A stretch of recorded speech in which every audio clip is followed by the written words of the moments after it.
Ladies and gentlemen, the Alabama Senate will now come to order. Our prayer today will be delivered by Pastor Mark Bethea of First Baptist Church in Montgomery. Pastor Bethea is a guest of the Lieutenant Governor's office. Would you pray with me? Lord, we thank you for this day that you've given to us. What a beautiful day that you've given to us. So as you say in your word, that we rejoice and we're glad in it. Whether it's a bright and sunny day or a stormy and cloudy day, we know that you're with us, you love and care for your people. Lord, we pray your grace be upon us. We thank you for each man and woman here who's called to serve you in this way. Would you give them wisdom as they lead? Lord, we pray for just your honor to be done in this place, and that we would have good Christ-honoring collaboration as we navigate through difficult circumstances and difficult obstacles. Lord, thank you again for these men and women who serve through these capacities. Lord, thank you for their service. Bless their families, bless their households. And again, we just ask your Holy Spirit wisdom to be in this place, where we seek you and your kingdom first above anything else. Lord, we love you, and it's in the name of Jesus I pray. Amen. Amen. Thank you, Pastor Bethea. Today, the pledge will be led by James Chapman, grandson of former Secretary of State Beth Chapman. James attends Berry Middle School and is paging for Senator Jabo Wagner. Attention, salute, pledge. I pledge allegiance to the flag of the United States of America and to the republic for which stands one nation, under God, indivisible, with liberty and justice for all. All right, great job. Secretary, call the roll.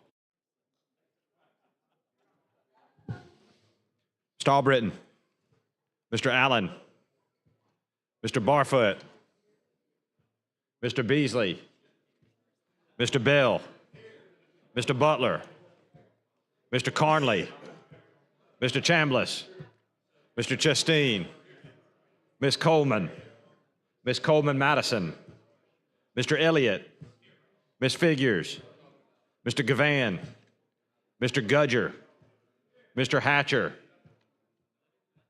Mr. Hovey, Mr. Jones, Mr. Kelly, Mr. Kitchens, Mr. Livingston, Mr. Melson, Mr. Orr, Mr. Price, Mr. Roberts, Mr. Sessions, Mr. Shelnut, Mr. Singleton, Mr. Smitherman, Mr. Stewart, Mr. Stutz, Mr. Wagner, Ms. Weaver, Mr. Williams.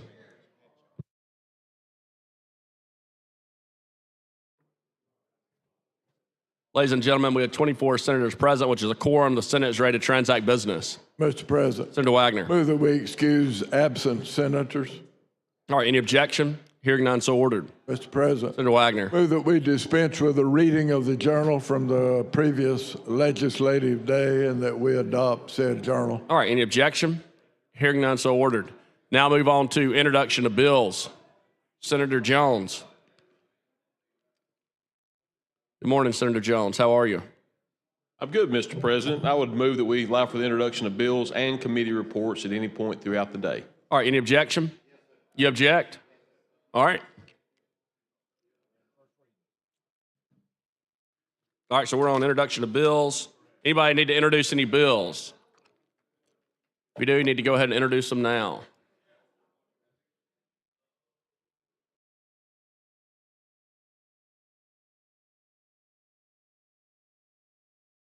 Wait just a minute before we move on. Any other senators have any introduction of bills?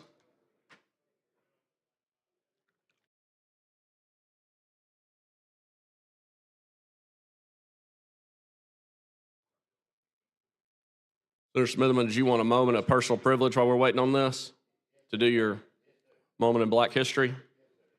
All right. Today's moment of Black history is we're featuring A. Philip Randolph and the Brotherhood of the Sleeping Car Porters. As we celebrate Black History Month, and this year's theme highlights the contribution of Black labor, we must honor A. Philip Randolph and the Brotherhood of Sleeping Car Porters, a movement that changed the course of American labor rights. In the early 20th century, Black porters working for the Pullman Company endured long hours, low wages, and disrespect. all while being denied the right to unionize. But in 1925, A. Philip Randolph stepped up to organize them, founding the Brotherhood of Sleeping Car Porters, the first black-led labor union to be recognized by a majority corporation. After more than a decade of struggles, their fight resulted in a contract in 1937, securing better wages, shorter hours, and dignity for black workers. Randolph didn't stop there. He used the power of organized labor to push for civil rights, pressing President Roosevelt to ban discrimination in defense industries and President Truman to desegregate the military. His work laid the foundation for the March on Washington in 1963 and the broader fight for racial and economic justice. The lessons from Randolph and the Brotherhood is clear. When black workers organize, they transform history. Their fights for fair wages and respect continues today, and it is our responsibility to carry that legacy forward. This is our moment of black history. Thank you very much, Mr. President.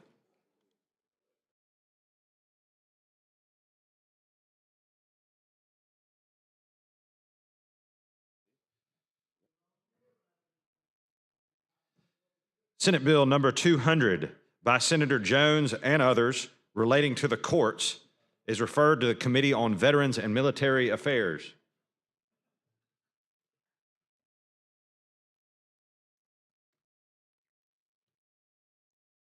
Senate Bill number 201 by Senator Bell regarding the Alabama Crimes Victims Compensation Commission is referred to the Committee on Finance and Taxation General Fund.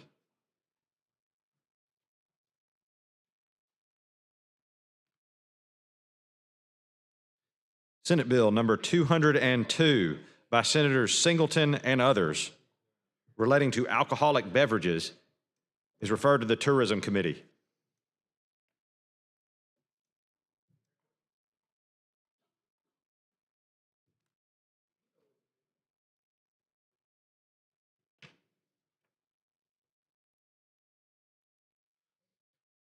Senate Bill number 203 by Senator Shelnut relating to dental insurance is referred to the Committee on Banking and Insurance.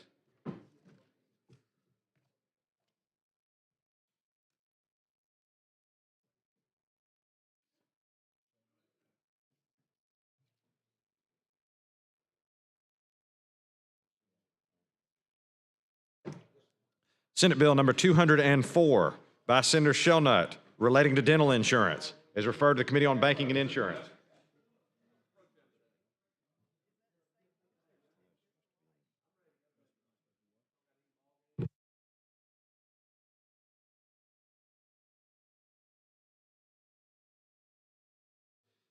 Senate Bill number 205 by Senator Smitherman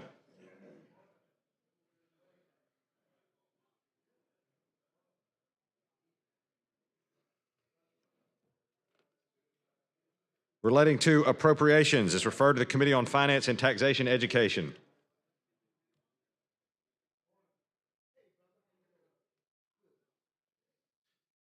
Senate Bill number 206 by Senator Carnley relating to veterans is referred to the Committee on Veterans and Military Affairs.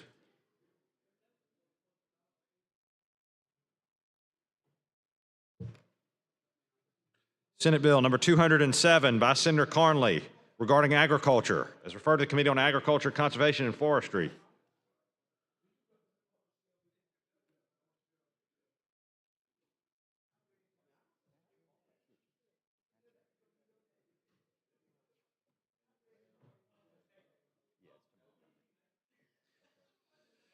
Senate Bill number 208 by Senator Hatcher, a proposed constitutional amendment regarding the City of Montgomery, is referred to the Committee on Finance, Taxation, General Fund.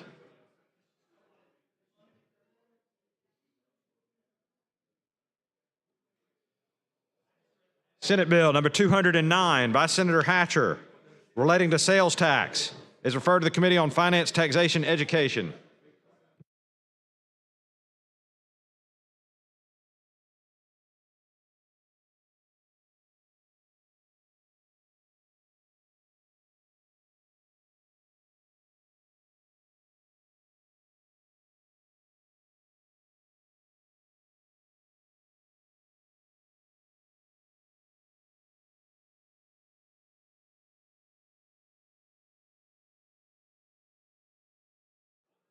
All right, now move on to House messages. Secretary, call the first House message.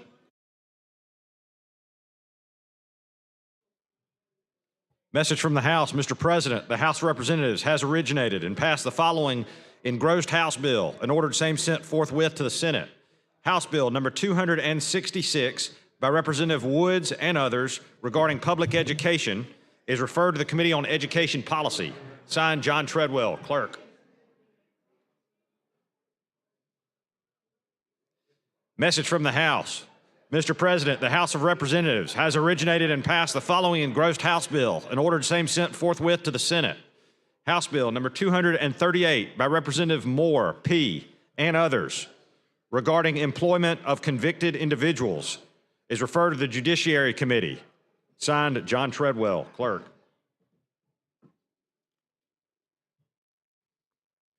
Message from the House. Mr. President, the House of Representatives has originated and passed the following House bill and ordered same sent forthwith to the Senate without engrossment.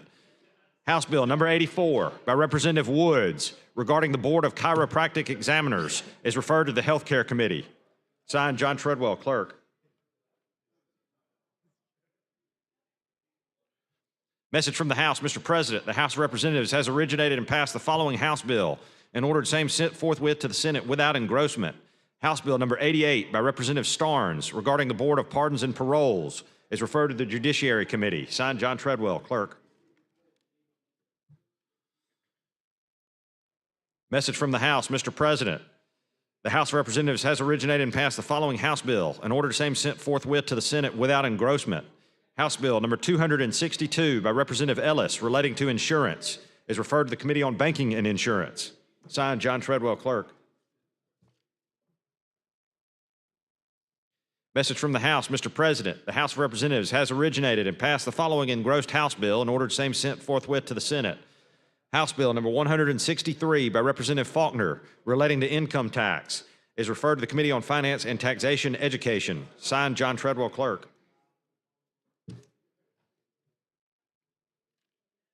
Message from the House. Mr. President, the House of Representatives has originated and passed the following engrossed House bill and ordered same sent forthwith to the Senate. House Bill number 106 by Representative Brown regarding catastrophe savings accounts is referred to the Committee on Banking and Insurance. Signed, John Treadwell, Clerk.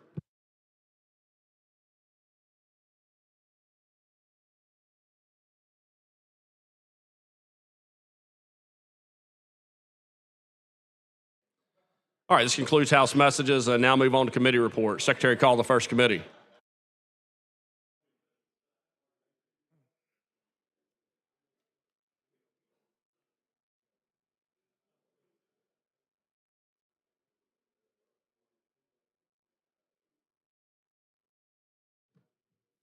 From the Committee on Finance and Taxation Education, Senate Bill number 175 by Senator Kitchens receives a favorable report by a vote of 16 ayes and 0 nays. Mr. President, I request the title be read. All right, Secretary, read the title.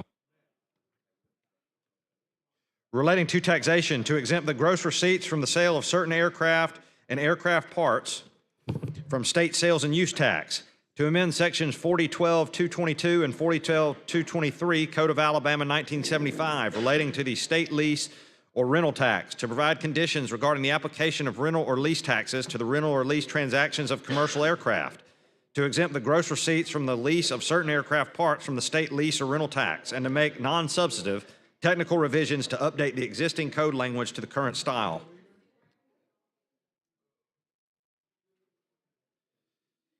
From Finance and Taxation Education, Senate Bill number 195 receives a favorable report by a vote of 16 ayes and 0 nays. From Finance and Taxation Education, Senate Bill 196 receives a favorable report by a vote of 16 ayes and 0 nays. From Finance and Taxation Education, Senate Bill number 199 receives a favorable report by a vote of 15 ayes and 0 nays. These bills received a second reading. Secretary, call next committee.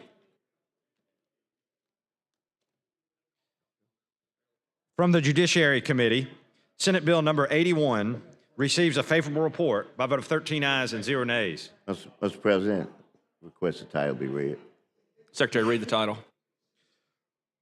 relating to custodial sexual misconduct, to amend Section 141131, Code of Alabama 1975, to prohibit any person who has access to a person in custody by virtue of his or her profession to engage in sexual conduct with a person who is in the custody of the Department of Corrections, the Department of Youth Services, a sheriff, a county, or a municipality.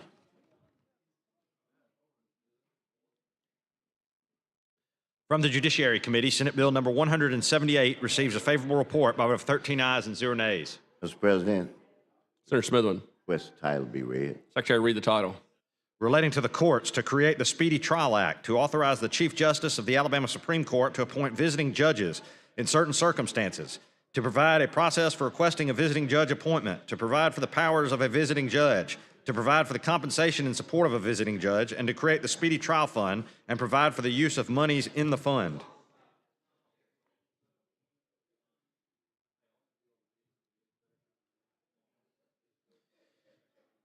From the Judiciary Committee, Senate Bill number 138 receives a favorable report with 2 amendments by a vote of 13 ayes and 0 nays. Mr. President, whichever president, I request the title be read. All right, Secretary, read the title.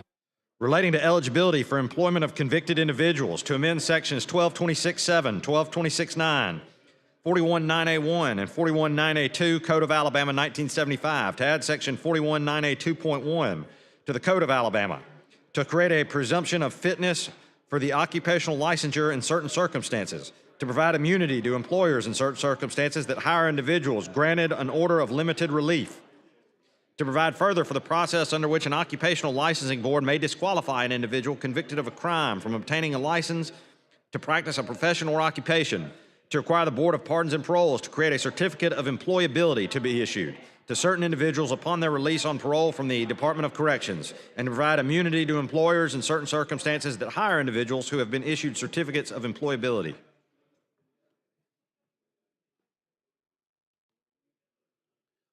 From the Judiciary Committee, Senate Bill number 89 receives a favorable report by a vote of 13 ayes and 0 nays. Mr. President, Senator I'd Singleton. like to have the title read, please. Secretary, please read the title.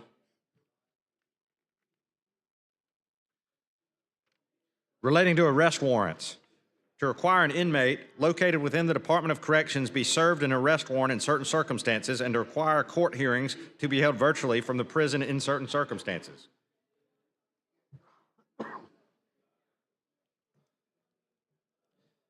From the Judiciary Committee, Senate Bill number 183 receives a favorable report by a vote of 13 ayes and 0 nays. Mr. President, Senator Smitherman. request the title be read. Secretary, read the title. Relating to the Machis Lower Creek Indian Tribe, to authorize the tribe to employ certified police officers to provide for protection to tribal property and tribal property residents, and to prescribe and limit the duties of tribal police officers.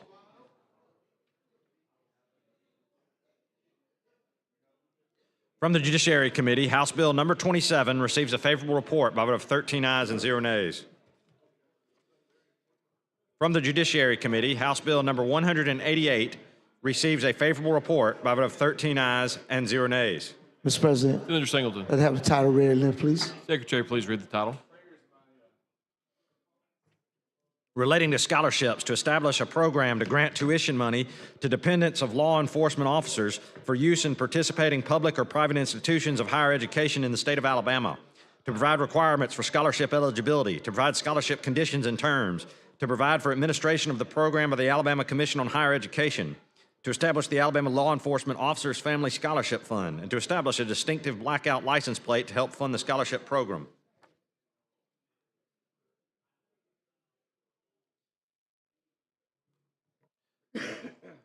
From the Judiciary Committee, House Bill number 199 receives a favorable report with 1 amendment by a vote of 13 ayes and 0 nays. Mr. President, Senator Smitherman. I request the title be read. Secretary, read the title. Relating to juveniles, to amend sections 1215-128 and 1215-208 Code of Alabama, to authorize the Board of Pardons and Paroles or other state agency to provide electronic monitoring to children released from custody in certain circumstances, and to revise a requirement under which status offenders who violate a valid court order may be detained in a juvenile facility for up to 72 hours within a 6-month period.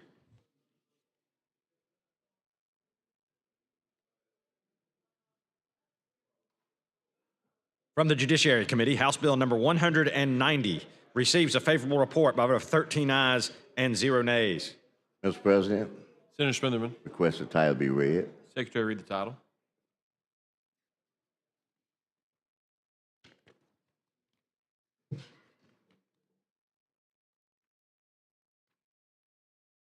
Relating to adoption, to amend sections 2610-28, 2610C1, 2610E2, 2610E4, 2610E5, 2610E8, 2610E9, 2610E10, 2610E11, 2610E14, 2610E15, 2010E16, 2010E17, 2010E18, 2610E19, 2610E23, 2610E24, 2610E26, 2610E27, 2610E29, 2610E30, 2610E31, 2610E32, 2610E34, 2610F2, 2610F5, 2610F6, 2610F9, 2610F10, 2610F11, 2610F12, 26F13, and 2610-15,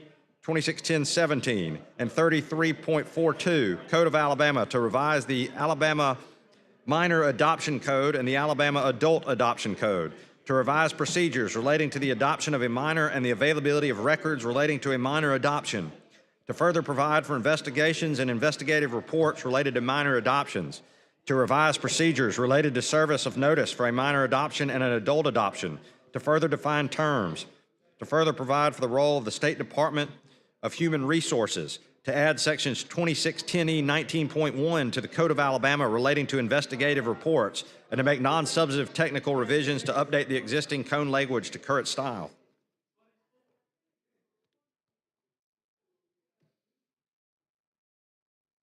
From the Judiciary Committee, Senate Bill number 117 receives a favorable report with one amendment by a vote of 13 ayes and 0 nays. Mr. President, Senator Smitherman. ask for the title to be read. Secretary, read the title.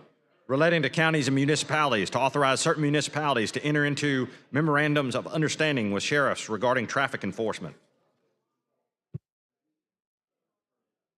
These bills have received their second reading and will be placed on the calendar for the next legislative day. Secretary, please call the next committee.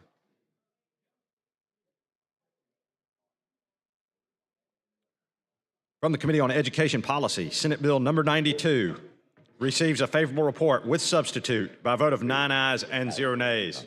Mr. President, Mr. Smitherman. request the title be read. Secretary, read the title. Relating to K through 12 education, to prohibit the use, operation, and possession of wireless communication devices on certain public school properties, to require local boards of education to adopt an internet safety policy, to add section 1640.13 Code of Alabama to require students to complete a social media safety course prior to entering the 8th grade, and to repeal section 16.127. From Education Policy, House Bill number 9 receives a favorable report by a vote of 6 ayes, 0 nays, and 1 abstention. Mr. President, request the Senator Smitherman. title be read. Secretary, read the title. Relating to public K through 12 education, to prohibit the use of 3 queuing system of educational instruction in the curriculum. These bills have received their second reading and will be placed on the calendar for the next legislative day. Secretary, please call the next committee.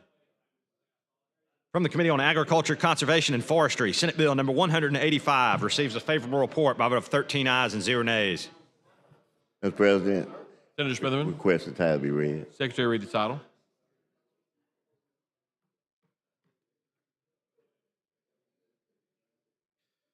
Relating to veterinary medicine and the Alabama State Board of Veterinary Medical Examiners, to amend section 342961 Code of Alabama to define the terms veterinarian-client-patient relationship, client, patient, and animal, to prohibit veterinarians from dispensing mediation without a veterinarian-client-patient relationship, to provide the amount of time within which a prescription may be refilled, to provide the veterinarian-client-patient relationship is shared among all veterinarians at a location, and to make non-substantive technical revisions to update the existing code language to current style.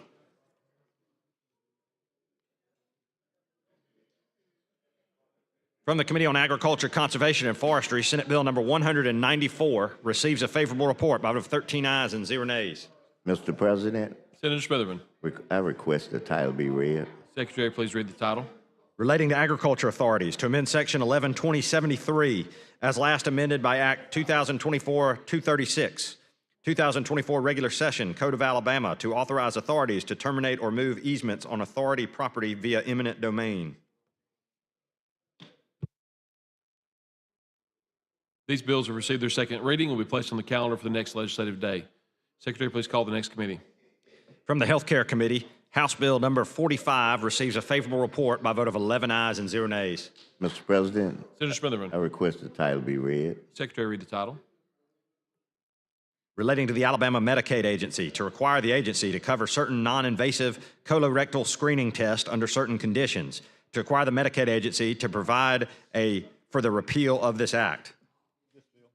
This bill has received its second reading and will be placed on the calendar for the next legislative day. Secretary, please call the next committee.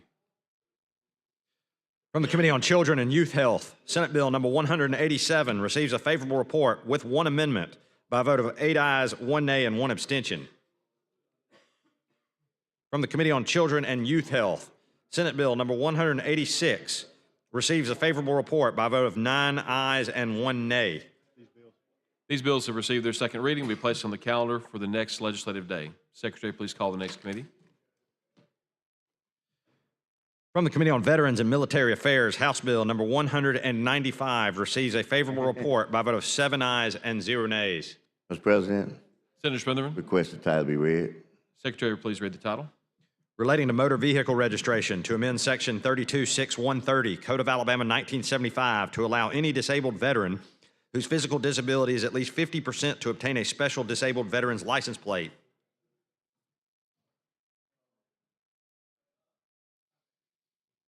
From Veterans and Military Affairs, Senate Bill number 198 receives a favorable report by a vote of 8 ayes and 0 nays. Mr. President, Senator Smitherman. I request the title be read. Secretary, read the title.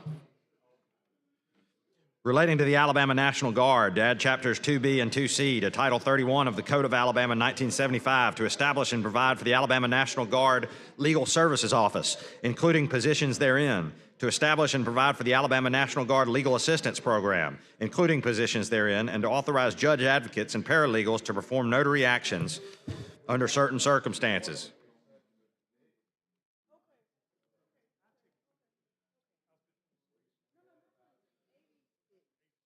From Veterans and Military Affairs, House Bill number 168 receives a favorable report by a vote of 8 ayes and 0 nays.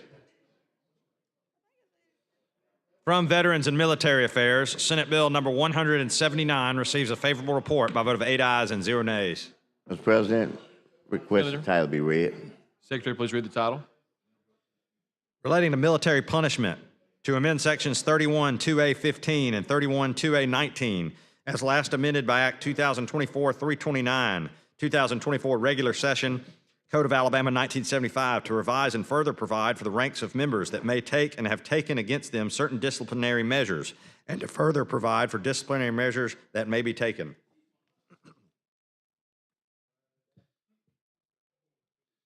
From the Committee on Veterans and Military Affairs, Senate Bill number 181 receives a favorable report with one amendment by a vote of 8 ayes and 0 nays. Mr. President, Senator Smitherman. request the title be read. Secretary, read the title. Relating to the practice of respiratory therapy, to adopt the Respiratory Care Interstate Compact as Article 2 of Chapter 27B of Title 34, Code of Alabama 1975, to allow licensed respiratory therapists to practice among compact states, to establish requirements and obligations for participation in the compact, to provide for the disciplinary actions and joint investigation procedures, to establish and provide for the operation of the Respiratory Care Interstate Compact Commission, and to provide for the management, implementation, and enforcement of the compact among member states. These bills have received their second reading and will be placed on the calendar for the next legislative day. This concludes committee reports. Now let's move on to motions and resolutions.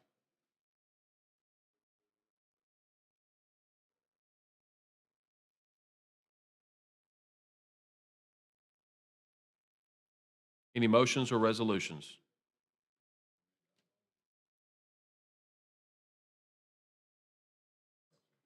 Okay.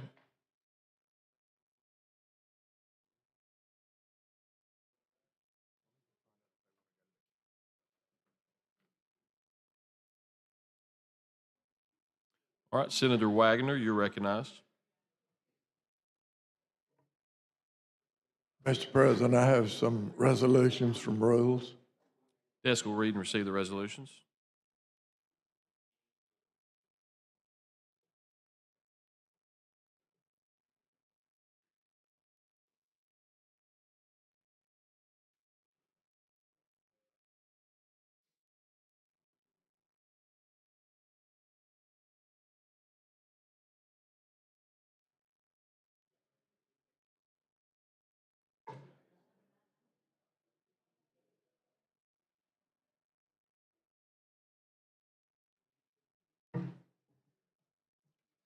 From the Committee on Rules, House Joint Resolution Number 14, recognizing March 2025 as Colorectal Cancer Awareness Month in Alabama, receives a favorable report. Mr. President, Senator Wagner, move adoption of the resolution. Mr. President, Senator Smithers, point of order. you're recognized for point of order. Am I permitted, and if so, what time to speak on this resolution? 15 minutes on each resolution. Okay, then, well, I'd like to be recognized. You're recognized. Thank you. Is it any way possible to get a copy of the resolution? Can I get a copy of it? And I'll just kind of talk a little bit while they're trying to do that. And you can make the 15 minutes go, I don't mind, while I'm talking and they're getting that. I'm gonna ask the senator, who we recognizing? Do you remember right off? Could I have the clerk to read the resolution? Yes, sir, because I was gonna ask it at some point in time, so you go right Okay. on. Yeah, Desk, please read the resolution.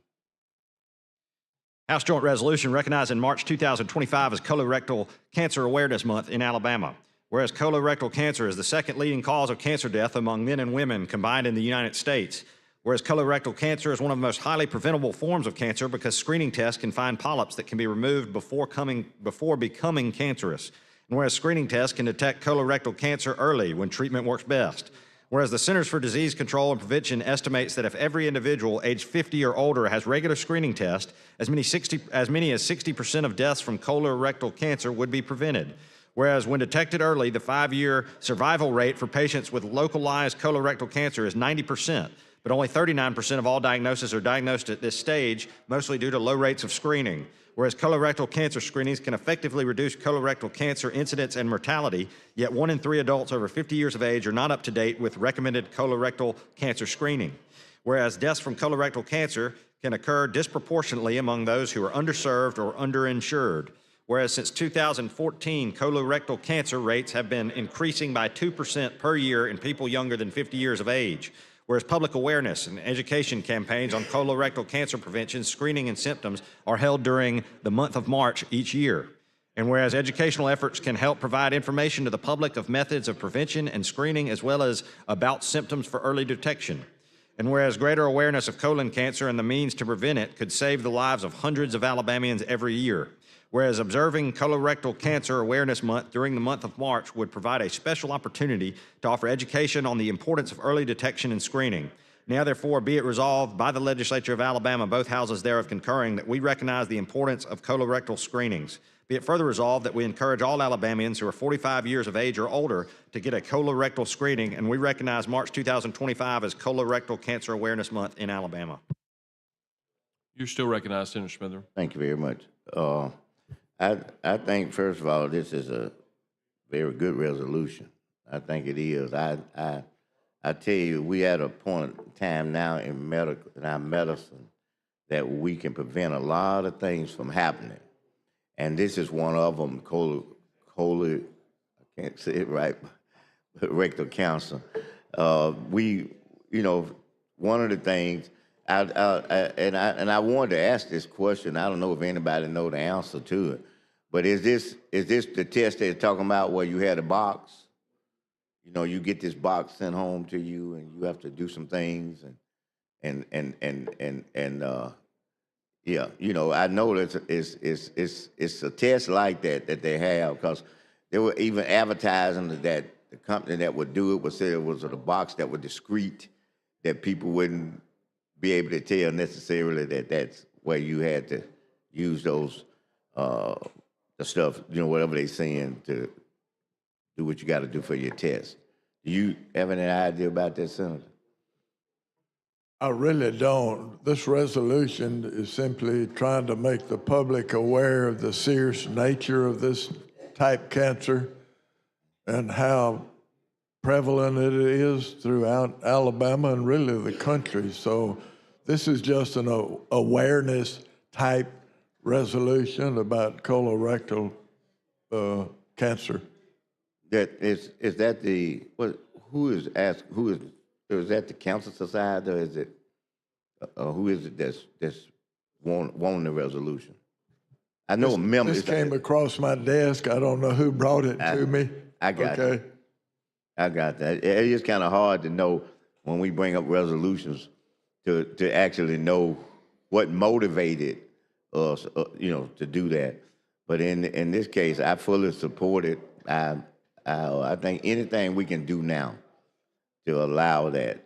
I had this pledge I made to my own self. I said, now when I got to be 50 years old, I said that my mode changed from replacement to maintenance. And I'm talking about me, my body. You get to a point you're gonna talk about replacing something and going in and putting some. If I don't have to do that, I'm not gonna do it. I rather just take physical therapy or whatever you take to kind of keep yourself going pretty good, and then you learn a lot of things, because a lot of things happen to us, just by sheer accident, and so we have to do that. But I think that once again I said that I think it's a good one. Is this a House joint resolution, or is it just a Senate resolution? It's an SJR, Senate. Okay. That's gonna be good. I wonder what the people are gonna do with this resolution. Are they gonna put it in their news publications, or are they going to put it on the airways that they've have a resolution from us in support of that? I'm just wondering how they're gonna use it. I think it has a lot of power to it coming from us, and for us to embrace this issue. So I'm glad to see that. You and I, we live around a medical mecca up in the Birmingham area, and so I think that this is something that if we can get people to be aware of, then I think that it's the opportunity for them to get these tests and to do it, it exists. And have you had a chance to go by the new Cooper Green Clinic?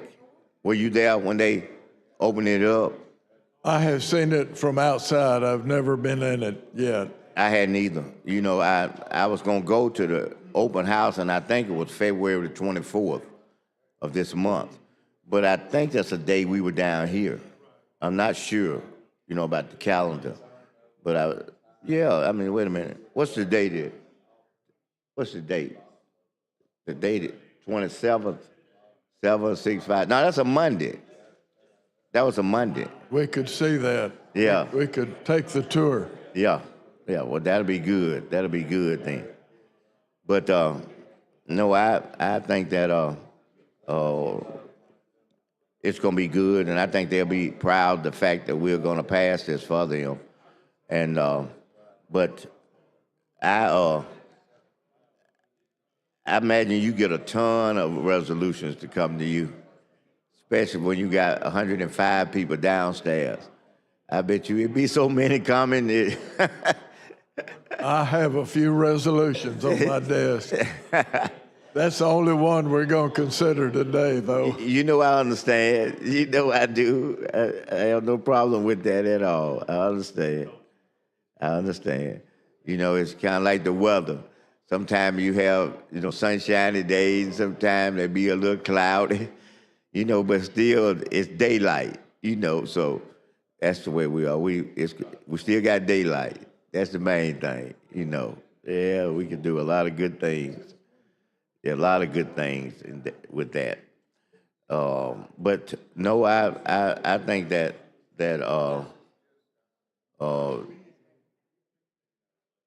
we got a good process. I thought first you had some of them you were trying to do in mass. You know, I saw that all that, and I said, well, this is just one big one that we'll talk about. But then those individual ones like that, you know, naturally they don't come in mass. So I see why you would, you know, present that to us and do that in that manner. Yeah, but. Just one at a time, okay? All right, I got you. I got you. No problem. No problem at all. You know, I'm looking around in the room and it's a little thin.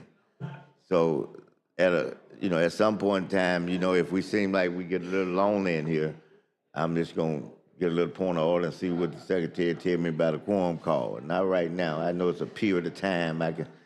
So I'm letting him. I'm pre-think about this. You know, I'm letting him pre-think about it. You know, for so he'll be ready when I ask the point of orders. You know how it is when you're being interviewed. You want to know what you're gonna be interviewed about at first, don't you? Then you ready to whatever.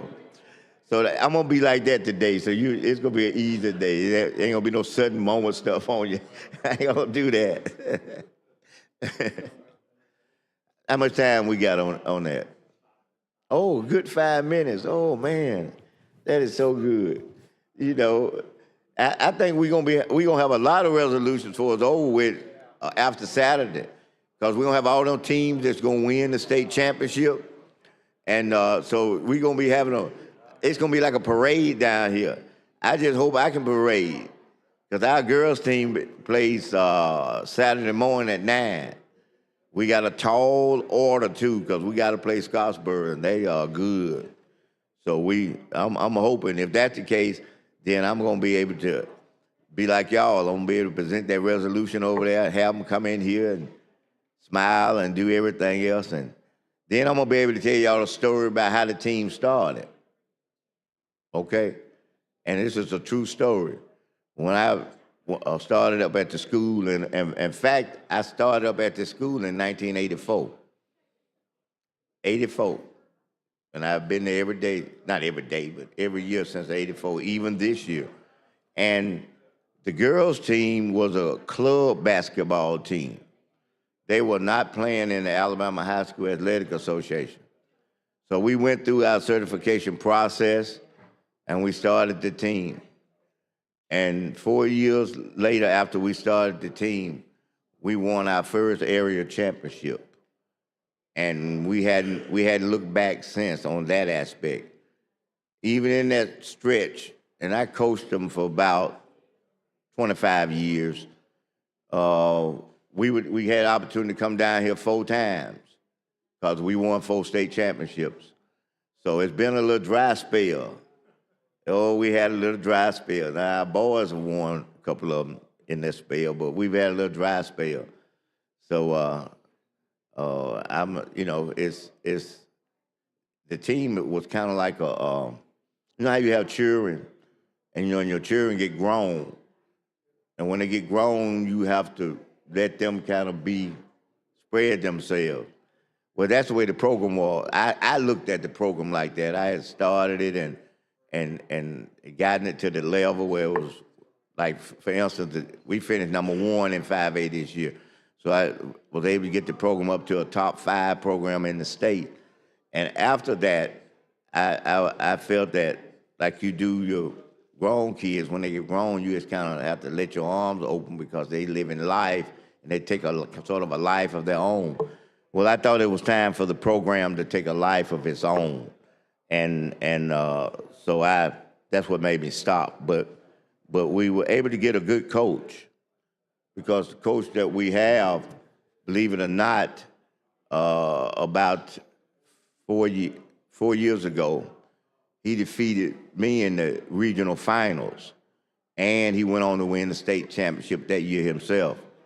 So we were blessed to get him when we were in the market for another coach. And it paid off dividends, because this is his first year there, and we are in the state finals. So I think that's a wonderful It's a blessing. And there's only 2 seniors on the team.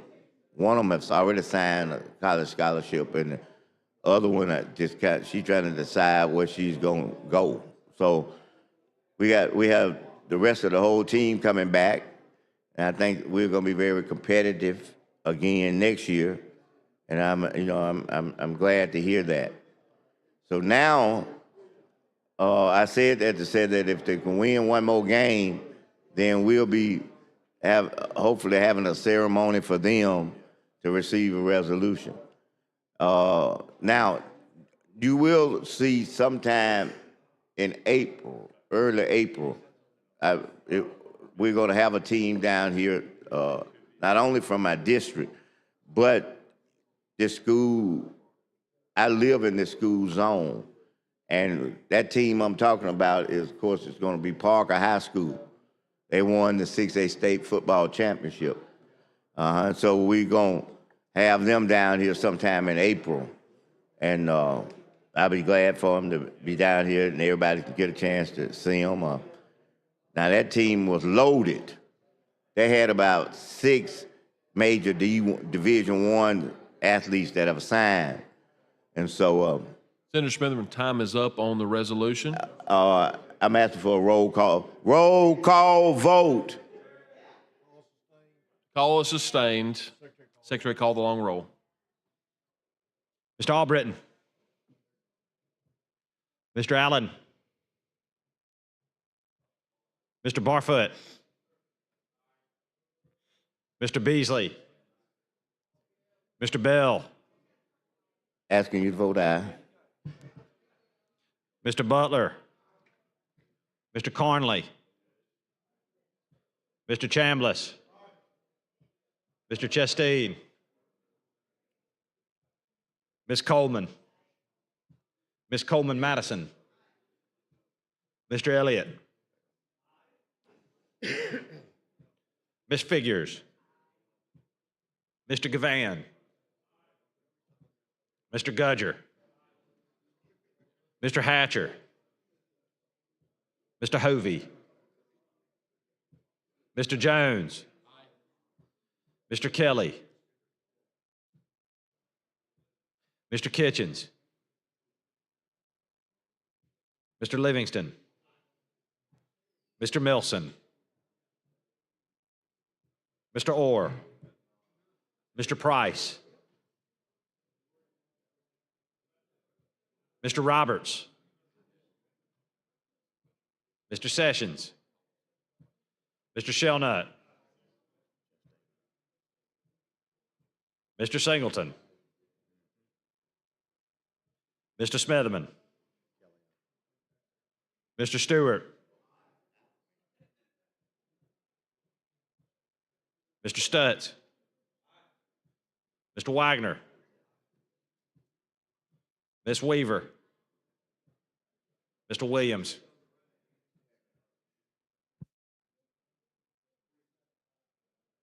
"27 ayes, no nays. The resolution is adopted. I'd like to recognize some special guests in the gallery. If you'll please stand, the school superintendents from District 4 in Central and East Alabama. Please stand and be recognized.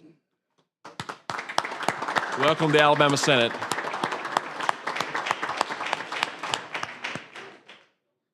Any other motions and resolutions? No uncontested local bills.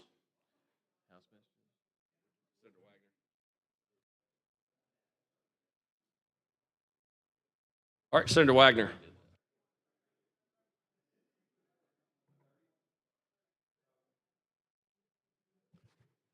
Mr. President. Have Senator a Wagner. report from the Committee on Rules. All right, Secretary Reed received the report from the Committee on Rules.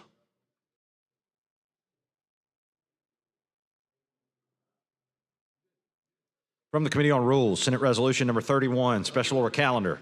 Be it resolved by the Senate of the Legislature of Alabama that immediately upon the adoption of this resolution, the following business in the order set forth below shall be the special paramount order of business for the 10th legislative day, taking precedence over the regular order of business or any pending or unfinished business.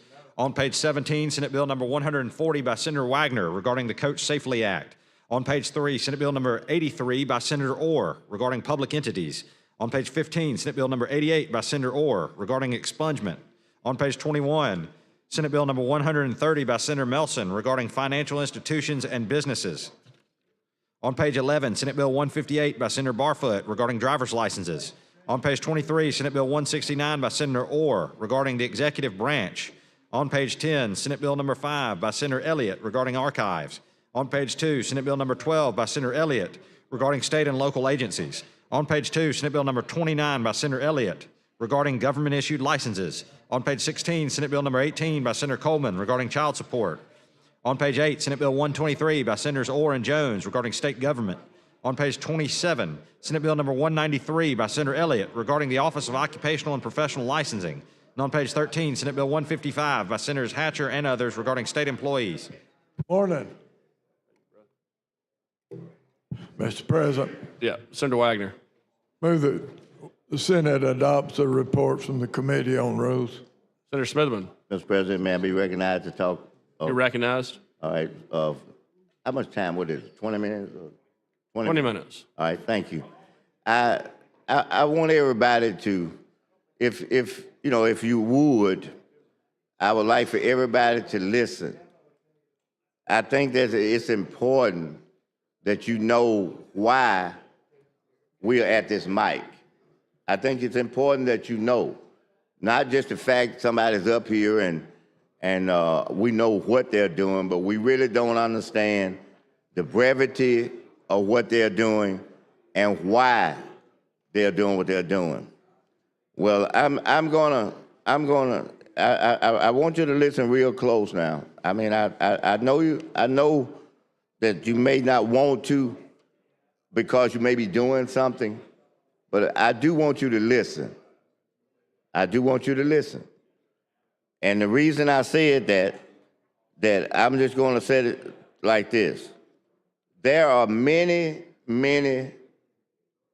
what I consider good bills on this calendar, especially the first one, as I've been told by the Rules Chair, and I concur with him. But what I want you all to realize, and I want you to realize it now, I'm going to say it for the last time at the moment. I want y'all to listen. I want you to listen.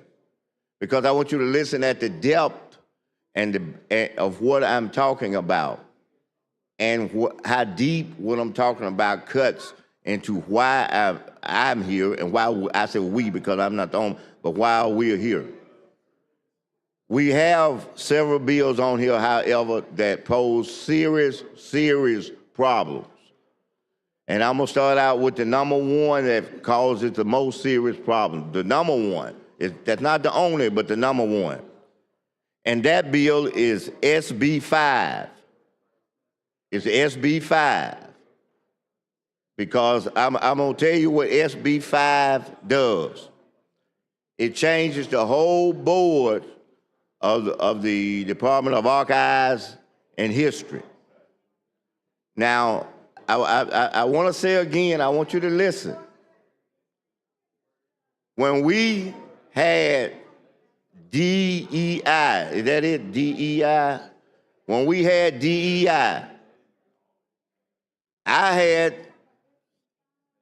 some of our legislators, I won't say what house, what branch, a House of Senate or anything. I'm not going to get that specific. But to talk about the fact that we need to do something because of the gay population.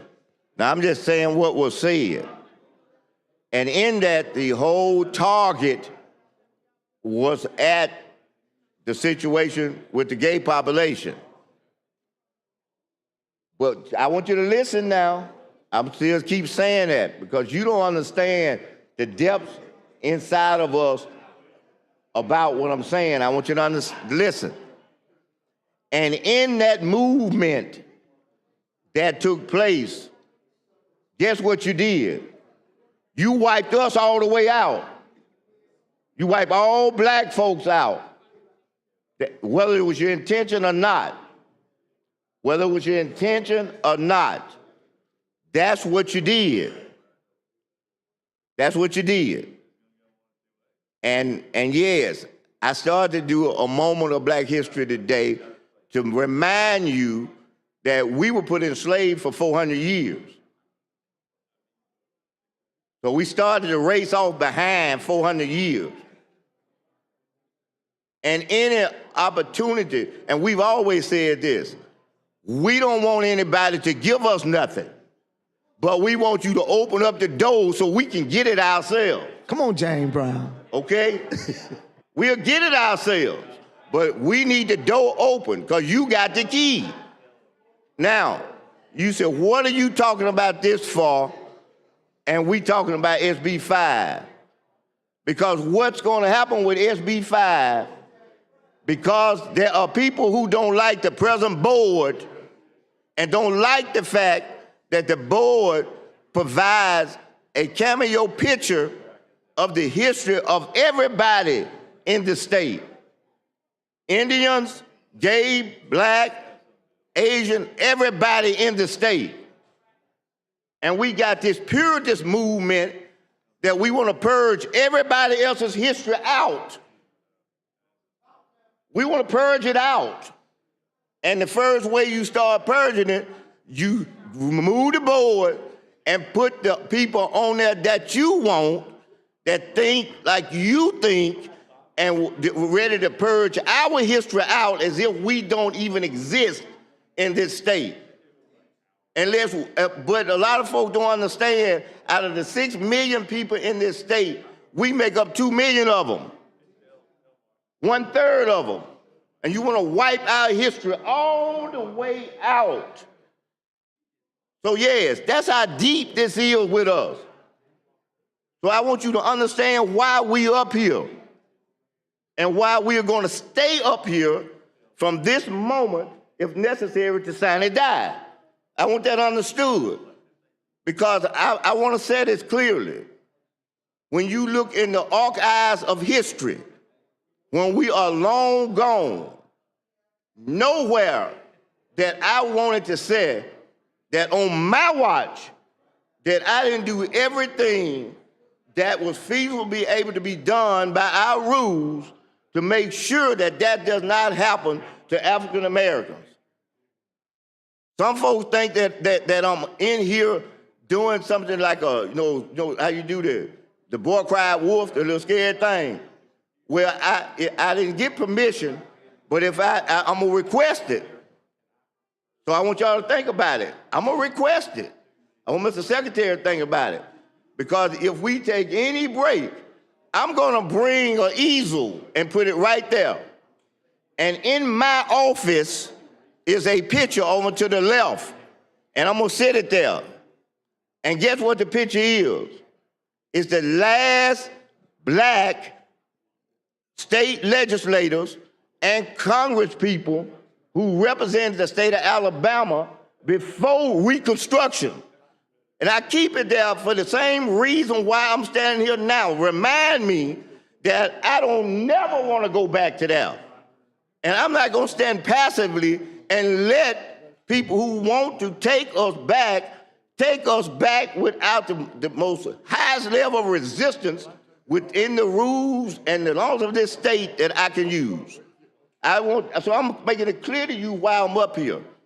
This is a conviction of life why I'm up here. This ain't just some little something about I don't like something over here or whatever. That intends to wipe us out. And I cannot stand idly by and let that happen. Not on the watch that the Lord has put me at this spot right here. Okay, so I want you all to understand that why we are up here. I don't want somebody else to tell the narrative, Senator, or to tell the story but ourselves, because we're the ones who have had to and will continue to have to live through whatever it may be. Now, you got people who saying, you know, we read about this and heard about this, and yeah, but it ain't like what you saying. Well, let me clear them up on that. Is that you are, and you've heard me say this before, and some of my colleagues have, you're looking at the generation right here who integrated. When I was 16, Jim Crow was legal. When I was 17, Jim Crow was not legal. So as they talk about the kids who was the one who was really doing, having to deal with those things, you looking at the kids right here, you looking at, it was us. So see, I tell that because I've seen this before. So I know what I'm seeing because I've lived it before. You understand what I'm saying? So I ain't ready to live that again. Okay? No, I'm not ready to live that again. So I want everybody to understand what's happening and why it's happening. Okay? And so yes, I understand. I understand. But if there's not going to be the consideration for us as a people, then I have to do what we have to do what's necessary so that consideration can be given. I understand exactly what you mean when you say because if you ain't willing to be a committee of one, Yeah, while you wait on somebody, so you got to be committed and be intentional about this thing. that's right. I'm willing to go if I have to go by myself. Yes, So I understand, so it's not, you don't have to reference that because I Okay. understand being committed to that, being committed one. Yes. When you can be a committed one, Yes. then you've arrived. Yes. You understand. So you ain't got to worry about whether somebody else coming along to help me fight this fight. There you go. I'm willing to fight this fight all by myself. yeah. But I got you, brother.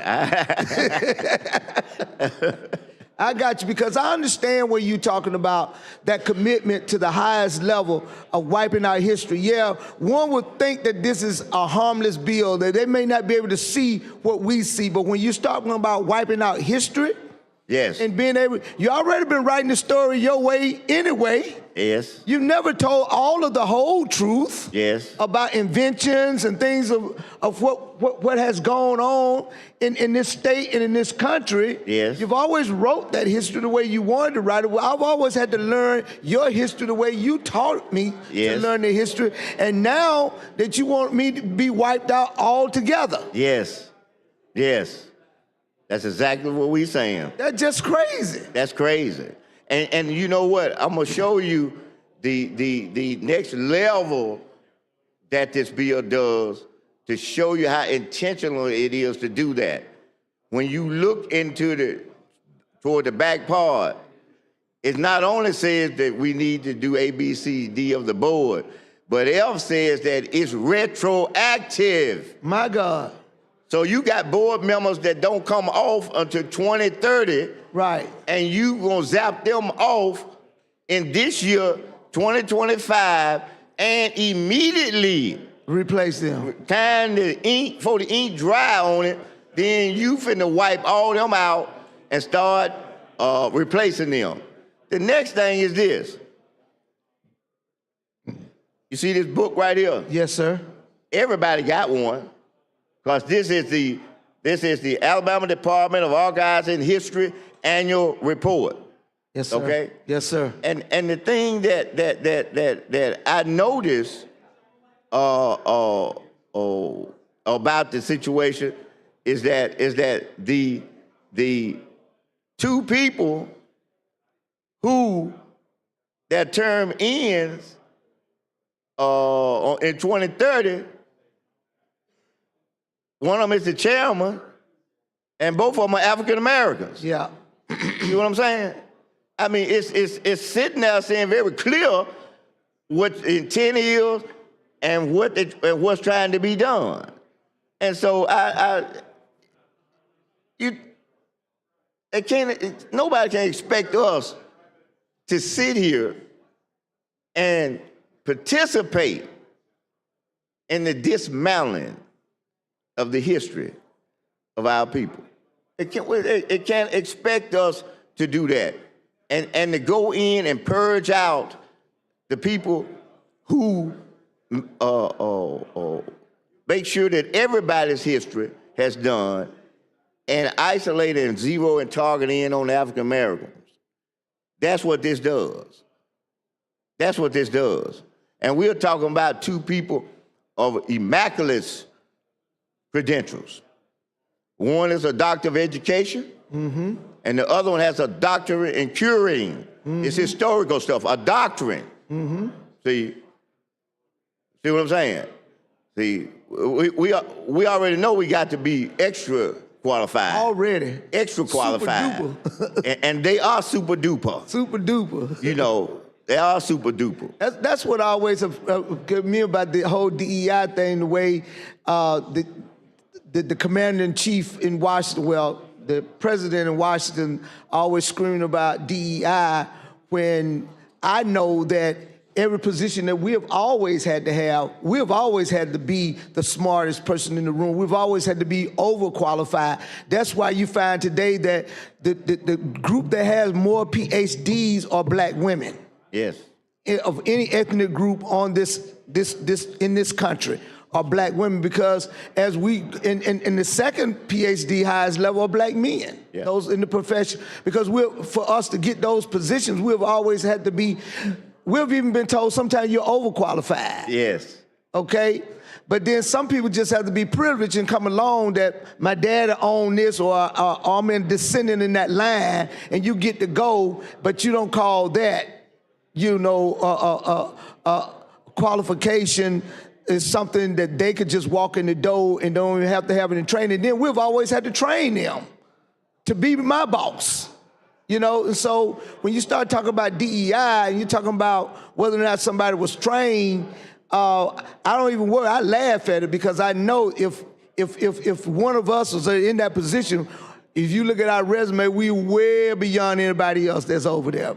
You're absolutely right. We are. And I'm gonna tell But you they don't something. give us them jobs for nothing. We got to no. be super duper. No, that's exactly. That's why I just said we ain't asking nobody to give us nothing. That's Just right. open up the door, That's right. and we'll go in there and get it That's ourselves. right. That's right. I was looking in this book, and this is something else. Let's take it to another level. Let's take it to a little constitutional level, just a little bit. Gotcha. I'm looking at these members on the board, and they come from, listen at this, 1st Congressional District, 2nd Congressional District, 3rd Congressional District, 4th Congressional District, 5th Congressional District, 6th Congressional District. You have 2 at large, and the reason I say 7th for last. Now, check this out. The 7th Congressional District, there are 2 people that are supposed to be on here. And by the way, the 7th Congressional District is represented by an African-American female. Okay, I want to make sure you say that. Right. One of the 2 people that they trying to make an end run, whose term ends 2030, guess what district they were opponent out of? 7. Here's a picture. The only spot that hadn't been filled yet Is the other one in 7. in 7. The majority African-American congressional district, Right. and that's the district that they targeting the people who represent. See, it's too much, it's laid out what I just said earlier. It's there. Yeah. That's what's trying to take place. Yeah. I mean, it's too much here right there to show you. See? And I started to wait until we got to that point where the bill was to talk about this. But I think that it's important that our colleagues know the depths of how this touches. How much time we have on that? Time is up. Raise your hand, everybody. Roll call. Roll call vote. You want a roll call? Wake up over there. Sustain 'em. What y'all doing? Y'all are good. Yeah. All right. Secretary, call the long roll. Mr. Albritton, Mr. Allen, Mr. Barfoot, Mr. Beasley, Mr. Bell, Mr. Butler, Mr. Carnley, Mr. Chambliss, Mr. Chasteen. Ms. Coleman. Ms. Coleman Madison. Mr. Elliott. Ms. Figures. Mr. Gavan. Mr. Gudger. Mr. Hatcher. Mr. Hovey.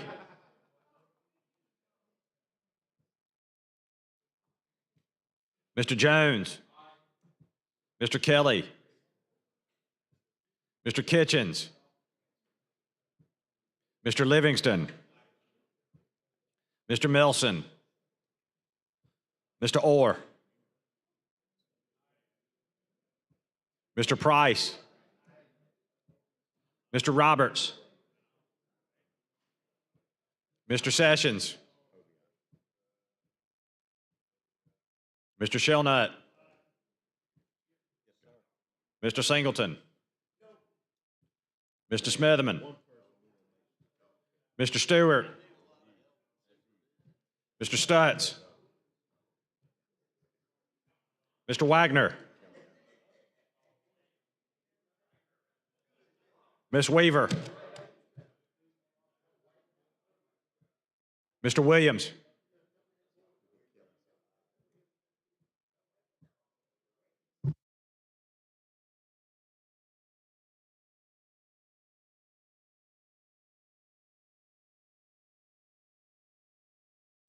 All right, 21 ayes, 7 nays. The special order calendar is adopted. Secretary, call the first bill.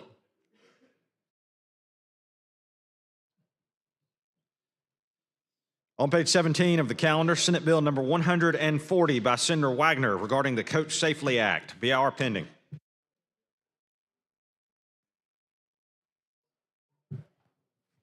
Mr. President, Senator Wagner. move for adoption of the BIR on Senate Bill 140. Mr. President, Senator Smithman, I'd like to be recognized to talk a little bit about the BIR. you're recognized. What kind of time limit I'm gonna get on this? 10 minutes? Okay. Let me say this to you all. I actually read these bills because I did not anticipate having to be here where I am, but Senator, I'm gonna talk about your bill, the good part. That's what I'm gonna do these 10 minutes. So you can chime in if you like, but this is the Coach Safety Act. And I want to tell you that I appreciate you bringing this bill because in my 45-year tenure of coaching, I've coached numerous youth sports. I've coached youth T-ball. And hey, they say you should kind of brag a little bit on yourself. I'm gonna do that. I've coached T-ball, and actually I coached out at Avondale, at the park, and among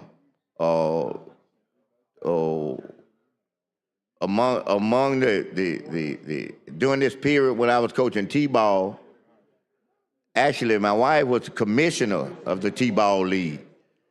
And so I had to be the person that get up early every morning and lime and mark off the fields.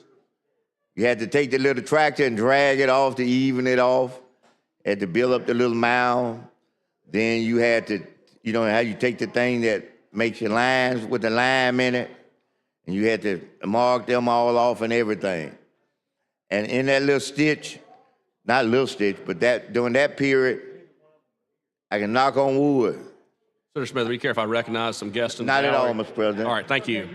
I'd like to recognize some special guests in the gallery. When I call your name, if y'all could please stand. The guests are Senator Barfoot, Miss O'Donnell's 4th grade class, Montgomery Catholic Holy Spirit Campus. Y'all could please stand. Welcome to the Alabama Senate.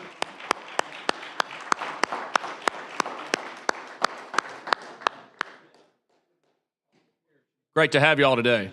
All right, thank you, Senator Smithman. Thank you.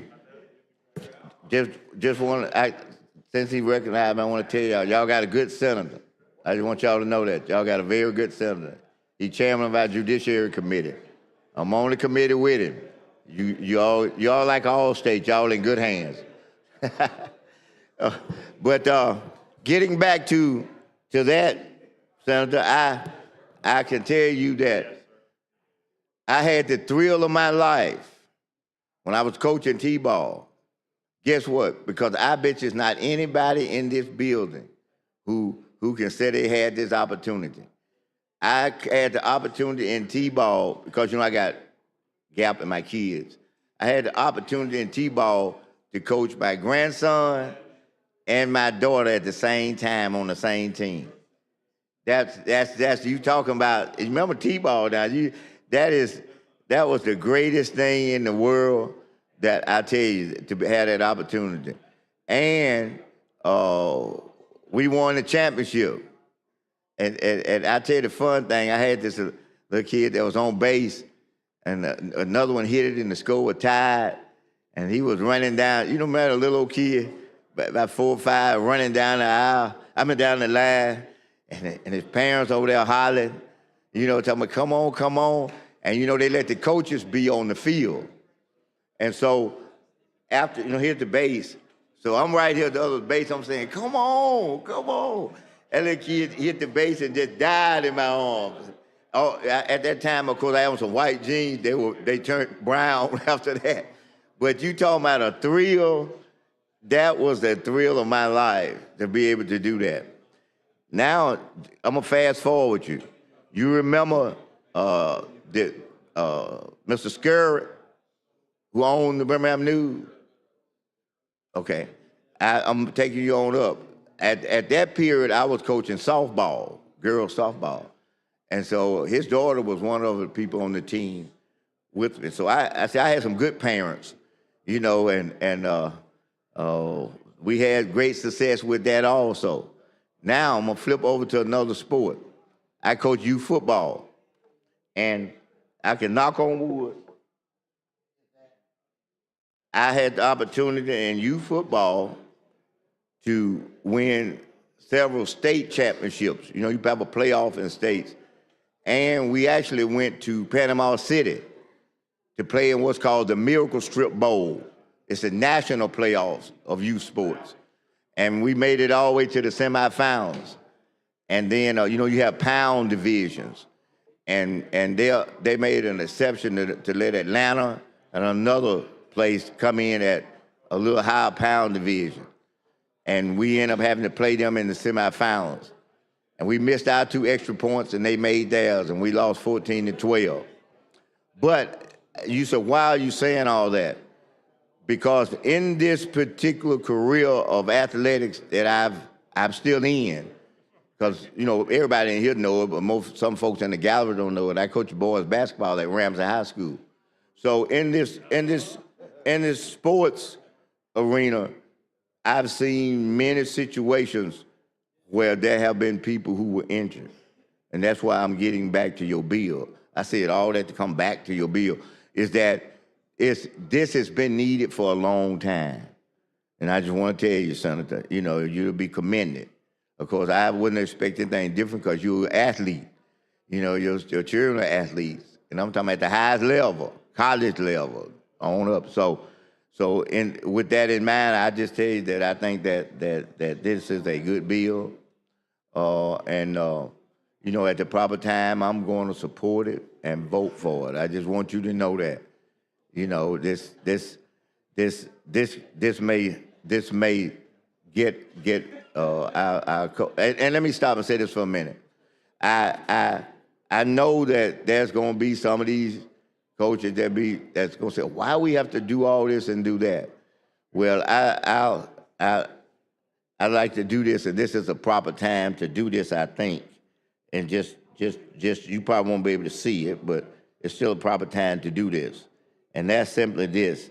Let me see if it's going to pop up. Yeah, let's see if it's going to pop up. Okay, here we go, right here. Yeah, here we go. See, I have to tell people that when I've been saying coaching, that a lot of people, they think like when you have dads and things and they volunteer, or mothers, but they volunteer to coach and They're one of the coaches with the team. And then you have what's called the real coaches who have to be certified and approved. And so when we talk about these things and safety things, I first have to stand up and hold my phone where I pulled up the fact that I'm an Alabama High School Athletic Association certified coach. I'm not some little guy over there helping folks. And I'm the real deal. And in being the real deal, we have to take concussion protocols. I saw that in here. You have to take concussion protocols. We have to be tested that we know the right thing to do. We have to be CPR, CPR certified. We have to take a test. We have to be there. We have to go to classes. We have to deal with the same thing, coaching techniques, and we have to do background checks. All of that, all of that for the safety of our kids in high school, in elementary and middle school. And the same thing should apply for our kids out in youth sports as well. It's no different. It's just they're not in school and they're out there, but the same things happen and apply. So I said it to you that I want to commend you on that, for doing that, because it's been needed for a long, long time. I remember, back in the day, this is true. I remember back in the day, remember I said I've been doing this 45 years. I remember back in the day I was coaching football, and I had just started, and I was assisting with this coach and these coaches, and they wouldn't line up with what you got lined up here. Senator Smitherman, enjoyed listening to you talk, but time is up. We'd like to have the long roll. You got it. All right, vote. Secretary, call the long roll. Mr. Albritton, Mr. Allen, Mr. Barfoot, Mr. Beasley, Mr. Bell, Mr. Butler, Mr. Carnley, Mr. Chambliss, Mr. Chasteen, Ms. Coleman, Ms. Coleman-Madison, Mr. Elliott, Ms. Figures, Mr. Gavan, Mr. Gudger, Mr. Hatcher, Mr. Hovey,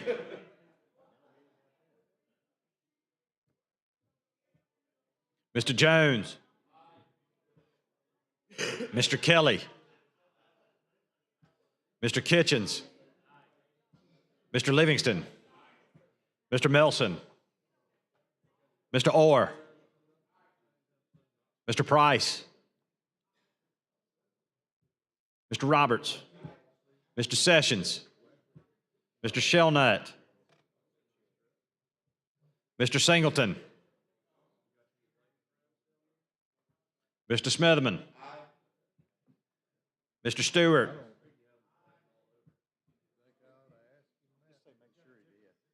Mr. Stutz,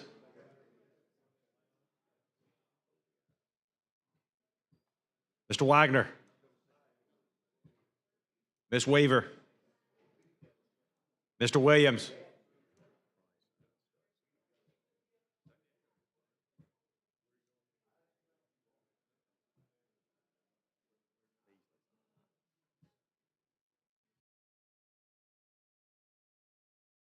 All right, 29 ayes, 0 nays. The BR is adopted. Secretary, call the bill.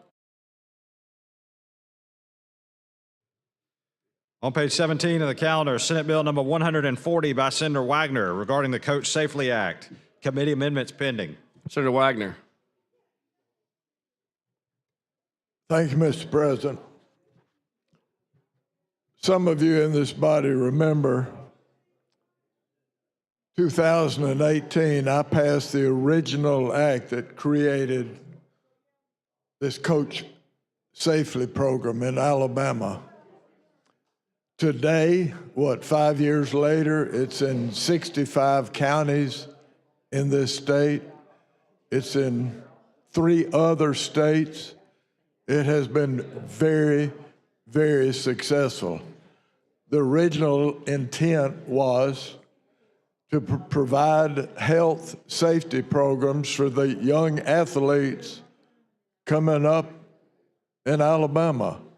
You know, when most of us in this room were growing up, we'd play Little League baseball, Little League football, Little League basketball. If you got hurt, you were out of luck. There was no coach that was conditioned or trained to take care of, I guess you can say, minor injuries, okay? But today, because of this program,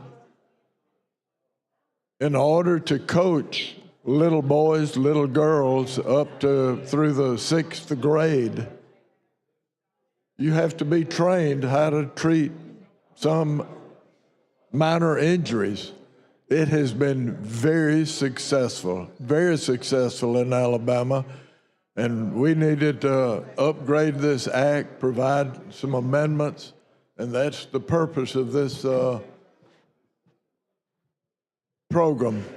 So with that, Mr. President, I move adoption of the committee amendment, number 1, You want to use previous roll? using the previous roll. Y'all, long roll? Yeah, long. Okay. All right, before we do that, let me recognize some special guests in the gallery. When I call your name, if you could please stand. The junior leadership of Lake Martin, the guest of Jay Hovey. Welcome to the Alabama Senate.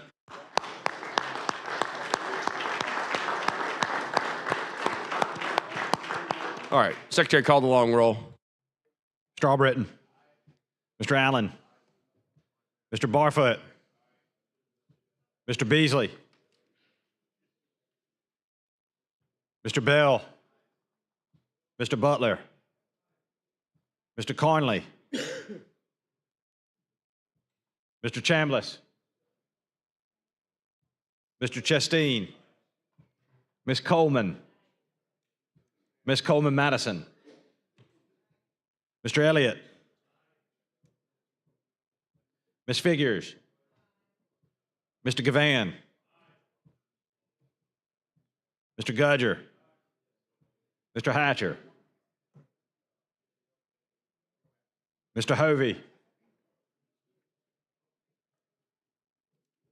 Mr. Jones, Mr. Kelly, Mr. Kitchens, Mr. Livingston, Mr. Melson, Mr. Orr, Mr. Price, Mr. Roberts, Mr. Sessions,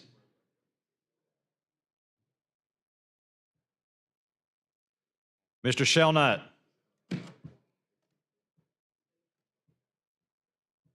Mr. Singleton,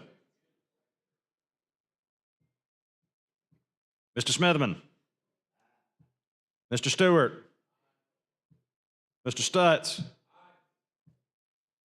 Mr. Wagner, Aye. Ms. Weaver, Mr. Williams,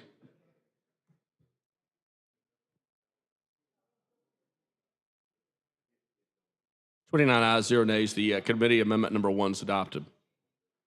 All right, Senator Wagner. Mr. President, I have an amendment. All right, you want to move adoption of the second committee amendment? Okay. We have a committee amendment. All right. You want to speak on this amendment?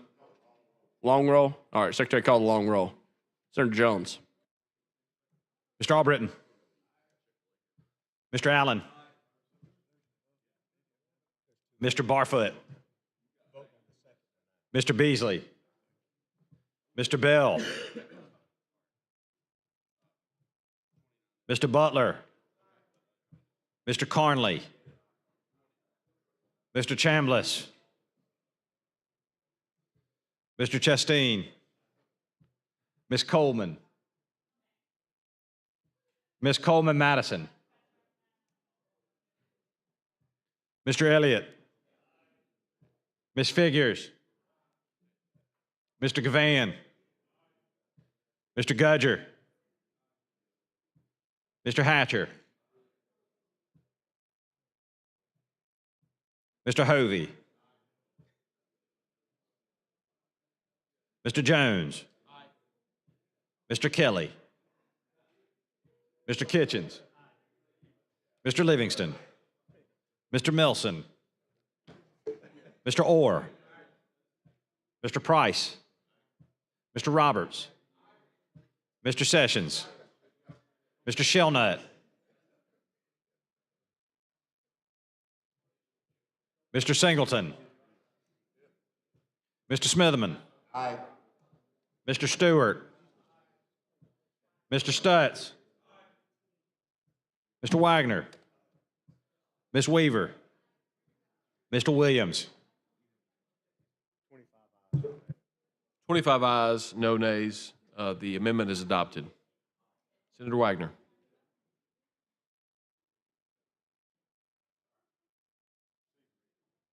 All right, Des, read and receive the amendment. Amendment to Senate Bill number 140 by Senator Wagner. Replace line 43 on page 2 with the following. Mr. President, Senator Wagner. this is an amendment that the League of Municipalities requested, and with that, I move adoption of the amendment. Senator Smitherman.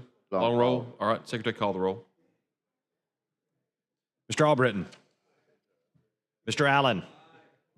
Mr. Barfoot. Mr. Beasley. Mr. Bell. Mr. Butler. Mr. Carnley. Mr. Chambliss. Mr. Chastain. Ms. Coleman. Ms. Coleman Madison. Mr. Elliott. Ms. Figures. Mr. Gavan. Mr. Gudger. Mr. Hatcher. Mr. Hovey. Mr. Jones. Mr. Kelly. Mr. Kitchens. Mr. Livingston. Mr. Melson. Mr. Orr. Mr. Price. Mr. Roberts. Mr. Sessions. Mr. Shelnut. Mr. Singleton. Mr. Smitherman. Aye. Mr. Stewart. Mr. Stutz. Mr. Wagner. Aye. Ms. Weaver. Mr. Williams. 29 ayes, no nays. The Senator Wagner amendment's adopted. Mr. President, Senator Wagner. move passage of Senate Bill 140 as amended, using the long roll call. All right, Secretary, call the long roll. Mr. Albritton. Mr. Allen. Mr. Barfoot. Mr. Beasley. Mr. Bell. Mr. Butler.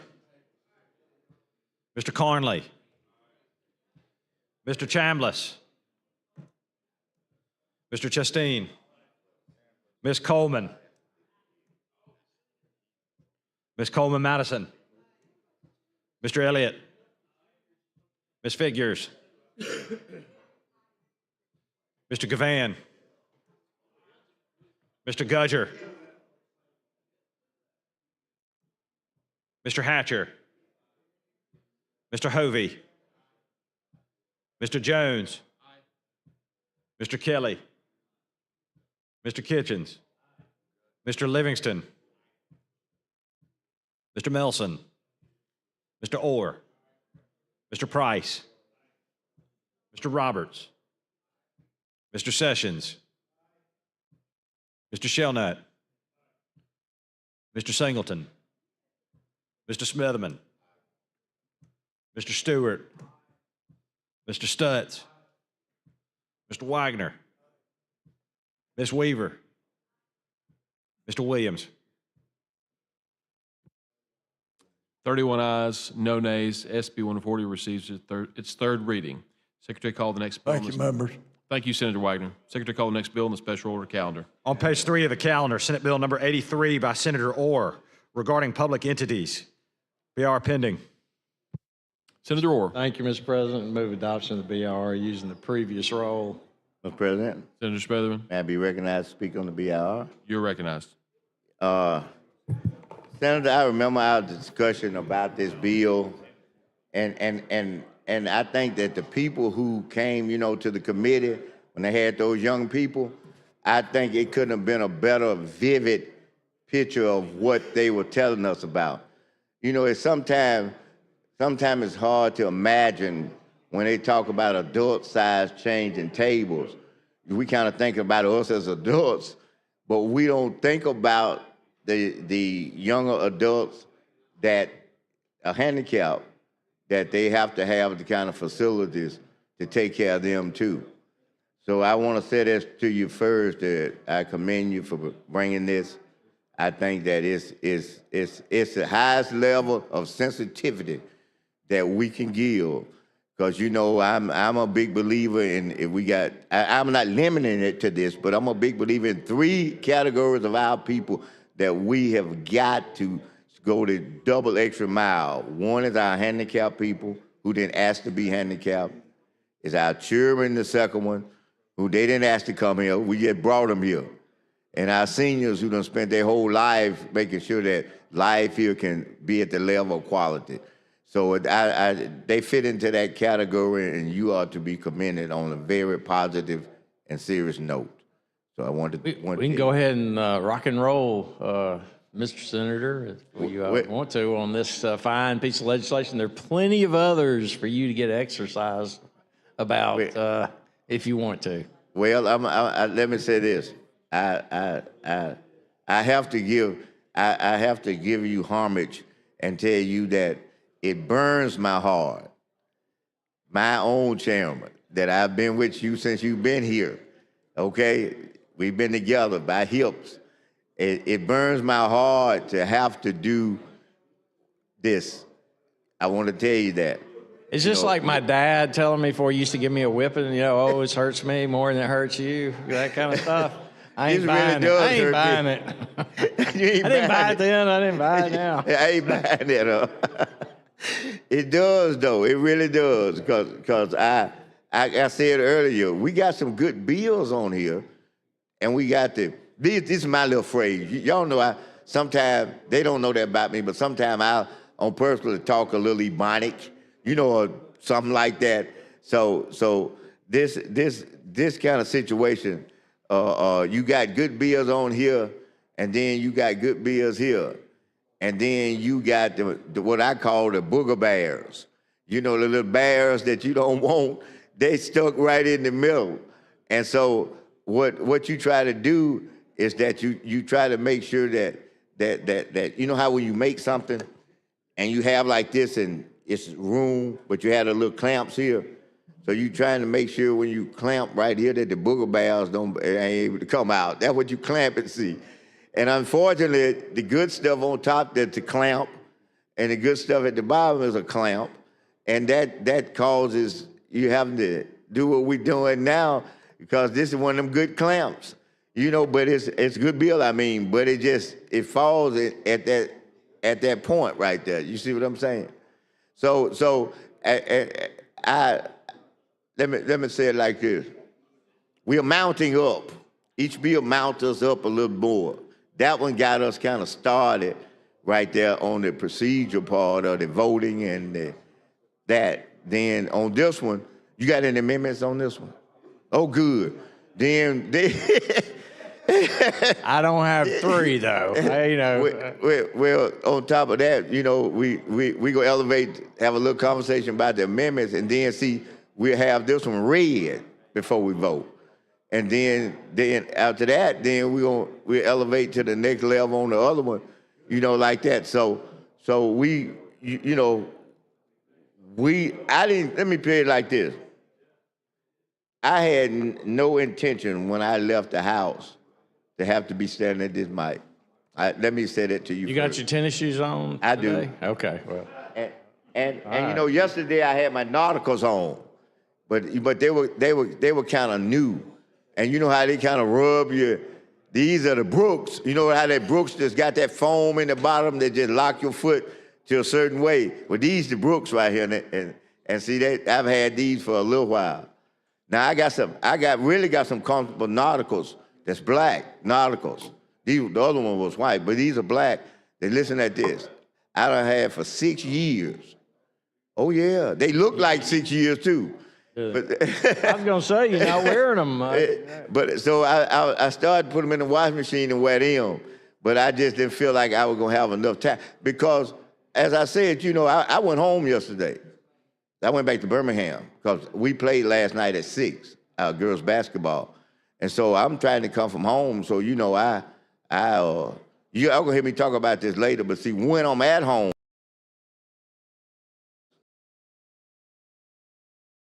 AM and lead to come down here at 5, they be looking for the ref. So it's a true story. So I got up a little later. Why I didn't get up a little later? I work too. You and I work, not just here. And so I had to put this together because this is some work. I had to do some stuff about. I gotta, you know, when we take a little break or something, or this evening or whatever we do, then I'm gonna finish it, you know, doing what I gotta do.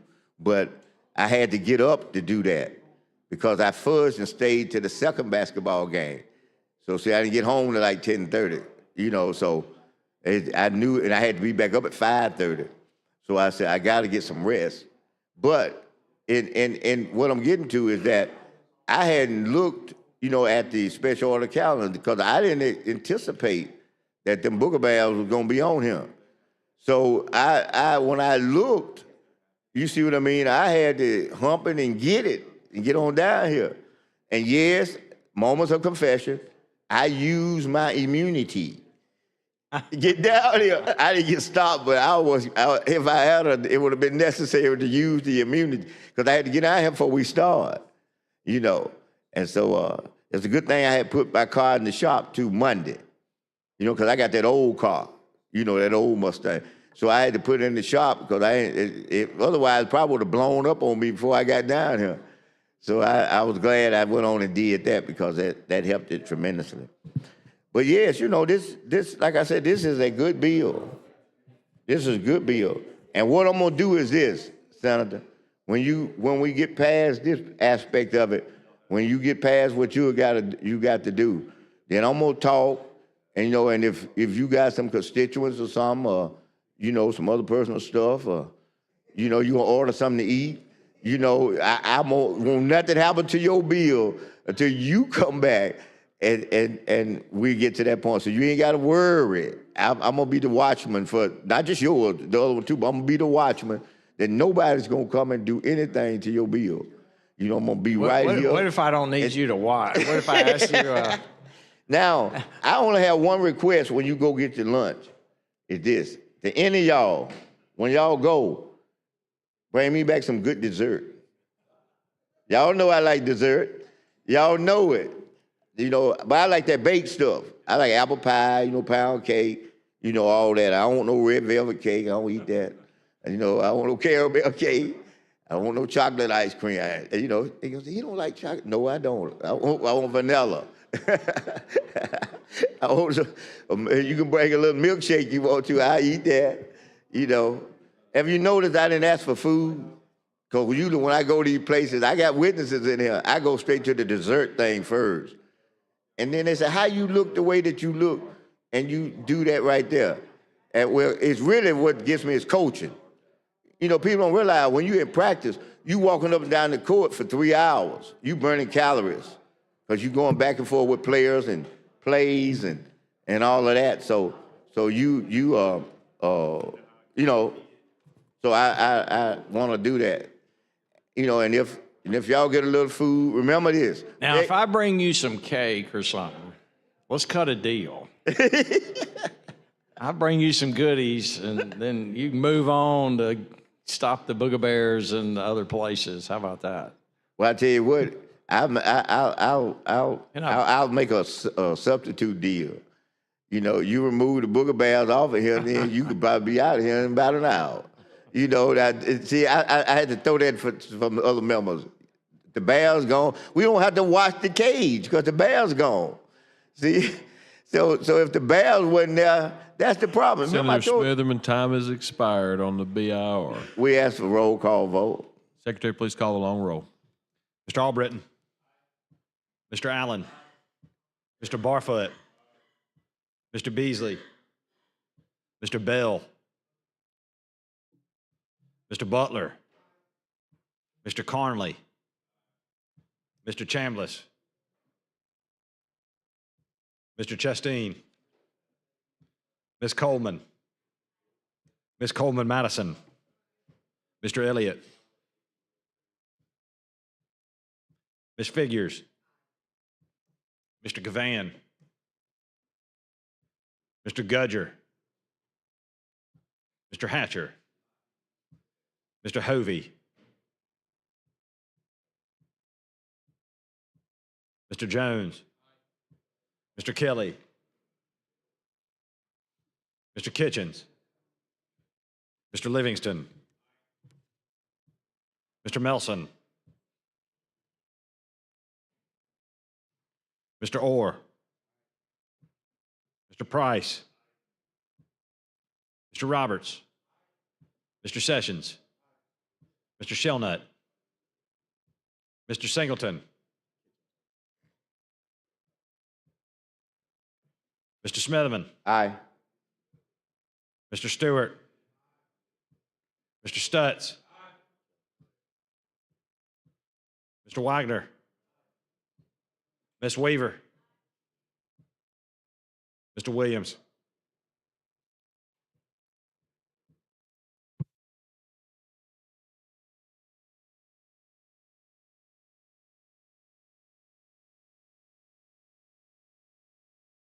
Twenty-nine ayes, no nays. The BR is adopted. Secretary, call the bill. On page 3 of the calendar, Senate Bill number 83 by Senator Orr regarding state government. Committee amendment pending. Senator Orr. Thank you, Mr. President. I move adoption of the committee amendment using the previous rule. Mr. Chairman, Senator. I'd like to speak on the amendment. Yes, you're recognized. That's all right. Take your time. I ain't, think about it. I ain't gonna, hey, look here. You know me. I'm easy. Yeah, I'm gonna go at the easy, deliberate pace, so we gonna be all I right. had to think about where we were in the rules. You good? Thank you very much. Can I get a copy of that amendment so I can talk about it a little bit? You want some? I don't eat them.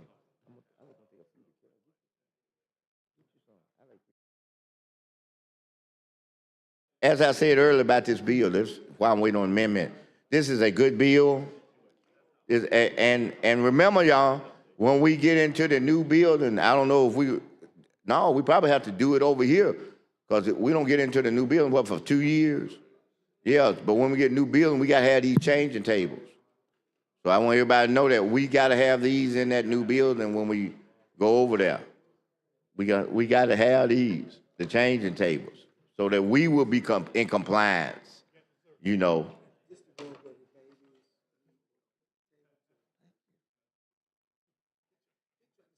Oh, boy, he got it over here so tempting, I don't hardly know what to do with it right here. I'm just gonna tell y'all, and then I get a Mountain Dew, I ain't gonna hardly know how to act.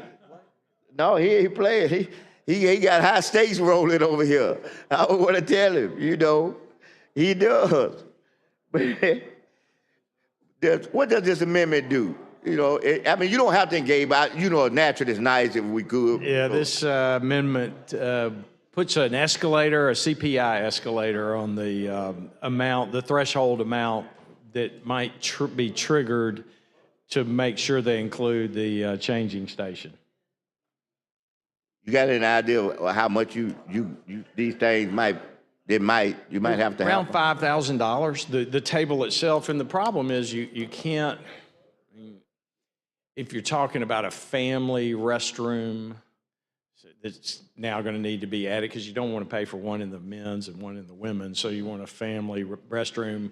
A lot of places aren't built with those, so now if they have to new construction or they're doing a complete demolition of a floor of a building or something, they have to add a family restroom. So you're talking 100 square feet, 75 square feet, something like that.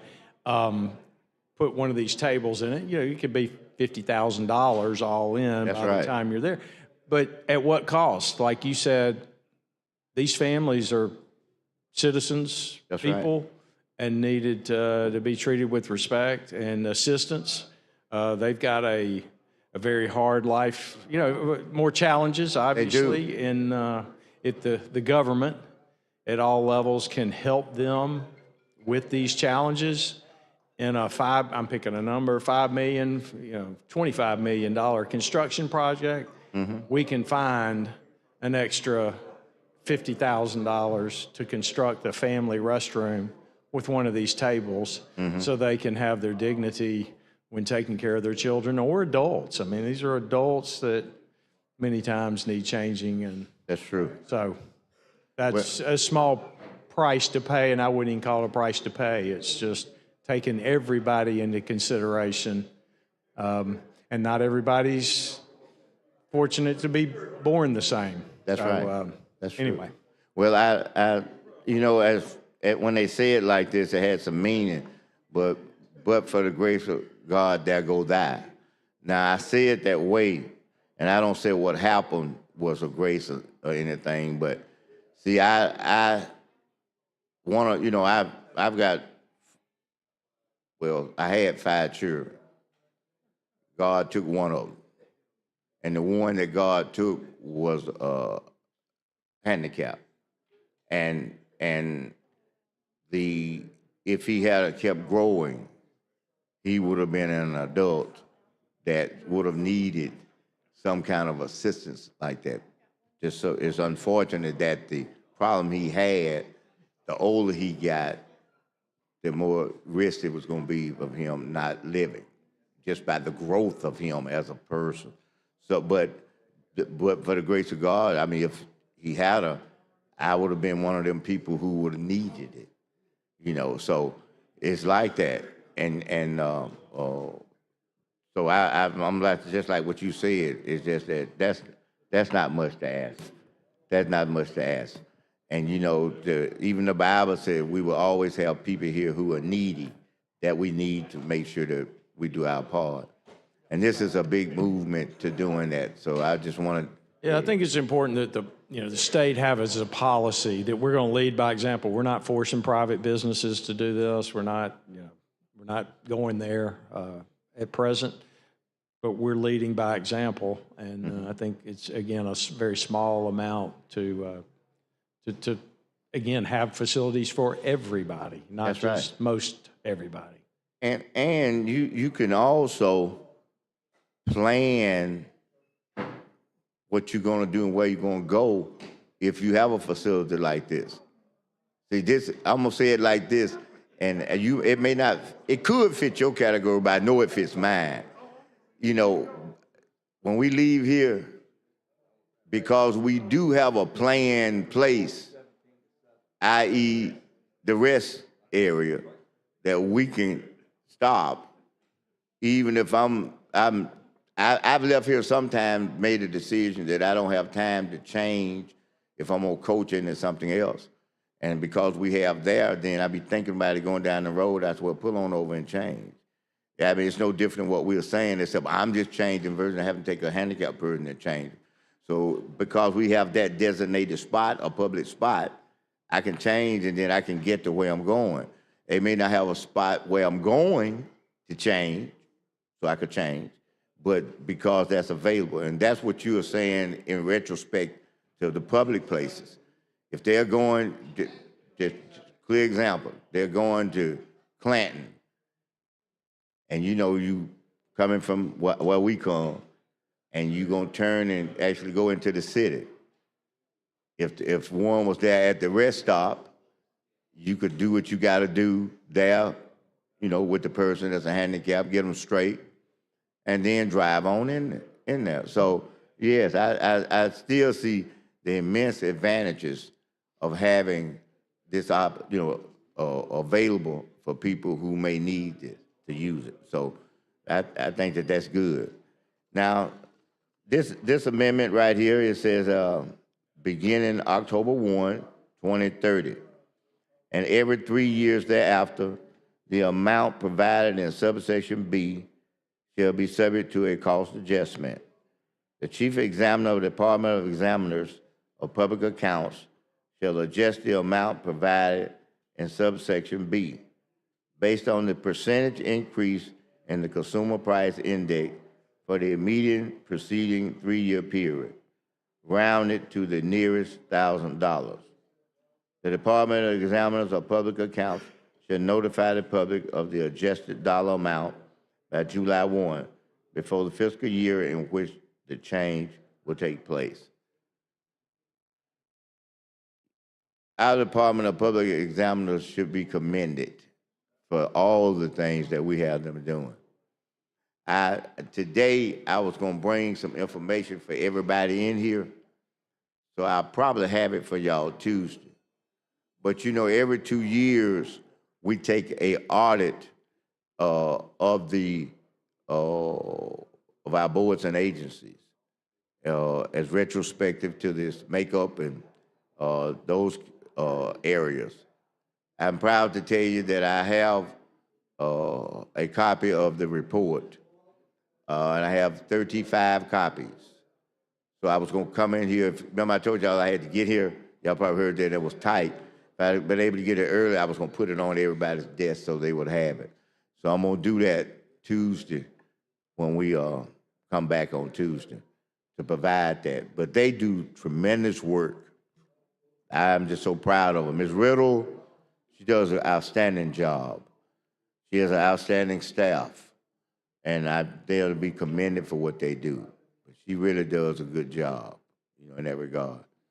And I would think that you in your role here, from time to time, have to work with them, you know, and trying to line things up and do that kind of thing, you know. So I could see that. I could see that. Now, I heard what you told us in the meeting. I started laughing at my own self because I'm usually in that crowd you were talking to. So I started laughing at my own self. I just want you to know that not nobody else, but at me. I said, well, I'm not going to be as tardy this time. I said, I need to do better. My grandson told me something, and because he's going through a little mentoring program, we probably have to go back through it again because it's on Saturdays. And see, he's a track athlete at his high school. He's in 9th grade. But they have these meets on Saturday. And he do like the high jump and the long jump. So he won't be able to finish. But I was alluding to what he said. He said, he called me Papa. He said, Papa, if you're not early, you're late. He said, if you're only on time if you early. He said, if you're on time, then you late. He said, and if you pass time, then you got problems. You know, so I can say that I'm gonna try to be like what he said. I'm gonna try to be early, so that means that I'll be on time, you know, from that perspective. Now, what motivated you to do this bill? What was your motivation? What kicked in for you? It's a point in time. Let me say this. It's a point in time something took place that did this. Now, before you tell me, I'm going to tell you why I said that. If you look back on the truancy bills over the last period of time I've been here, you'll see gobs of years ago that I offered one of the first that we've dealt with. And I'm gonna tell you what my motivation was. I was pulling out the house on the first day to come here in the legislature. And I lived behind one of my schools, just right across the street. And they got these outdoor basketball goals. And I was leaving at 9 o'clock, and I'm wondering why in the world is there some students out here standing around at the goal when I know the school goes in at 8. It wasn't students there. These were high school age students. But they wasn't going to school because they were supposed to catch the bus there, and they didn't catch it. They gonna hang out. So at that point, I said, we got to do something about these children hanging out. And I said, so we got to do something about truancy. And then that's what motivated me, you know, to my first step into that. You know, you and I have done some tag teaming on dropouts. You know, we've done something on that, and that was the same prevention. And that's one of the same things. So I asked you in that vein, what was it that pushed the button and made you say, this is what I need to do? Real quick, if y'all don't care. Y'all care if I recognize some special Not at guests? all, All right. Mr. President. I'd like to recognize some very special guests in the gallery. When I call your name, if you could please stand. The Alabama Federation of Republican Women, the guest of the entire Republican caucus. Welcome to the Alabama Senate.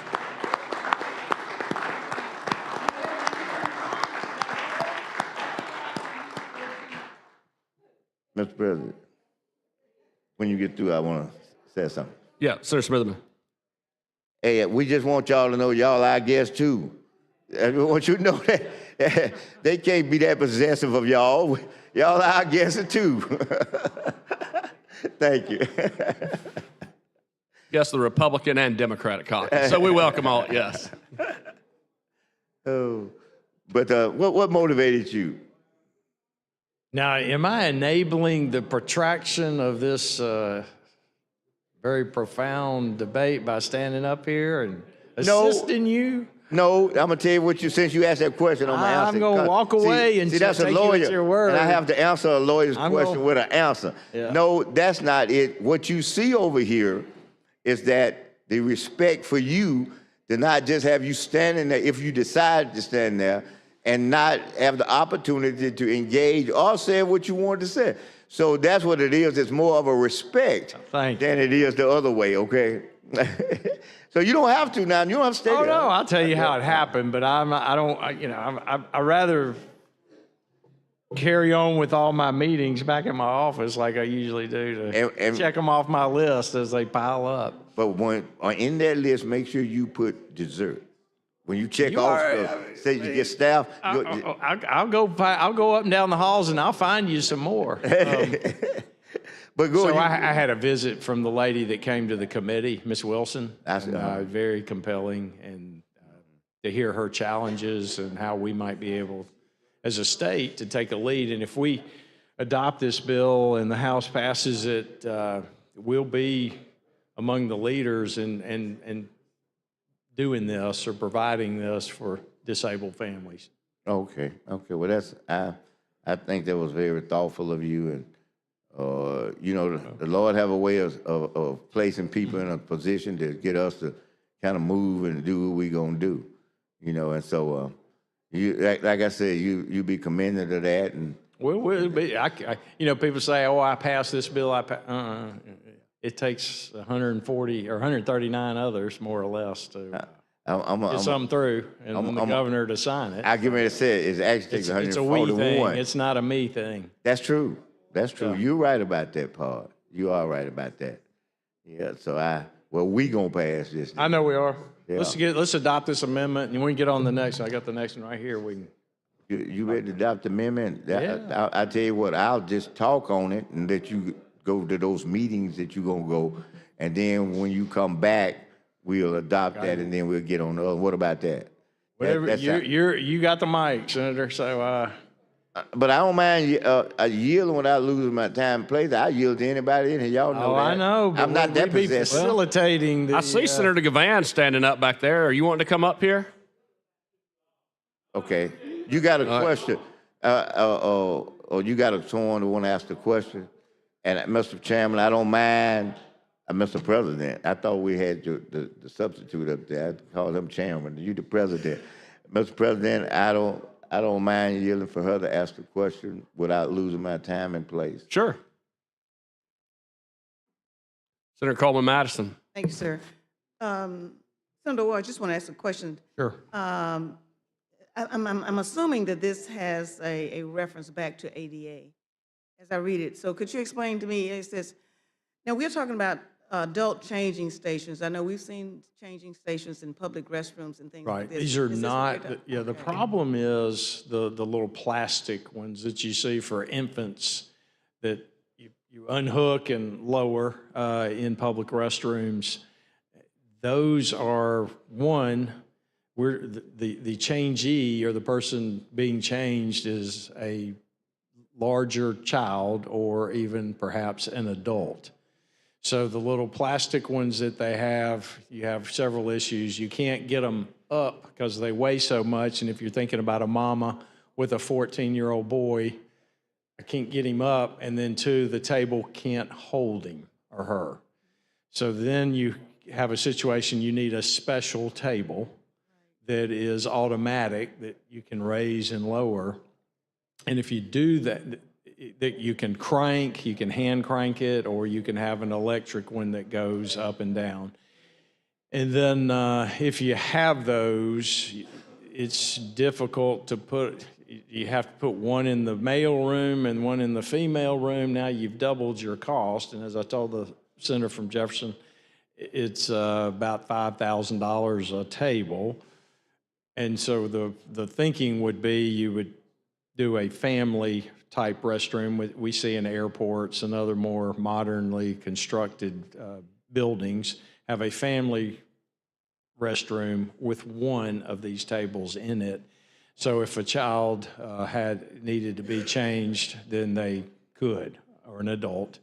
And so the problem is the lady that came to see me, Miss Wilson, back before the session, she has a severely disabled son. He's getting much larger.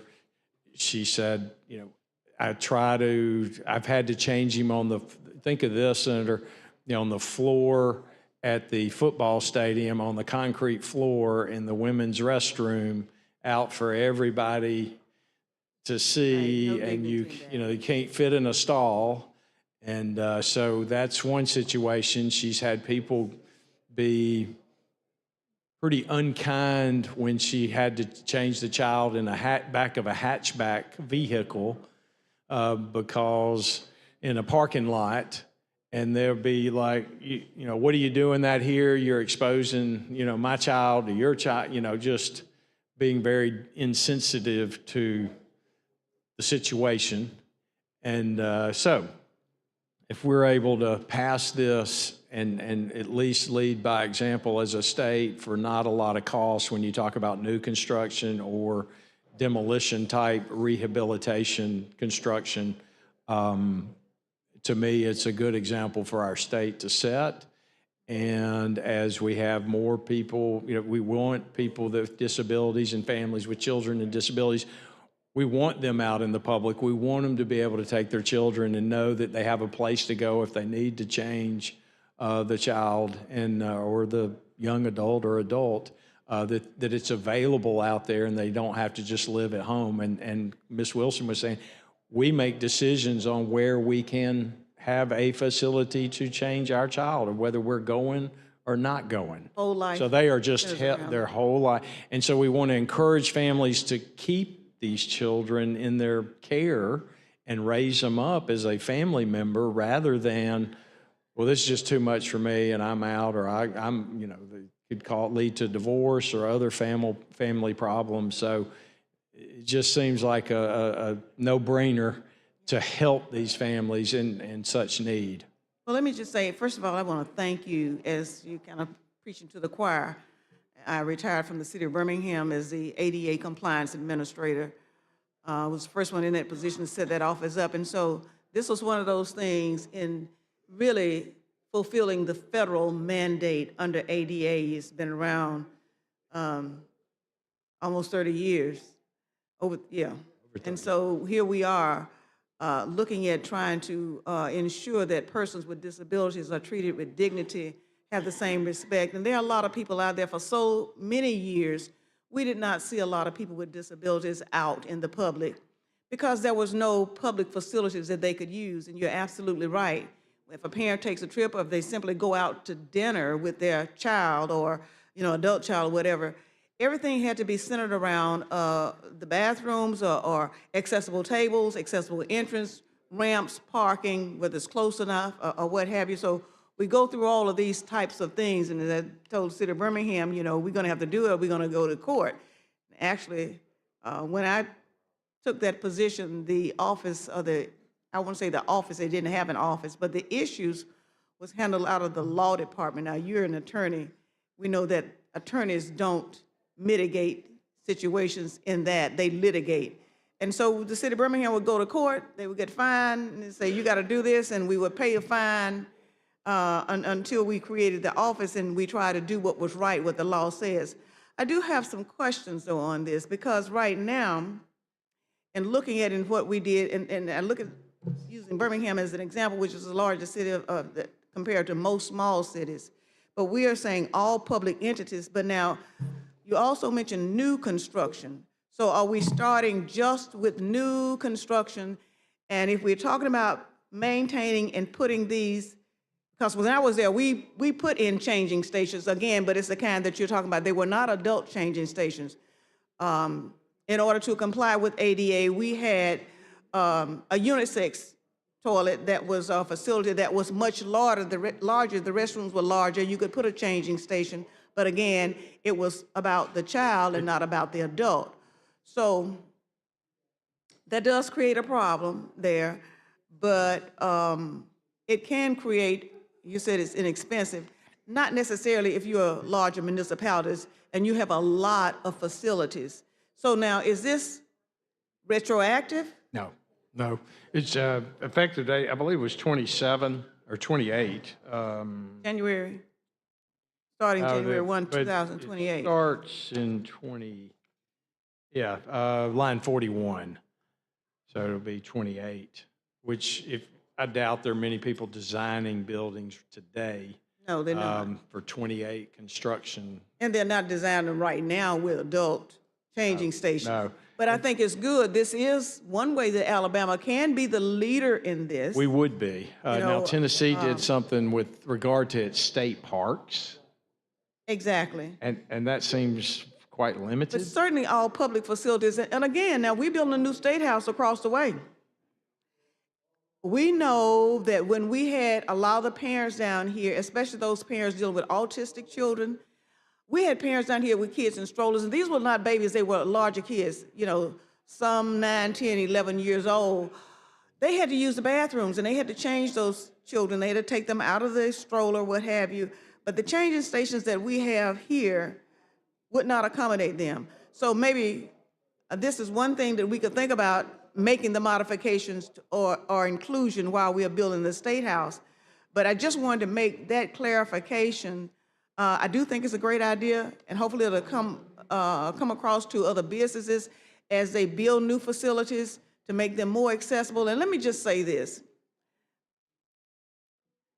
In some ways, we're kind of going backwards in Alabama, and we need to understand Alabama has something to be proud of in the sense from where we've come. Alabama is a civil rights state. That's what we are known for, of creating and knocking down barriers, as we say in Birmingham, from revolution to reconciliation. And it's something to be proud of because people from all over the world have taken note from us. And inasmuch as Alabama is a civil rights state coming under the Department of Justice, the Americans with Disabilities Act comes under that. And so this is a civil rights issue because it is about leveling the playing field and providing access for persons who are disabled. Again, I think it's a great bill. I think we are getting ahead of, and really would be a model for others to follow. So I just wanted to make sure that this does not create an unfunded mandate to local governments, in particular that those who have very small resources. As they move forward, this is something that they can think about in new construction, but it would not require those that have already installed. It may be something that they could do a modification of adding if they have the room, because you've got to have room to maneuver if you're in a wheelchair, what have you. That's another issue with older buildings. But if you're building something new, it would make a difference. Thank you. All right. Thank you, Senator. All right. Well, some good debate. Ready to vote? No, not yet, Mr. President. Okay. We still need to just expound a little bit more about this situation. That because the senator brought us some good things. She's an expert on that. She, having the responsibility to do it for a whole city, Hey, you know, as you do what you have to do, I'm like that man, one of the men on the cross with the Lord Jesus. Remember me now when you go back to what I talked about. Remember me? Okay. Now, we're going to take this opportunity. We're going to do some talking. Man, these some good cookies right here. But I ain't going to eat them up here. You know, I can't, you know. I ain't going to do that now. I do want y'all to do something for me. And we might could do it. I might could convince the senators in here to do it. You know, I want us, and we can do it. I mean, the secretary go probably throw a book at me when I say this. It's out of love, but he probably gonna throw it. But we can suspend the rules in here with no sound while we talking and cut the game on up there. Oh, we can do it. It ain't protocol, and a lot of folks, you know, formally don't like it, but we can do it. Any rule. And I bet they would get unanimous consent to do that. That's all you need. Then they wouldn't have to look at me, they'd just have to listen. You know, and then I'll be talking in every word because I'll be looking up there too. You know, and now I know what's gonna happen. I know what's gonna happen. They're gonna report and say, sit down there doing the work of the Senate. They got the ball game on. But that is the work of the Senate. Those are our constituents. And we are supporting them. Those schools are in our districts. I like your amendment. Get me a tie vote. I'll break it with you. All right? Yeah, that's, you know, there's nothing wrong with that. I mean, would they rather for us, this is the ultimatum, would they rather for us to be here so that we could take votes and, you know, if we have to stand up and debate about something and watch it, or would they rather us not be here and be there at the game? And yes, that is official Senate work. That's your schools, that's the constituents. In fact, you probably have about 2,000 constituents at the ball game. And they see their senator, and then, I mean. You're exactly right. I just made a phone call, spent $2,000 on a fan bus to send my students up to a game to where they can go watch the championship. Yeah, and they want you with them. Right. Yeah, and you should be with your constituents. Right. But we have to be here. Have to be here. So, you know, because the law mandates we be here. Yes. In fact, he can send the troopers and get us. That's right. If we just won't come, he'll say, come on, go with me, you know, and they'll bring us the drop us all right there in that seat right there. Boom. This is where you're supposed to be. You know, in Texas, when they were doing one of the bills, during the George Floyd movements, and the Texas legislature was about to pass a bill, and all of the Black caucus left. They sent the officers and they went to another state. Let me stop you just for 1 minute. If we're timing, how much time I got? If we on a time or something, I got 28 more minutes. Okay, go right on. And they are in another state, so therefore they couldn't come and get them. Like you said, they sent the state trooper for them, so they all went to another state, the next state over. They went to Oklahoma somewhere, and still been in hotels in Oklahoma. Nobody had jurisdiction to come and get them and make them come back to the Capitol and vote. They needed their vote on that. Oh yeah, on that amendment. Oh yeah. So you see what I'm saying? So that even more of a support of the case as to why we ought to have it up here and why it should not be some negative story about it, because the positive side, I'm not saying they're going to do a negative, they would do a negative story. I'm not saying that.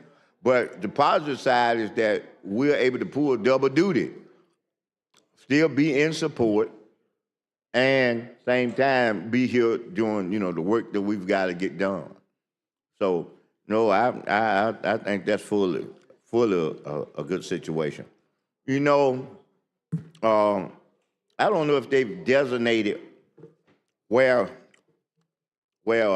this ought to be. This ought to take place. These different we have got the changing stations. I'm not sure. you know, but what I'm gonna do, I'm gonna, you know, it ain't necessarily germane 1,000% to the bill, but at least, I mean, hey, I'm trying to get a little nexus. It's germane to the special order calendar. So that'll help us out a little bit. If there's any question about staying germane, you know, but I'm gonna talk a little bit about the this annual fiscal year report, Senator, Gotcha. of the Alabama Department of Archives and History. I think, as I said, I think everybody got one. Everybody got one of these. So this right here, everybody got one. So, you know, if you're in your offices, when you come back, bring it with you, because this, you know, I don't like to say it like this because there's no book like the Bible, okay? So I can't say what I want to say, so I'm gonna say this. This is the reference book. I will say this is the Bible archive, but I can't say that. No, this is what we need to have to tell us what they doing over there and what kind of contact they're having providing this information. So, let's see. Now I'm gonna wait on that. I want to get back on this bill. So it said the bill, we had an analysis done, and Senator, I want to thank the staff for a great job of analysis. I'm looking at her back there. Our analyst sitting back there, that lady right there. I want to thank you. She's done an outstanding job helping me be having total knowledge about each one of these bills. Now this bill, as the sponsor told us, said this bill requires public entities to install and maintain powered, high adjustable, adult-sized changing tables in newly constructed or renovated public restrooms, accessible to both males and females. Gave them some time to be able to do this by the starting date being January 1, 2028. Now, this bill also mandates signage indicating these restrooms, locations, and ensures regular table maintenance. Public entities with pre-existing restrooms may apply for grants, subject to funding to install these changing tables. With prioritization of high traffic areas, the bill encourages private sector facilities to do the same during renovations or new constructions. Exemptions can be granted in certain circumstances, such as feasibility issues, or historic preservation concern. Once again, this bill will take effect on October 1, 2025. So we're looking at something trying to get done in the immediate, and we are, I think that we will be able to get that done. Now, I do want to say this. I think we need to look at whatever areas that we can address first where our citizens are either traveling or either while we have recreation activities. I think that we need, especially public, you know, we have public parks and public things. I think that we need to focus on those areas first. I think after we do that, then we need to look at other areas. You know, but what I don't want to happen, I don't want the lack of consideration to have these spread it out all over the state. You know, we had several years ago, and I'm talking to my people down here on the coast down here in the state. We had a project where they would fortify the roofs to be tornado resistant. And we had the program going on for several years. And in my just kind of inquiring, I found out that, they didn't do any north of the Mason-Dixon line. I use Mason-Dixon line, but I mean, they wouldn't even come up to the central part of the state. Nevertheless, talking about the northern part. So, through certain inquiries and other things, they've expanded it now. And it goes all over the whole state, and they'll be commended for answering that call. That's the same thing here. I hope that all areas of our state will be able to take advantage of this. But I do think that we first need to make sure our public institutions and our places will be able to take advantage of this. And then once we address that, then we can move in the private sector if we need to. But I like the requirements that he says down here. He said that with priority for high traffic areas. So I think that we're able to focus on that and be able to get it done. I don't know how the House is going to receive this unless he's had further conversation with them.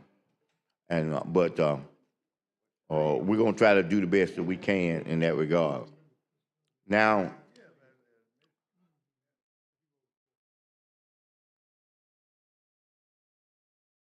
I think in an area where, we are up there, we probably going to need several of these. And that's simply because most people don't realize that part of the state, that the metropolitan area of that state is right at 1.4 million people. Just in that one spot up there where we are, we almost have 1.5 million people who live there. And that's a lot of people, especially in that small geographical area. So we certainly going to need them from the edges of Blount County, the edges of St. Clair, parts of Shelby and Jefferson. We're going to need that. You take Jefferson alone. Jefferson has, I hear all the folks claiming populations and saying that, Birmingham doesn't have now the largest number. Well, my response to that is this. It ain't a county, 300,000 people close to almost 1 million folks there in Jefferson County. So we're talking about one county almost got 1/6 of our whole state population, which is around close to 6,000. So I kind of said that in response. That they don't get excited about the fluctuation of the city. And you said, why are you talking about that? Because you will hear that kind of debate when you're talking about whether these ought to be here or there. So that's why I took it to that level, because, you're still talking about even though we have cities that have a few more people than we do, those counties, they have just a little more than maybe half of our whole county. So I kind of say that based on that, and I'll just tell you the significance of it, was that when they had the grant money, Jefferson County was the only county in the state that the federal government authorized to I don't know the right word. I got the chairman up here. He could tell me what the right words were. But to actually receive the money directly and then disperse it based on whatever the rules and guidelines. It'll just tell you how many people live in the county for them to treat it that way. So that's one reason why y'all see me saying when I'm up here, people come up with all these interesting ideas. They want to do this and do that. And you know, they don't understand the impact it may have on us because of the uniqueness. I've just kind of explained a little bit about that area of the state. So in those kind of situations, I just simply, and I appreciate y'all, because you're by and large, y'all work with me on it. I say you can, all 66 of y'all can do whatever y'all want to do, but just please leave Jefferson County alone. Leave us alone. Because, you know, we'll ask if we want to do something like that. Now, you said, why did you say that? I said that because I'm getting back to the Booger Bears that's on here. And you said, what are you talking about? I'm talking about that Archives Board bill. I'll make it clear to everybody. You know, the incidental is airplane time again. They want to fly down the runway. And they want to run over. It's one little group of people at the end of the runway, and there happen to be people who are gay. They want to run over these folks and fly on out of here. Okay. All right. Because I got quotes, got newspaper articles about this issue sitting here. So that's a fact what I just said. But as I always said, I'm going to keep on saying in proper situations and time, got these wings out here, okay? And out here with these wings, is on one particular wing, you got black folk right here. And you can't see them because the cockpit and the pilot is usually right at the nose of the plane. The wings are here.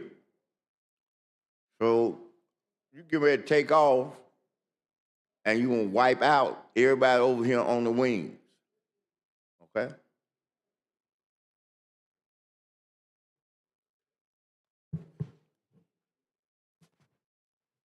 And I'm beginning to get the impression either it's intentional or you don't care.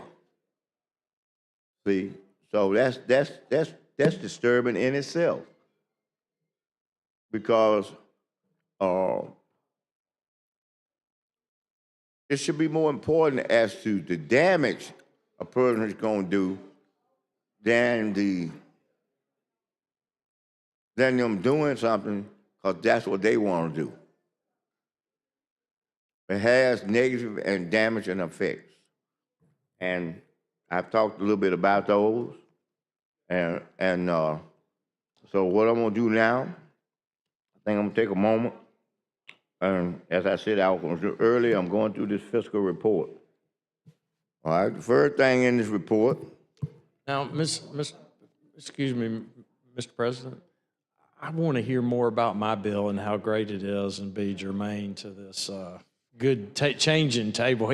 We got archives coming, maybe if we get there. We could stick with our changing table bill, Senator, and telling everybody how great. May I respond to that, Mr. President? Sure.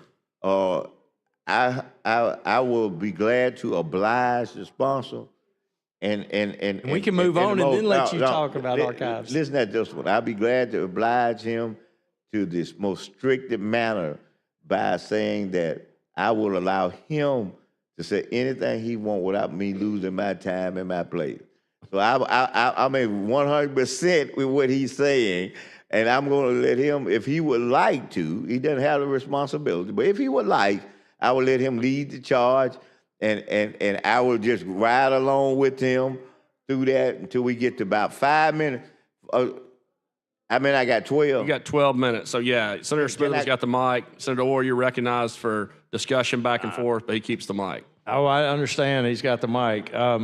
No, I was just wanting to hear more about the goodness of this bill. And that archives bill, it's on down the line, and you can talk about that when certainly that time comes. But if you're eager to talk about the archives bill, I got a plan. Plan is we adopt this amendment, we move this bill on so you can start talking about that archives bill that you like so much. Well, I'm gonna make you laugh when I tell you this one. That's a good plan A. That's a good one. But I got a plan B, and I'm gonna tell you what that is. When you get tired of looking and talking to me, you know, knowing nothing's gonna happen to your bill till you come back, you're gonna leave. And then when you leave, Jermaine won't kick in at all. And then I can tell that's plan B. So as long as you stay, I'm gonna heed to your plan A. But you know up front. But you know up front when you leave, I'm going to plan B. Now I thought I'd tell you that. So I think you know what I call this bill for you now. I call for you. This is probably in the level of your top 10 re-election packages. Because but I got a lot of unre-election packages.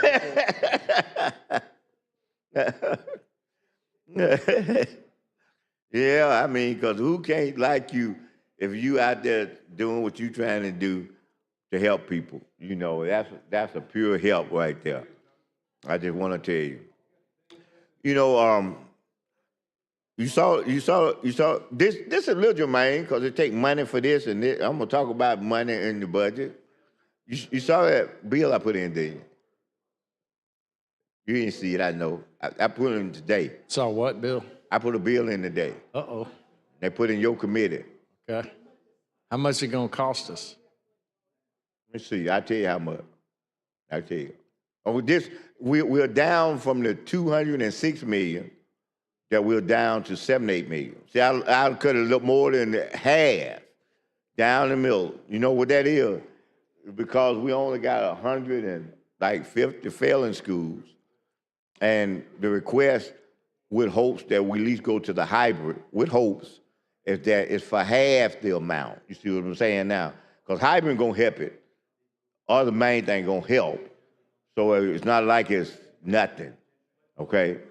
The first thought because it was nothing, you know. So I'm gonna tell you what I'm thinking, you know. So remember I told you, I'm a pre-test, so you got time to analyze and think about it and, look at it inside out, outside in, and, I just need your input.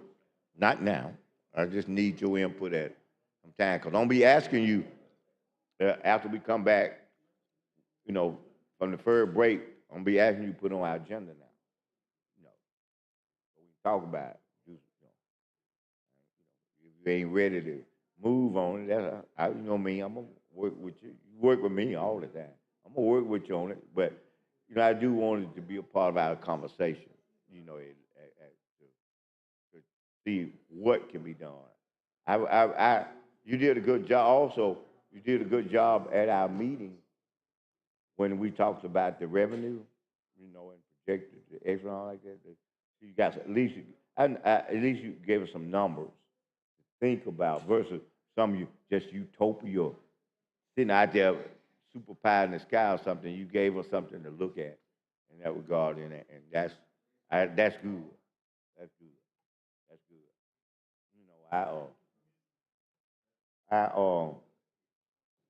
I saw you had the people up there, our cyber people. How that's coming along? I'm just doing fine. Gonna put in these tables at that school. It's already it's prospective, so you'll have to build a new building, and then it'll have to be the right type of building. The next amendment I have is it's got to be, if it's a school, you got to have a place where the public comes and congregate. So if it's just classrooms, then you wouldn't have it, but they already have that for special needs children. Okay. In schools, so we don't need to mandate that. I was just thinking because got a gymnasium, a lot of things go on in that gymnasium. Especially small communities, that's almost like the civic center for them. Right. So that fits that caveat you put in there about, I can read, but I think. Hey, like, you're so interested in that amendment. Why don't we move this and you got about I'm a, minutes left on this one. Let's move it and then we'll get on to the next one. How about that? well, That's a deal. I heard you. this can, Mr. President, I have a point of order. Okay.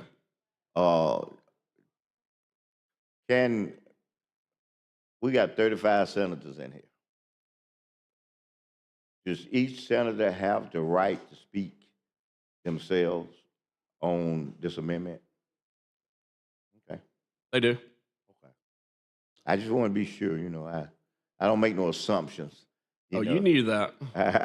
I know, but I want to still be sure. I want to be sure.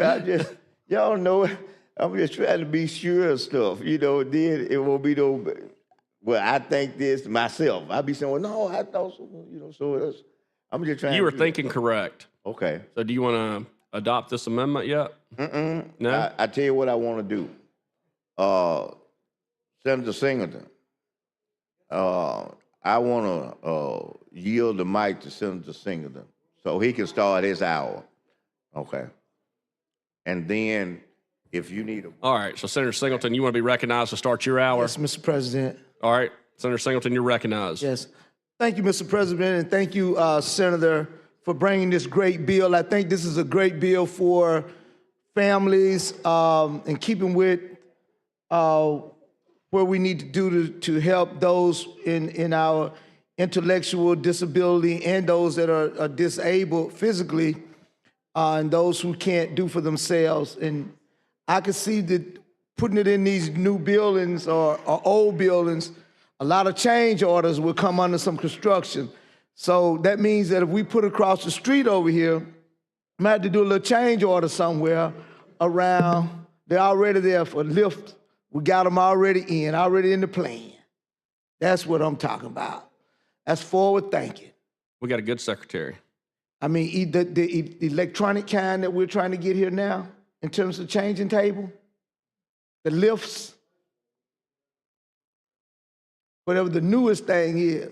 The newest thing got to be electronic now. We got to have it where we can lift. That's the goal, is not just to have a narrow table, but to have one wide enough and one is to handle enough weight to lift, the body weight of that mother's child that they're bringing in.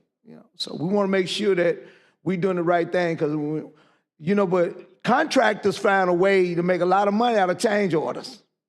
Now, when they see a change order coming around, buddy, they go to skinning and grinning in. They can try to make up where they swear that they were giving you a break in on the price. They'll make that up right there in that change order. So I want to make sure that we're doing all the right things, in our new Taj Mahal that's going to be coming up across the street over there, and so we're following all the ADA regulations.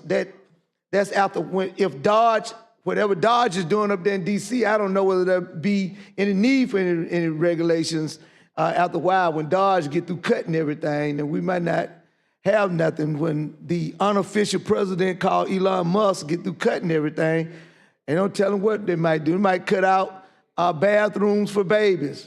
I don't tell him. So we just got to be careful and sit back and watch the show as it's moving forward.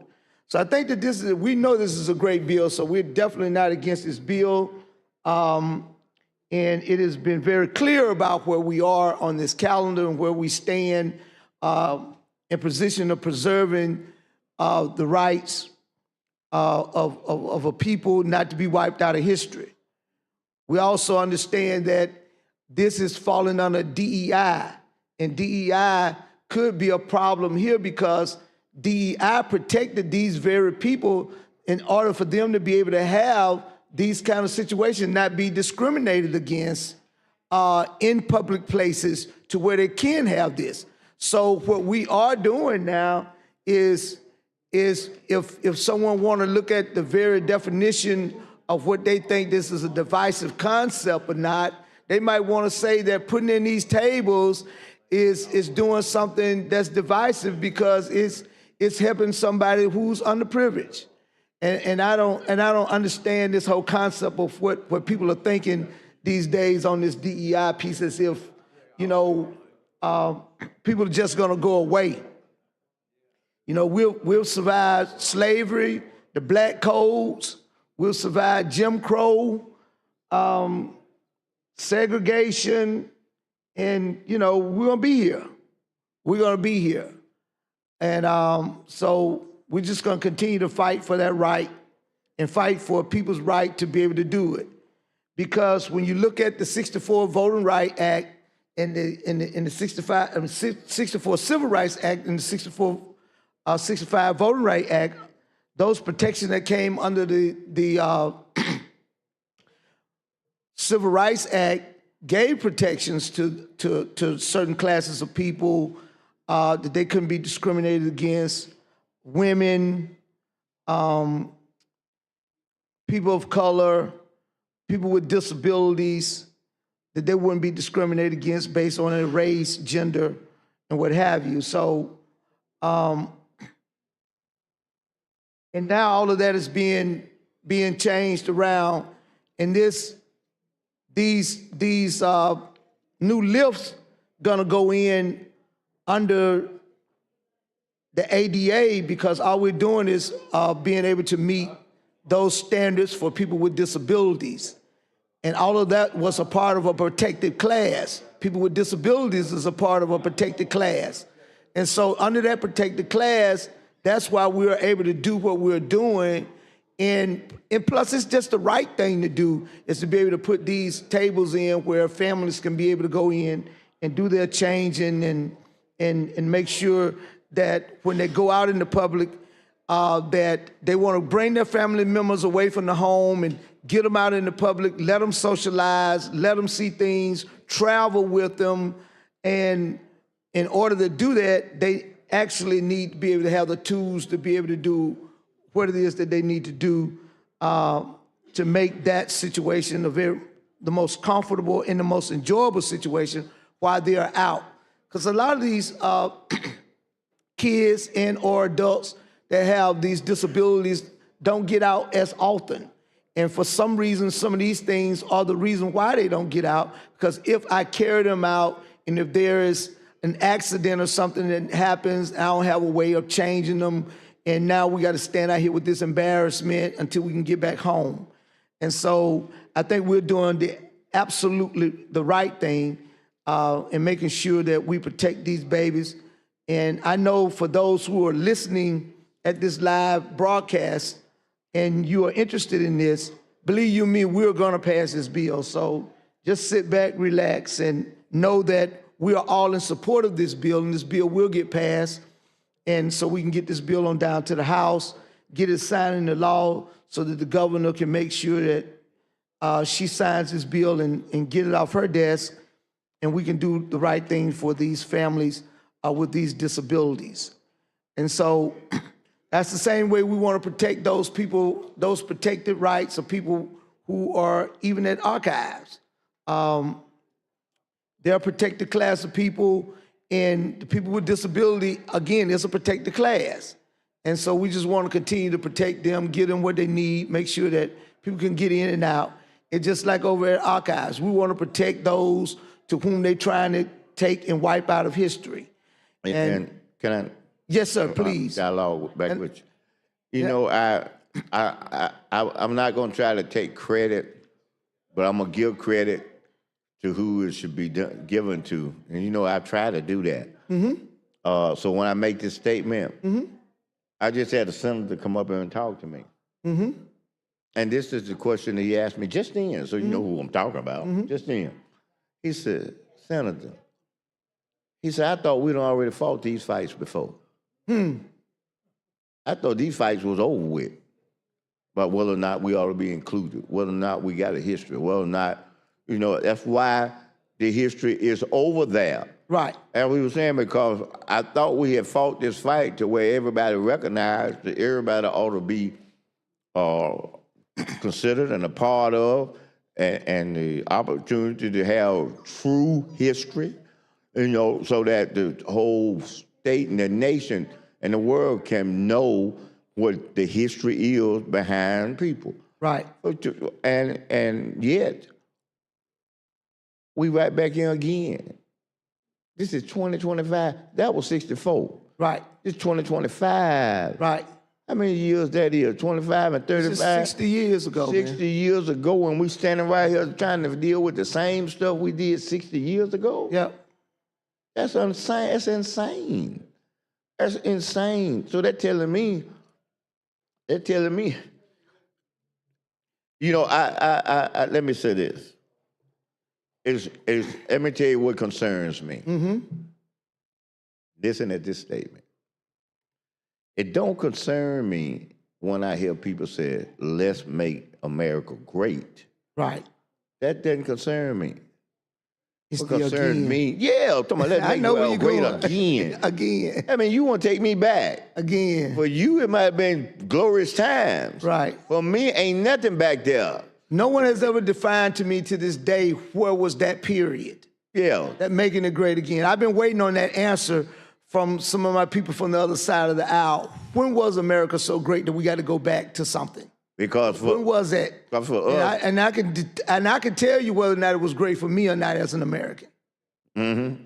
I just want to know what period of time that we're talking about going when you say again. Well, I can tell you this. I don't know what the period of time is, but I know it hasn't been the period of time since I've been on this earth. Thank you. Now, it may have been before the Lord brought me on here that they talking about. Right. But wasn't nothing great about living in Jim Crow. Right. Wasn't nothing great about you had to go to the back of a restaurant to make an order for some food, and you couldn't go in, and you had to wait there, and your order was the last one, and when you got whatever it was, handed out to you out the back door, and it was cold. Or when you have to go to the doctor, and the doctor has, if you're white, you went in the front door, and you were black, you came in the back door.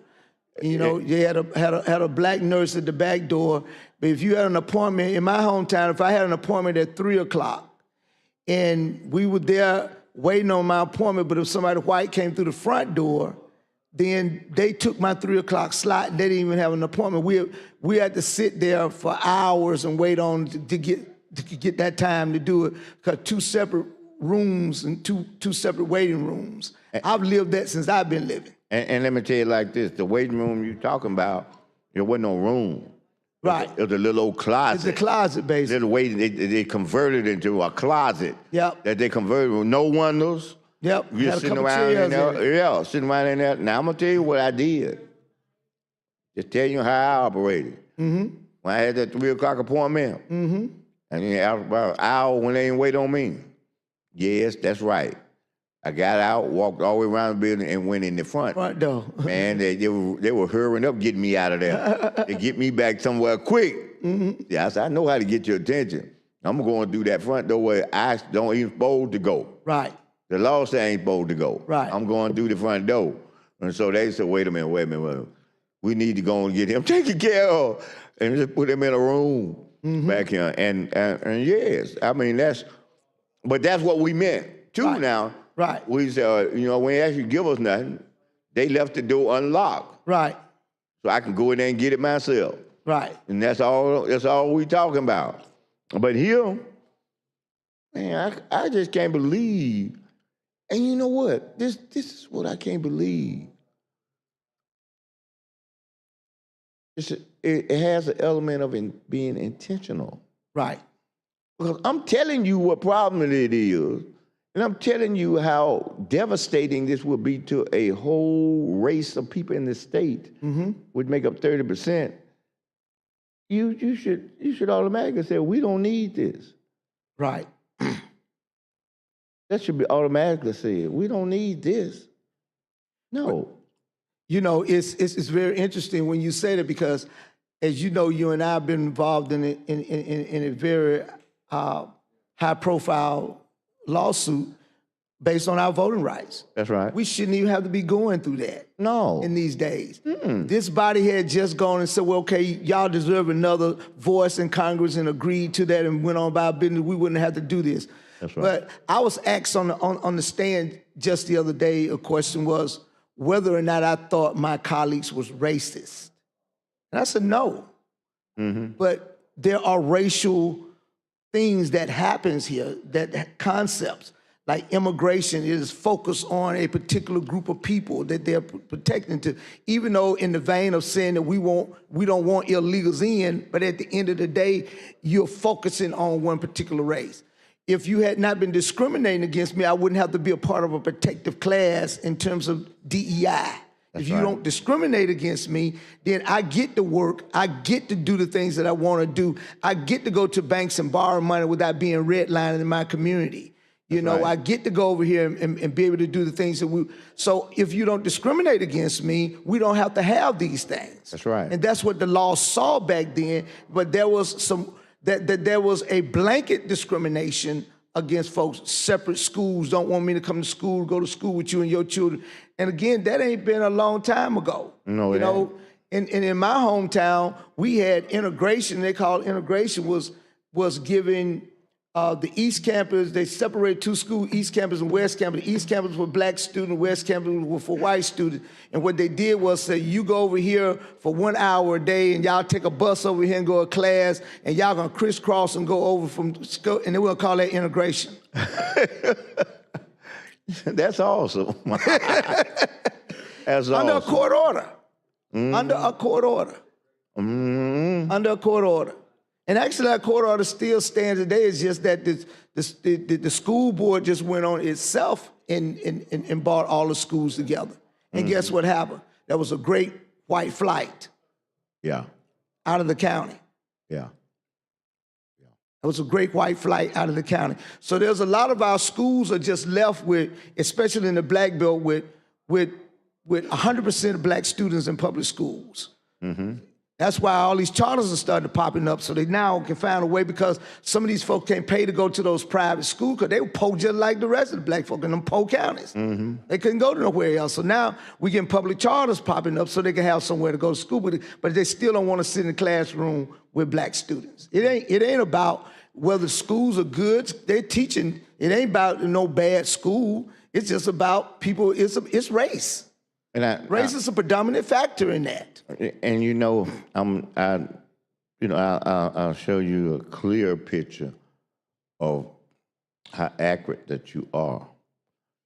If you can get the report of high schools and see where they grade, and you take the affluent schools and you take the makeup of the affluent schools. Now I'm gonna put you over here. A school just right there, sitting right there with every last one of them. And you say, what you mean? If this school has an 88 overall in science, the school I'm talking about might have an 86. Right. And I'm talking about Ramsey High School. Right, of course. Ramsey's the cream of the crop there, baby. You as high as the academic standards there, you have the same situation. The same situation. I can take you straight down, actually, come out one block, go straight down. I can take you to a school 1 block from where, well, not from where you were, but our courthouse. 1 block from there, and it's just the opposite. Right. And that's in the middle of the city. Right. Was that, what's the name of that old school? It used to be the big red school that's in downtown. Yeah, Powell. Powell. Yeah. So you're absolutely right. Now, you said, why would you be talking about this? Number one, it's Black History Month. But the other thing is that's what we're trying to expound in this situation. That's what you're doing. February look like it's been long this year. Oh, Lord, this been a long month. It's going to be the shortest month of the year.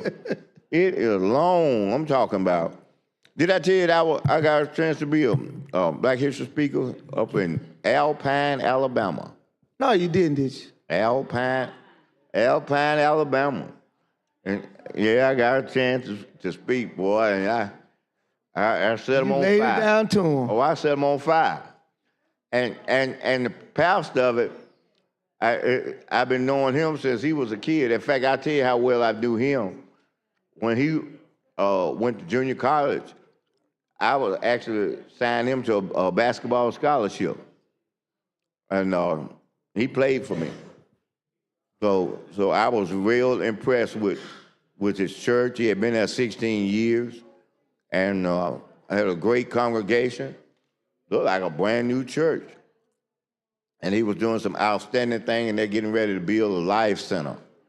And so I was real enthusiastic and appreciative to be able to do that. And then you know how I like them sweets. They hook you up. Oh, they had a couple food trucks out there.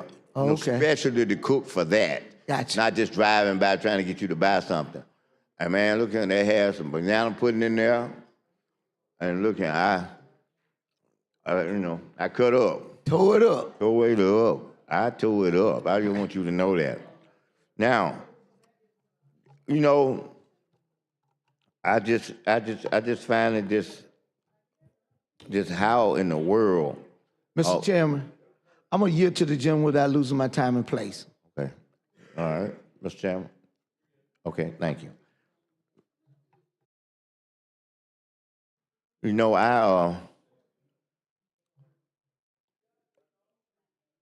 I had a chance to go over there to, over at the archive, I got to do, if they do it over there, I don't know. I got to do the genealogy, do they do that? I had a great niece who lives in Texas that I've never heard of in my life. And she did the genealogy. And she brought it all the way back to my parents and to me.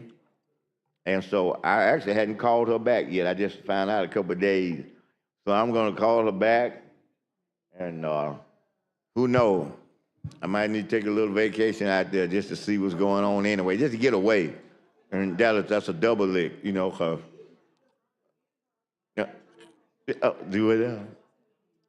Oh no.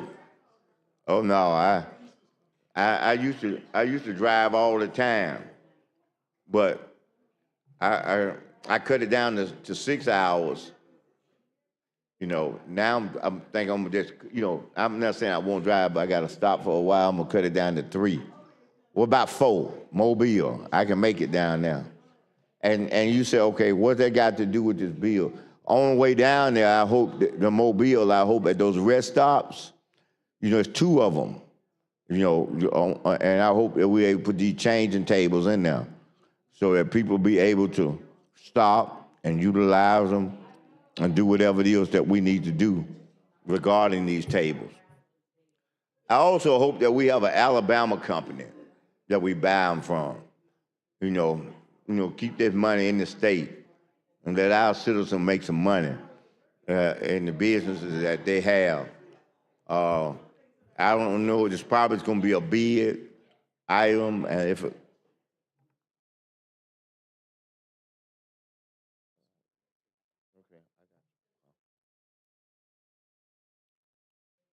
what you want?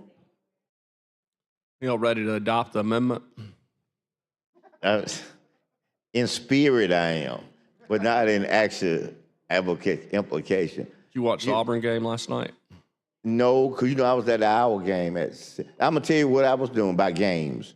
I was at home, and the girls were going, they were gonna play, and my daughter came in the house and picked up my grandson, and she said, my granddaughter's Naomi.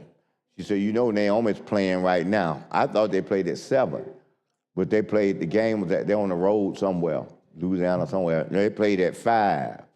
And so I sat at the house, ESPN Plus, that's what they play on. And so I'm sitting at the house watching her play. And so my code was that once she comes out the game, then I'm gonna go to the girls' game. So you can see me now. And then I had her on my phone, and I'm in the arena, so that's why I couldn't get back to Auburn. But I heard that they won pretty good against Ole Miss. Yeah, they played good. Oh, Yeah, good. played outstanding. Wouldn't this be something if Auburn and Alabama was in the finals, in the national finals? We'll have to be there. Yeah, that would be something. And hey, you know what? You have to shut the state down. Everybody would be there. Or put it in a big old football field. You know, like remember when Houston played against UCLA, and they put it in the Astrodome or somewhere like that. You know, that's what you're gonna have to do when Alabama and them play. Y'all gonna flip a coin, see if it's gonna be in Brian Denny or in Jordan Hare, and then and put a court out there and have everybody in there hollering. Now, because it's gonna take them in the seats. Them little old arena with 17,000, that ain't gonna get it, you know. Then we might get in the, what they call it, the Guinness Book, maybe the highest attendance for a college game. That might do us, you know. But that big boy y'all got at Auburn, he gonna be in the top 3 people picked in the draft. He's just a man out there among boys. And he just laugh at them like he just play with them out there. But now, Bruce Pearl is an outstanding recruiter. He's outstanding. Oh, yeah. Yeah. Did I tell you that I was friends with Neil Faulkner? You know Neil. Yeah, I mean, I'm talking about for like 12 years before she moved over to Georgia Tech. I used to come down there, we go out to dinner, you know, and yeah, every so often. Because at that time, though, you know, I was coaching girls basketball. Yeah. And she gave me a few pointers and tips, you know, things like that. So, I was real impressed with them. You know, I was very impressed. I thought one while my granddaughter was going to go because they invited her to the elite camp when she was in 10th grade. But unfortunately, she had several injuries. You know, and so that, you know how I go at them schools. You get injured, they kind of, you know, I don't know if you're going to perform at that level. But you know, they were interested in her for a while, you know. So, you know, she's kind of worked her way back up to start and, you know, getting a chance to start now. You know how it is, portal people come in, and then you get in a rotation with them. And then you got to show yourself be a little better than them. So she's finally got to that point. Well, she's been able to show them, so look, you know, you got a jewel sitting right here. And so I just hope it continues for her next year, because she'll be a senior. No, the blessing, though, she's on time to graduate, right on time. But yeah, I tell you something else. I went down about 2 weeks ago on a Wednesday, and driving down there, I noticed that they've closed some of them rest stops. I guess they're renovating them. And you know the one going back toward our way, you know it's closed now, up there by Clanton. So this would be a perfect time for this bill, you know, to put it right in there. It'd be perfect. Yeah, oh yeah. That's why you heard me say that at a few, at a few schools, you know, that, especially in rural Alabama. I give you an idea. I don't know the real visualness of this city, but I'm gonna pick one out. Like Wedowee. We got a city named Wedowee.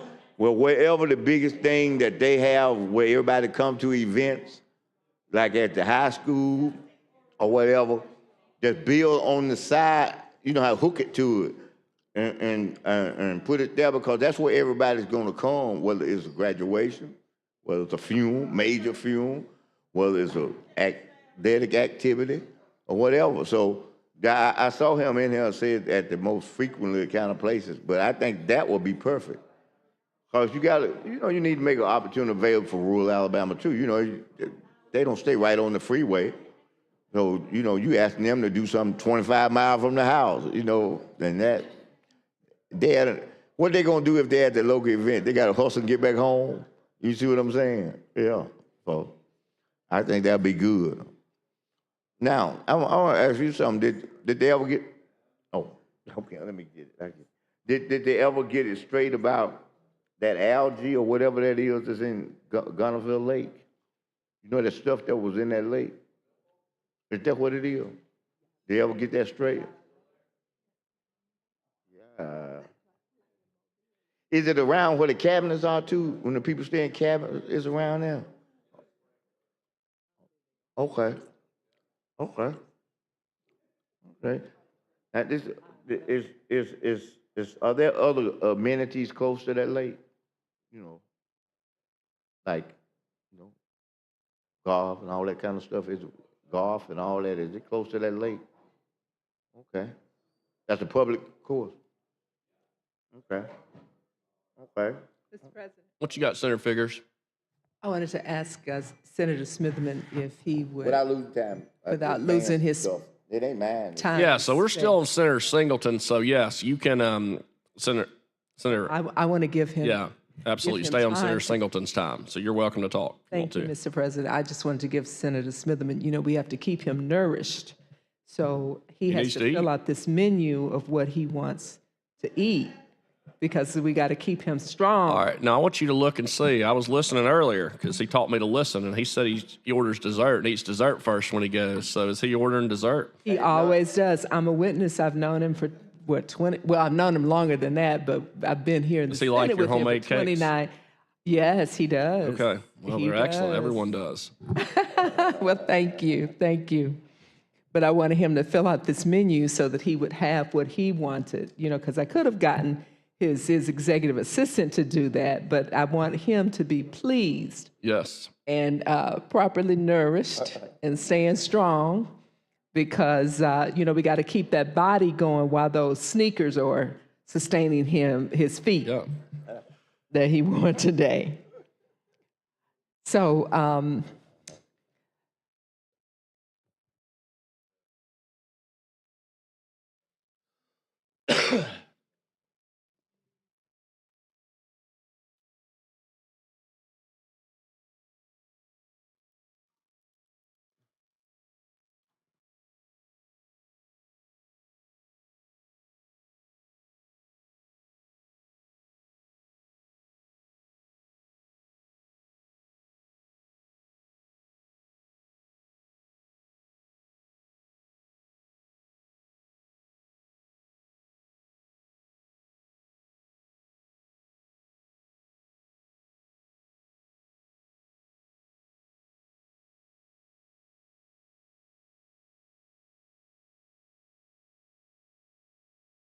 thank you, Mr. President. It was nice chatting with you. Yeah. Thanks, Senator Figures. What I was debating right there was whether I'm gonna do some fast food or some real food. What'd you decide? Well, I got some collards, black-eyed peas, candy yam, fried chicken. Okay. I had baked chicken the other day, so I'm spurging with some fried today. That'll be good. And then I'm gonna get some Tabasco sauce and just turn that meat red. Yeah, I love it that way. I just tell y'all, I do. In fact, I carry a little bit of small Tabasco. I'm one of the only people, I bet you this, that go to, how you have the Chinese restaurant where they cook all the food and stuff like that? When I leave home, I have a little plastic bag, and in that plastic bag, I have bread. They don't have bread at them places. So I have bread, and when the chef turns his back and go, like he has to go back and get something, I throw it on that grill right quick. He come back and look at it. I said, go on and hand me that right quick. And he had it back to me. Talking about at the Japanese restaurants, Yeah. the hibachi grill. You're Yeah. making you some toast on the grill. There you go. Okay. I have to have my bread. Yeah. All that good stuff they have out there for you. So I have to have a little bread to eat with it, Got it. I missed it this morning. I told everybody I got up a little later. And I was going to have a treat this morning. See, this morning I cooked. Oh, you going to believe what I cooked this morning. On the fly, too. Country ham. I'm talking about real country ham. I ain't talking about just some ham. And then some of that Oscar Mayer bacon. Nice Oscar Mayer bacon. and then some Kaneka round sausages. I cooked them, and then grits and egg. I was gonna cook some biscuits, but it took, y'all know it take too long for biscuits. You know what I mean? 20 minutes, 25 minutes. Yeah, I Senator wanted to Allen's now. your biscuit man. Say what now? Senator Allen's your biscuit man. Oh, that's my man. That is. That's him. Yeah, say what now? Blue Ribbon. Look here, I got to come. The next time that you do it, listen at this. Bring me a few and see. Now I'm gonna take you back to my roots.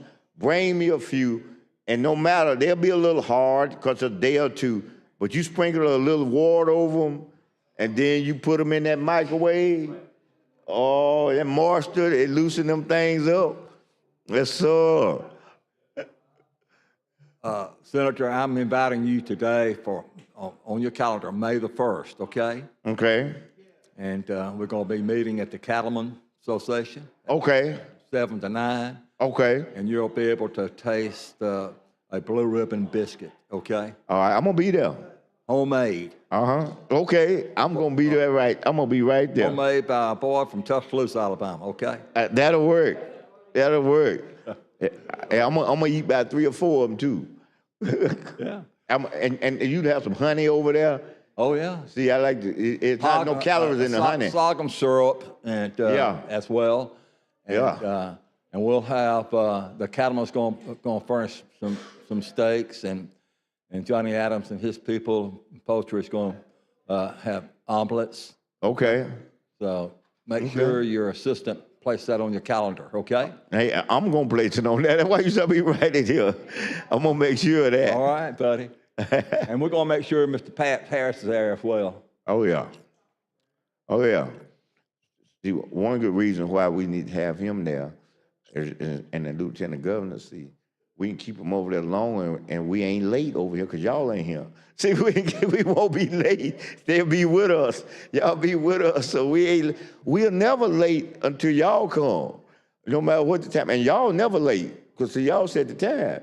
See, so we all right. We with y'all. Yeah. Now,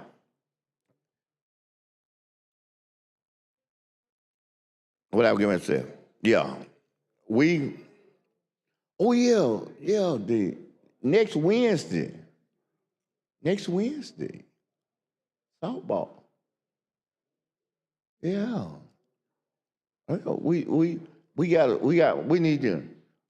need to make a special request for what we're gonna have after the game. I know we're gonna do it there. They usually do it at the stadium, but something good. So y'all think about that when y'all telling them what to do. We want some good stuff. I don't know what that means, but I'll take a good hot dog after the game. I like hamburger. All right. You know what? I tell you why I said that. Because I coach youth sports for so long, and we have the hot dog sales and the spaghetti sale, on Fridays. And I done ate so many hot dogs. You want to get back here?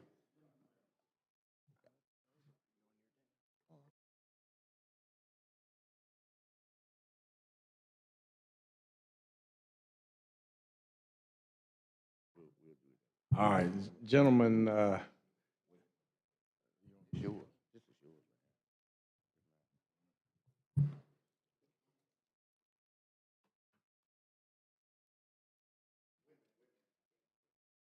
who's Singleton's mic? He said Singleton. You can be recognized if he's not here, I guess. I'm losing the time and place, so so I can't entertain anything. You're such a victim, Senator, just a victim of circumstance. I know. But you could, what the underlining of that is, of where we are because he's not here, and I said that, is that once again, I know you know this, but you can reassure that if you said it, Senator, you got the mic, and I need to do this because I don't need nothing to happen until you come back. Ain't nothing gonna happen. And always in life you can't say that, but I will say that naturally by you like that, and I'm the same way, So that's the kind of positive side of it. You ain't got to be worried. I've seen a few over the years not recently, where you have to kind of be concerned. You know what I mean? You know, but not from anybody that's in our gathering right now whatsoever. The you know, we talked about this will be on them prime times to be able to put these tables in. Because I don't know if you noticed, but we got a lot of our rest areas who doing some renovation right now. Right this minute. They closed. And they closed because they're doing the renovation. You know, so.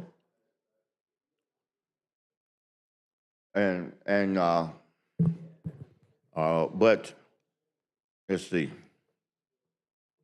I'm on, how many pages is this bill? Let me see. I got the amendment. It's about 6 pages, 4 pages. 4 pages? It's a shorty. Okay. Okay. I see. I got it now. I had tried to get a little this. This is 83. Okay. An amendment, I got one over here, but we can talk a little bit about the other amendment before we move to it. What does it do? The second one. It goes on line 88 and says that K-12 and higher ed are exempt from having to put these in, except for, like you brought up, the gym. Okay. You're building a new gym, then you would need one of the, where the public's going to come. I think you mentioned about in a small town, it's like their civic center. You got people coming and going. But for all the classrooms and where the kids are, the students are, if it's not where the public's invited with tickets and all that stuff, then there's no requirement for all those areas. I think, and I can see why, because. And for kids, excuse me, Senator, I do say this, if you have special needs children already in that public school, they've got facilities for the age or the teachers or whatever That's right. to do this. They got the capacity to do that, but it won't be a public situation because the public's not walking up and down the hallways. That's true. You're right about that. And I was going to say that in fact, I actually got a Blue Ribbon school in my district it's a school called Epic.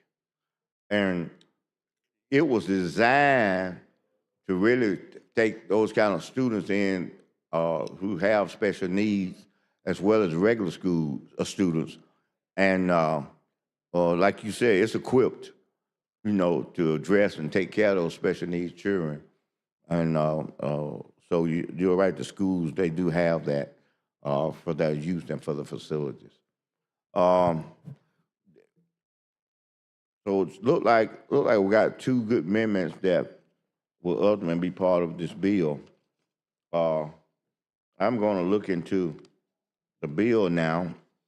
Then I go back to the archive. But I got my sponsor in here, so I'm going to try to stay a little more germane. In fact, I'm going to do this. I'm going to help out the people that didn't have a chance to read it. I'm going to actually read this bill to the public.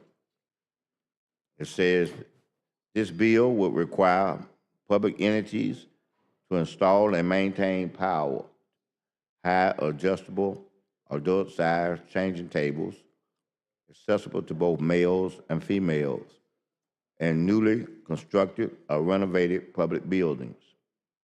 This bill will provide for grant award payments to public entities with pre-existing public restrooms, subject to appropriation. This bill will also encourage the installation and maintenance of adult-sized changing tables in private sector facilities across the state. Relating to public buildings, to provide requirements for the installation and maintenance of powered, high adjustable, adult-sized changing tables in public bathrooms under certain circumstances, to provide grant award payments to public entities with pre-existing public facilities, and to encourage the installation of adult-sized changing tables in private sector facilities.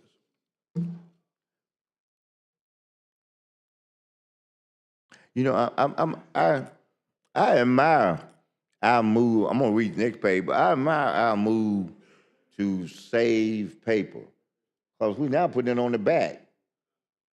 Wasn't there once upon a time we didn't put these on the back? We just, each sheet had its own face on bills. Oh, okay, not the official one, but some of them other ones we did. But now I seen they on the back too, so you're cutting this thing in half when it comes to this paper. You know, but unfortunately, there are still people like me who kind of semi-dinosaur when it comes to this technology. I'm semi.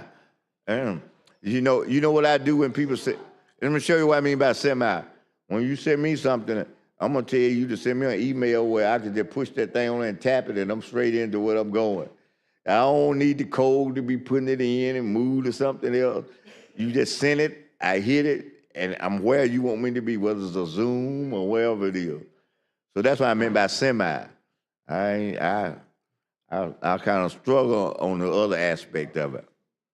But now, this is what it says after the synopsis. It said, be it enacted by the legislature of Alabama. Section 1, for the purpose of this act, the following terms have the following meanings. Number 1, public buildings. A building or what the word is? Appurtenancy. That's what it says. It's APPURTENANCE. What is that? Appurtenance. Okay, good. Thank you. I appreciate that. You see how, I know you already know this, but you see how you just chimed in and did that? Remember this in your life. You see me need some help, just help me like you did then. Don't even ask, well, do you want help? Just help me. We'll talk about the other part later. Thank you. I appreciate you. Oh, no, you can. They ain't brought me.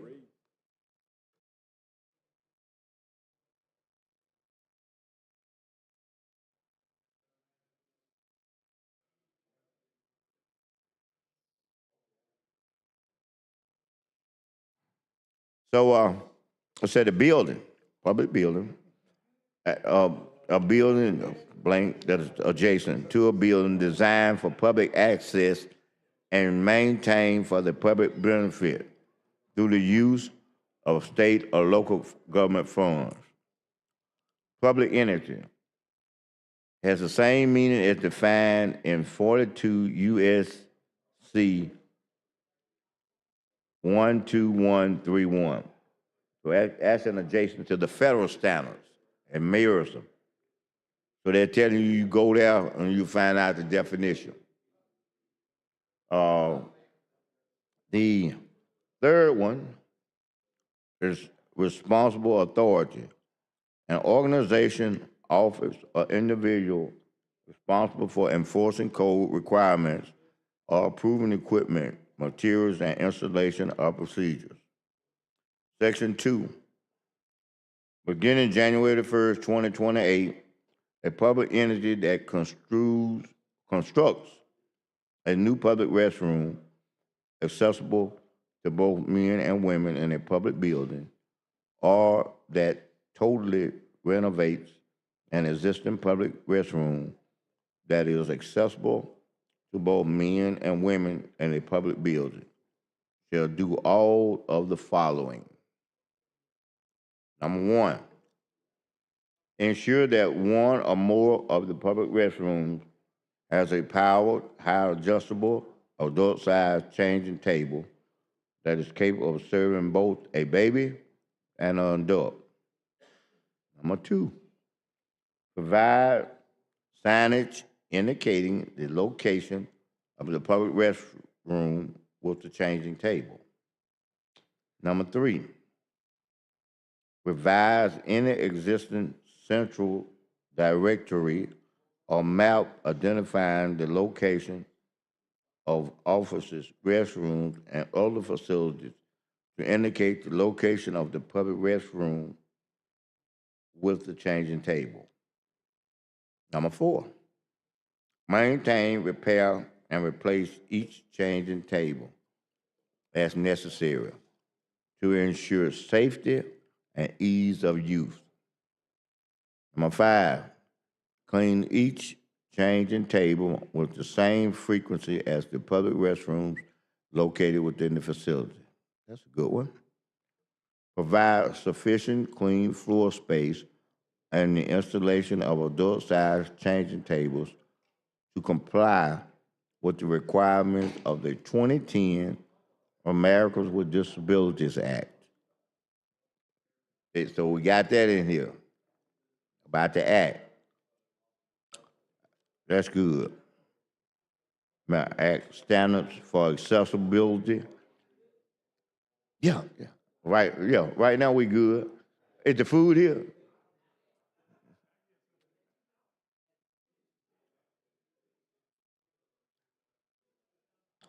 Accessible design prescribed, except as otherwise provided in subsection C.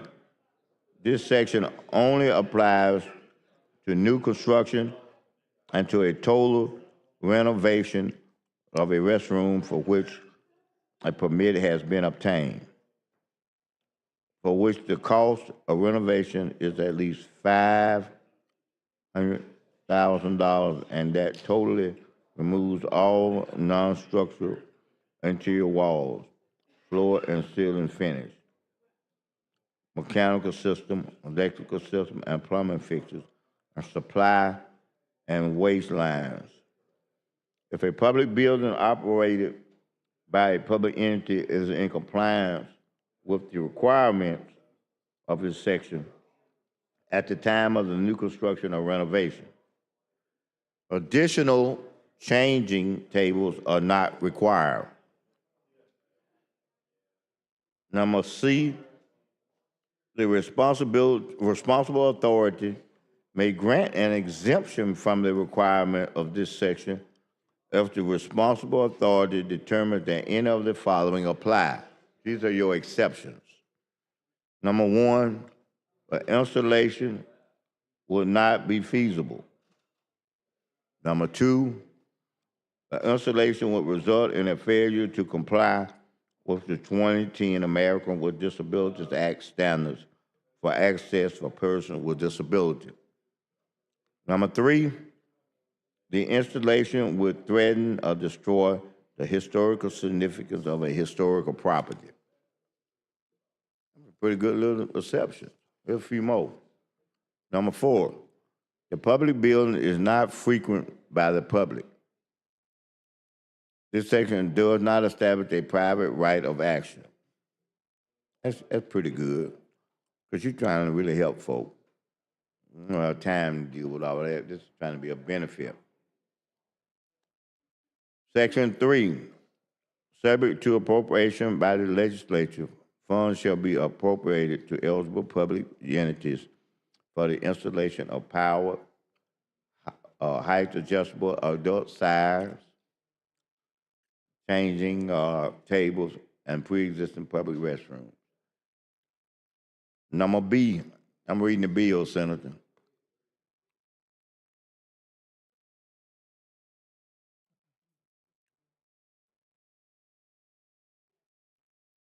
I hate to interrupt this still very riveting conversation, but the man who has the mic is here to give up the last 7 minutes. Yeah, I'm okay with him doing that, Senator. And then when he get on the second one, I'll ask to speak. And So we'll yield on this one, is what you're saying? you can yield back to him so he can go on past the one that he's trying to pass. Okay. Mr. President, I would like to yield back to the sponsor of the bill. All right, Senator Orr, you're recognized. Thank you, Mr. President. I'd like to go ahead and renew my motion to adopt the committee amendment using the previous roll. Any objection to using previous roll? Hearing none, so ordered. Strawbritton. Mr. Williams. Yeah, we gonna pick up on this one back where we were. 29 ayes, 0 nays. The committee amendment's adopted. All right, Senator Orr. Thank you, Mr. President. I've got an amendment. All right, Secretary Reed and receive the amendment.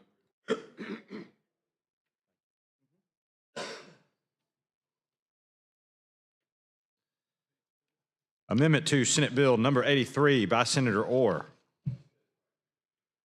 Replace line 88 on page 4 with the following.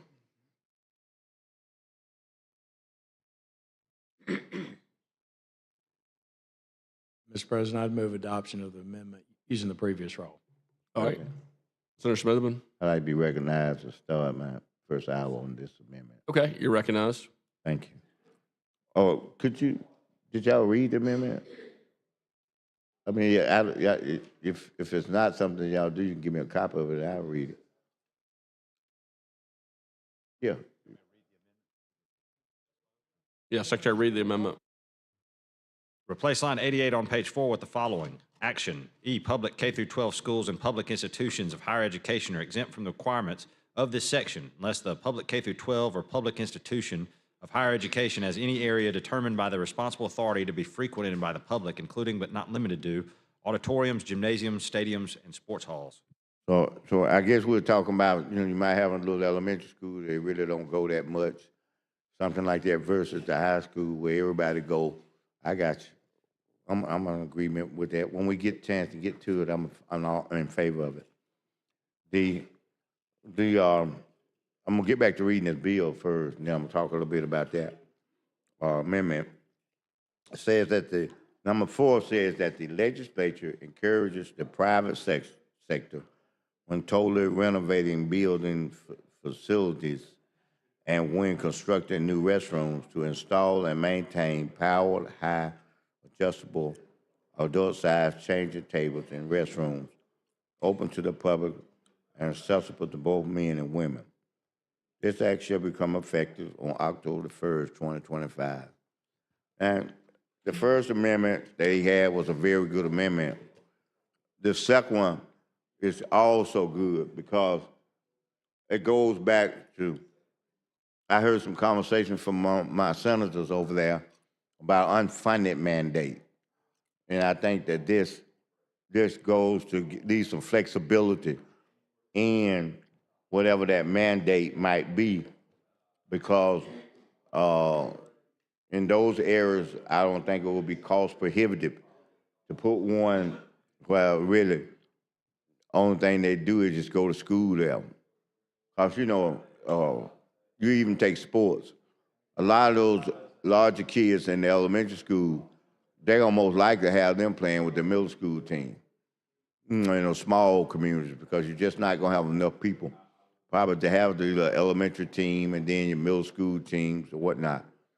Or you may not have that level of say for instance, that student goes there to the elementary school, then they already have it set up that it can help them do what they need to do.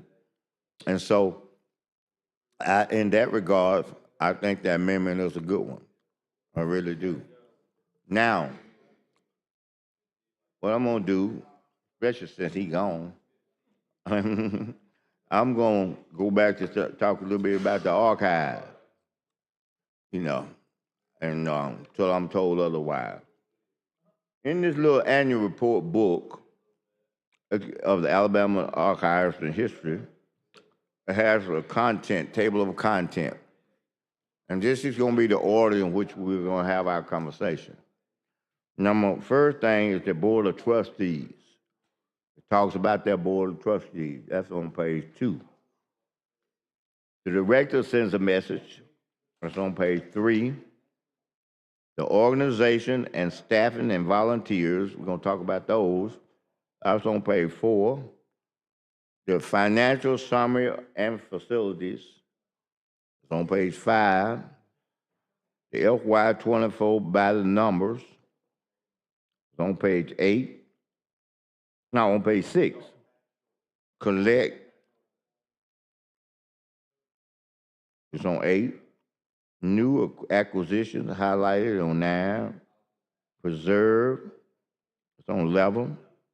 Conversations, highlights 11, proceed collections highlighted, page 14.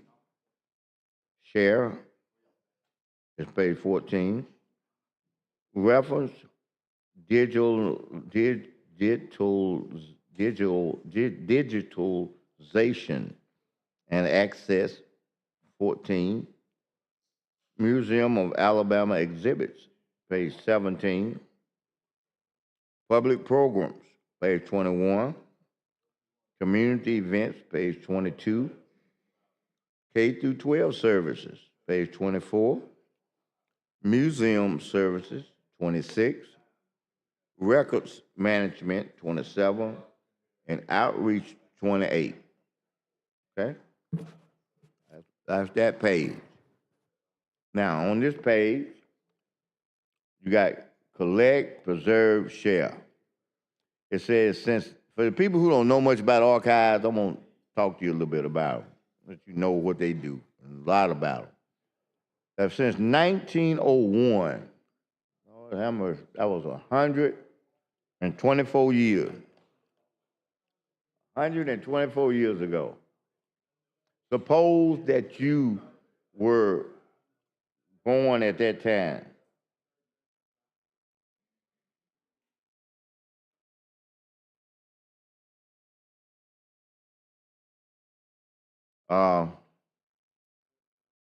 Let's say the Alabama Department of Archives and History, or ADAH, has been the home of Alabama history.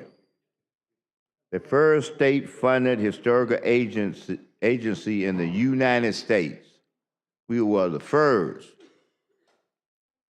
The ADAH was established to collect and preserve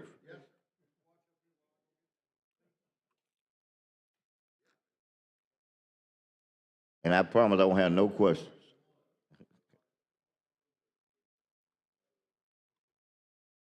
Was established to collect and preserve the historical materials of the people of Alabama and to use that material in sharing their stories. For nearly 125 years, the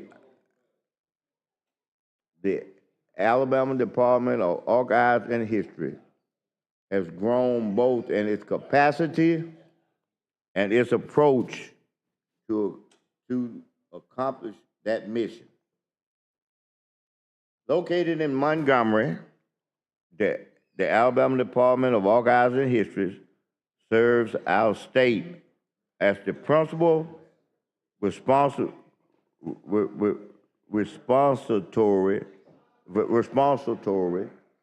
for materials ranging from official government records to papers, photographs, and recordings created in the private sector.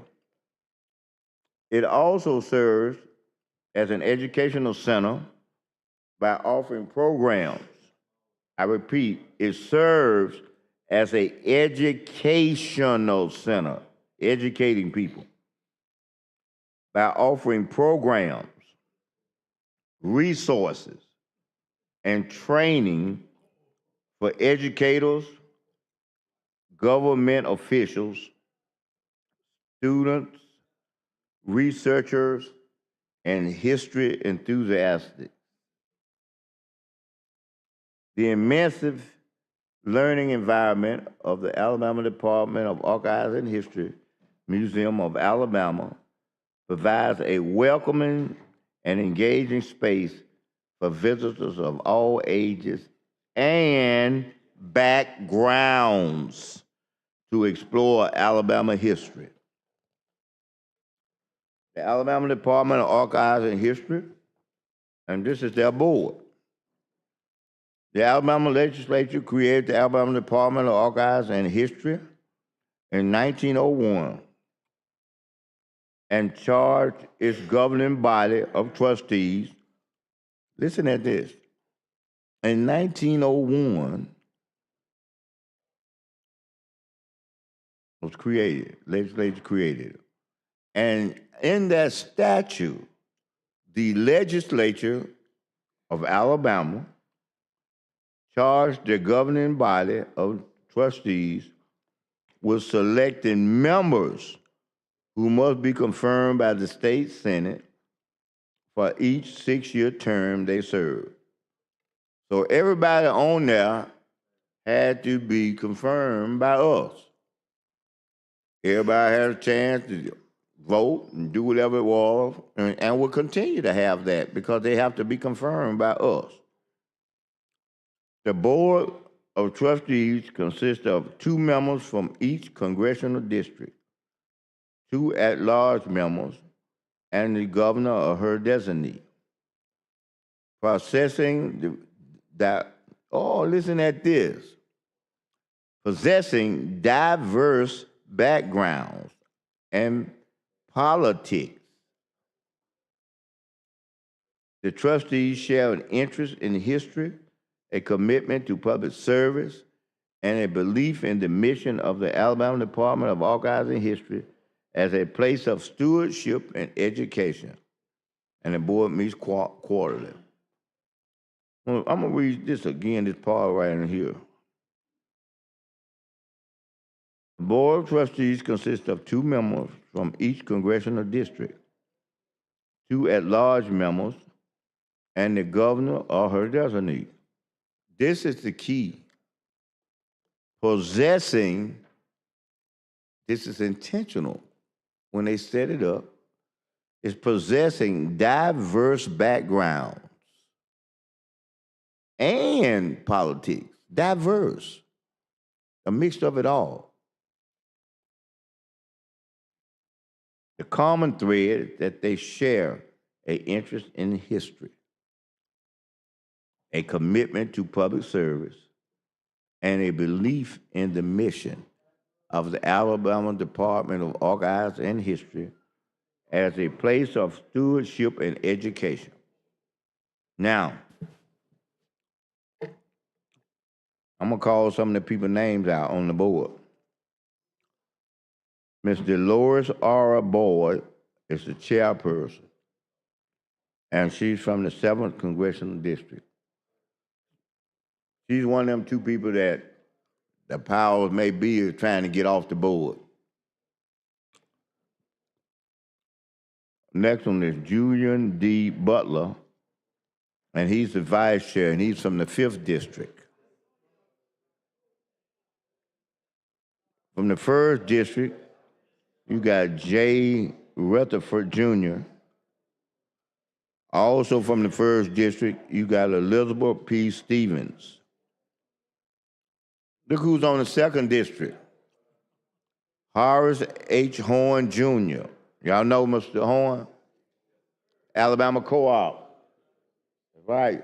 He's on the board. Well, he's on this board right here, Archives, 2nd Congressional District. Gail Saxton Maine. I don't know if anybody knows Miss Maine. You know her? She's from the 2nd Congressional District. Oh, okay. Okay. The distinguished Dr. Attorney Fred Gray. He's from the 3rd Congressional District. Now that ought to, I'm gonna stop there for a minute. That's what I'm saying. And listen at this. He's from the 3rd District. These are congressional districts where you're picking them out of. The 3rd District is not a majority African-American district by no means. So even the citizens there, the white citizens there, thought enough to support and send him for an African-American there. They trying to tell you they want diversity. They want the background. The citizens are. And we want to come in here with a bill, just wipe that out, you know, because a little choice few people don't want none of the information. to maintain about the history and heritage of, in this particular time, place, I'm talking about African American, all slant black citizens in this state. There's another thing I showed y'all. I've showed you about the 4 things where these folks wanted what it is like this, the citizens. But yet, a small group want to go against what the founding fathers and the citizens have established as it relates to this board, and they want to wipe them out, okay? The next one is Barbara Patton. Anybody know Miss Patton? She's from the 3rd Congressional District. What about Bobby M. Junkins? He's from the 4th Congressional District. You know him? Okay. We got, I think there's Alice Burrell. She's from the 4th Congressional District. The next, we got C. Linwood Smith. She's from the 5th Congressional District. Next, we have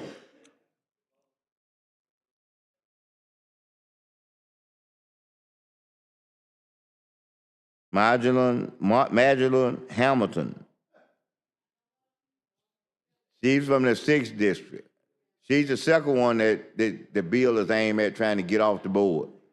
And her term doesn't end in 2023. And yeah, she's like Miss Boyd. She just happens to be African American, black. She just happens to be. Now, what I didn't tell you all, I can vouch for her for a different reason. I've seen her so many days and times in my life, and you know why? Because her mother-in-law is my next door neighbor. How many times you think I've seen her over there? I mean, in all 20-some years of my life being over there, I've seen her progression all the way through where she went up to. Where did she go to? It was either Howard or Booker T. Washington University in Washington, D.C., and got her credentials to be a curator at these same history and archive. She's probably the only one on there that's got the degree in this. The degree. I didn't say other people don't know about it, but a degree in it. And yet, this bill is trying to take her off the board. Yeah, trying to take her off the board. I mean, that is crazy. And like I said, it's aimed at her and Ms. Boyd. You know, just simply because they want to ensure that we have exposure about all our citizens, not just black, all our citizens in terms of our history and in terms of the things we have archived over there in our history. Now, the next one is Garland Cook Smith from 6th Congressional District. Anybody know Miss Smith? Huh? Anybody know her? Nobody seems to know her, okay? And then, look at this. 7th Congressional District. We have a vacancy. So we need to fill that. We need to fill that. The next one is Leah Davis. Miss Davis is at large. And Marcus Reed, he's at large. Okay? I ain't seen nobody say they knew who that was. Now, we're gonna move to the director. Okay? We're gonna see what he had to say.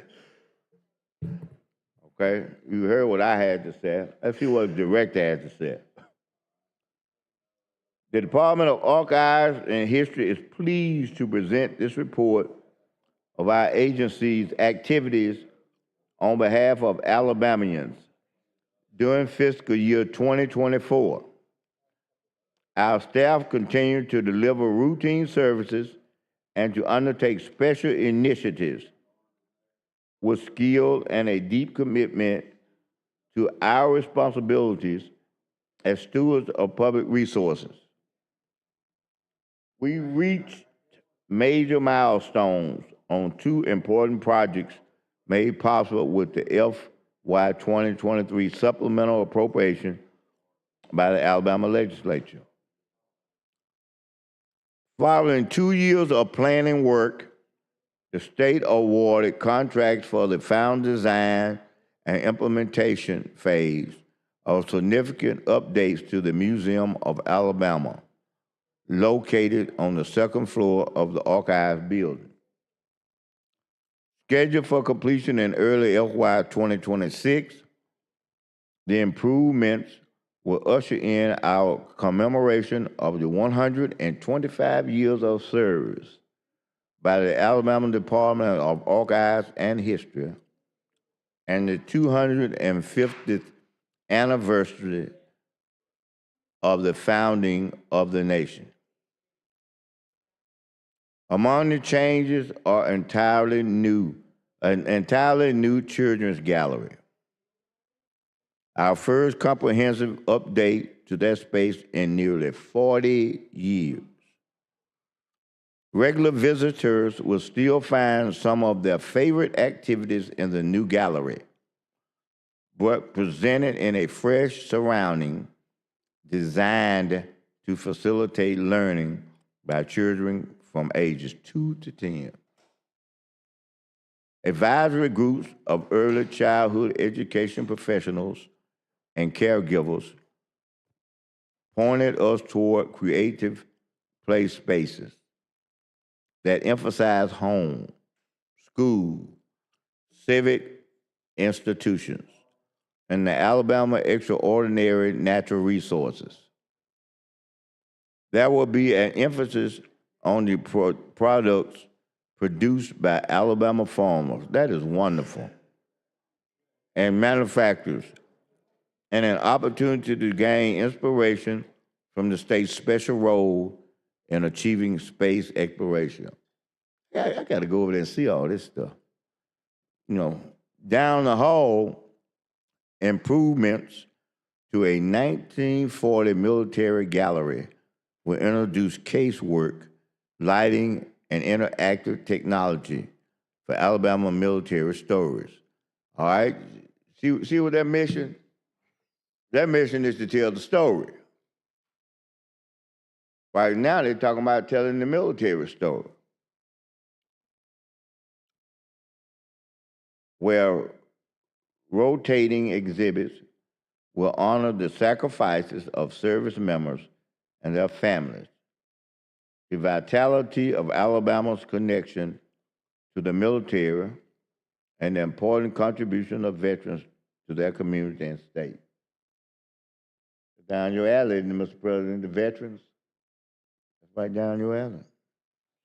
An advisory group of active duty and retired personnel, both officers and enlisted, helped shape the gallery's focus on 3 themes: service, community, and legacy. They also emphasized the importance of recognizing both the achievements made by veterans and the challenges that they face in living with visible and invisible wounds.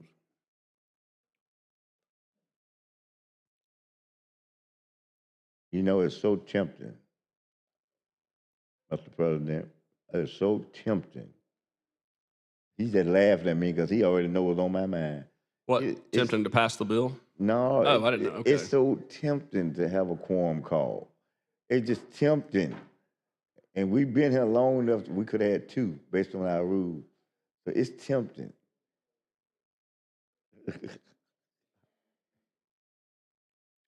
It's tempting. I know the senator there tell you, I just called to get them back in here. I ain't calling to do something, you know, because they're not here and do something. No, you don't operate like that. So I mean, that's the process like that. But this is what I would tell them if we were to call that. I would say, the reason I called it so I won't be lonely. Y'all be back in here with me. Now, if you want some real exercise, I really did this. Now, they gabbled me when I did this. Well, you've got the mic, Senator. There was some of them years ago, though. There was back when it was, I put it like this. I tell you who was in here, and you'll know how far back it was. It's when we had Armstead Senator Armstead and Senator Bill and all them in here when we had them, see, we could do stuff. You know, right now, see, we got a real formal group, but they were kind of loose. And so you could come up here in that situation and you want to get folk back down here, I'm gonna cut the mic off.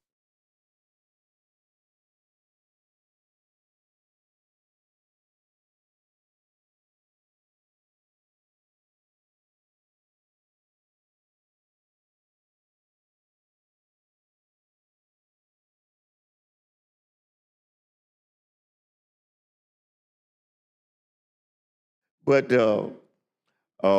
as I was saying, in Alabama Voices, our centerpiece exhibit that opened in 2014, the most visible updates will be in the section covering 1700 to 1840.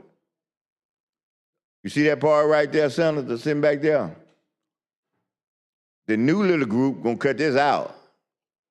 This part right here, 1840. Because you know, it got to talk about slavery, if it's Alabama history.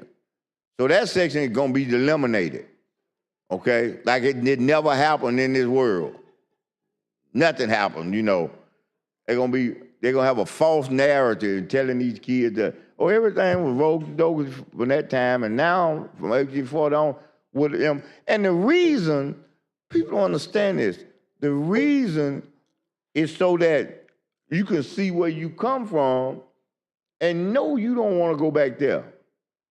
And where people can see where everybody came from and know we don't need to be going back there to that. It just it will help people appreciate what we have done. That's what disappoints me so, is that we've done so much to come so far, and now we're trying to go backwards.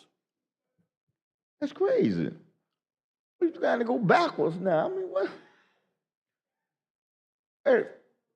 That just don't make much sense. But anyway, from 1700 to 1840, where our collaboration with federally recognized tribes is producing new opportunities to engage the rich cultural heritage of the Native Americans whose ancestors' lands lay in Alabama. So there again, what y'all don't understand, when they get this board and try to stack it all up with people who don't want the heritage, this Indian exhibit that's been there through all this time, they're gonna be wiped out too. See? That's why they did that DEI, whatever they did.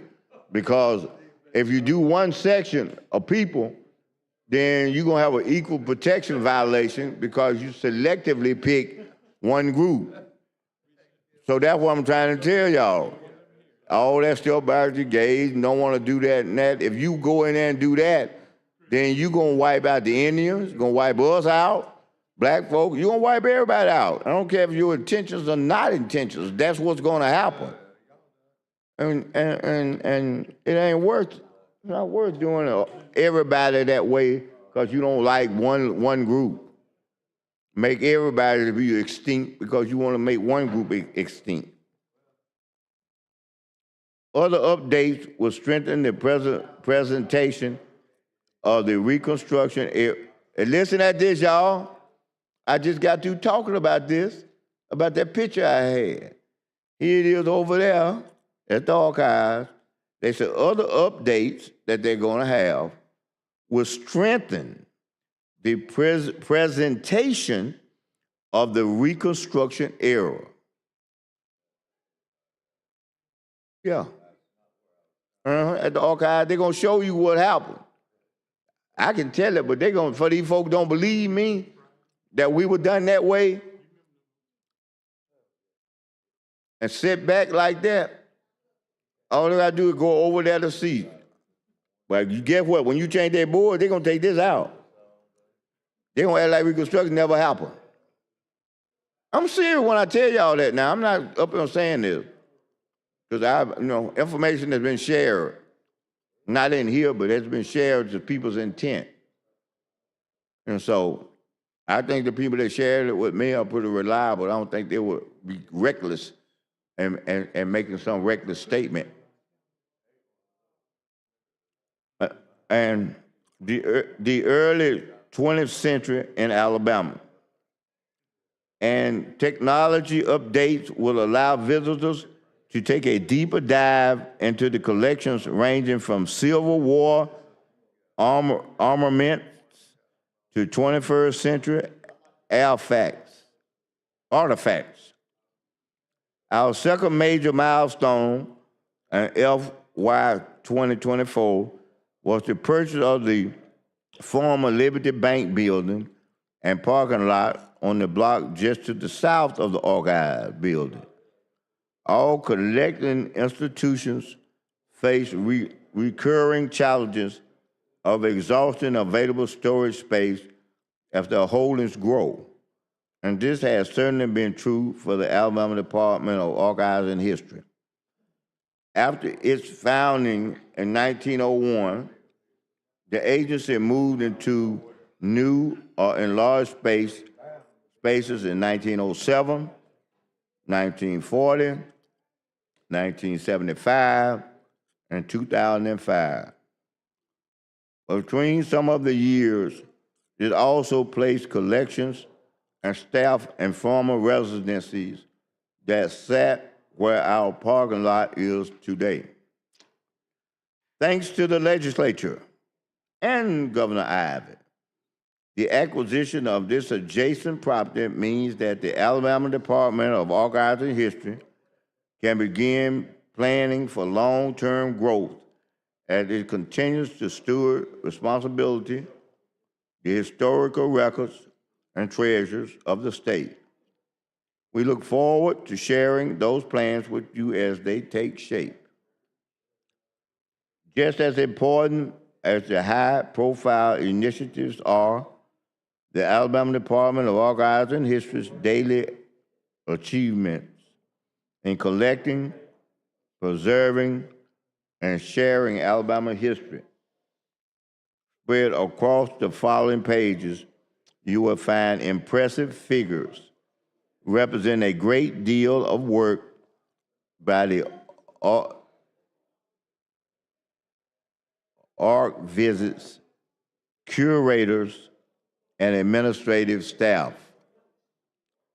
We support every stage of the life cycle of historical materials, from providing guidance to government officials on which records to retain permanently, to advise the citizens on how to care for family heirlooms, to performing vital conversations with measures for the protection of historic objects, to improving the accessibility of the material through proceeding and digitalization,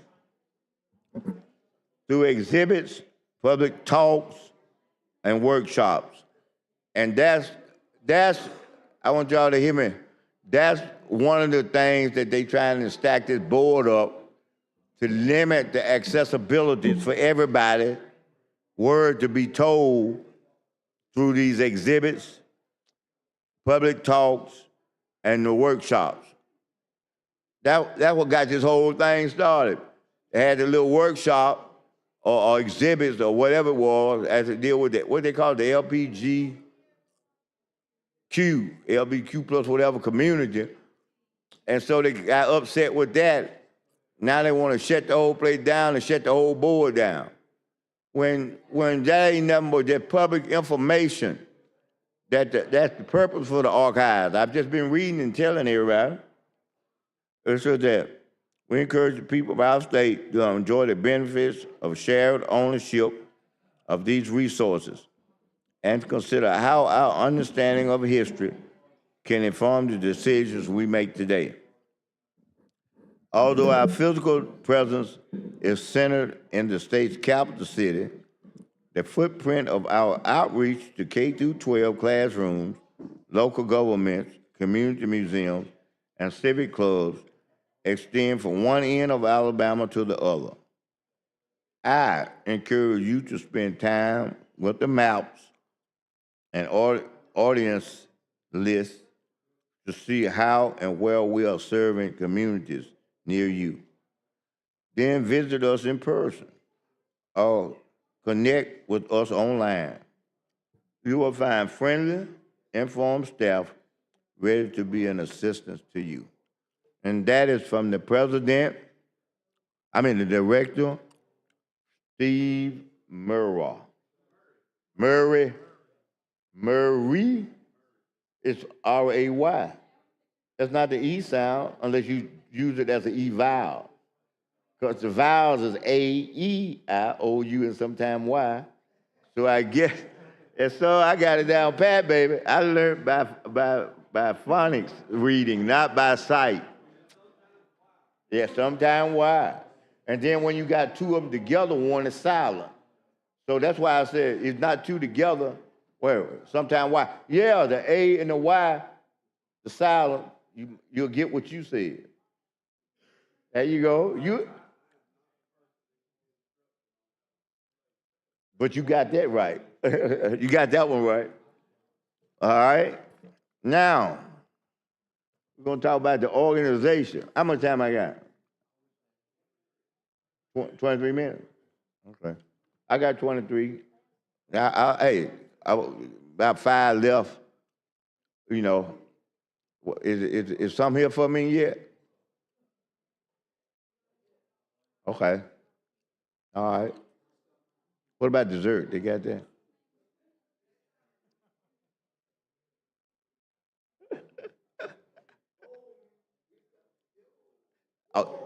All I'm talking about is dessert, ain't it? And y'all trying to give me some real stuff. All right, the board. Let's talk about the board, the organization of it.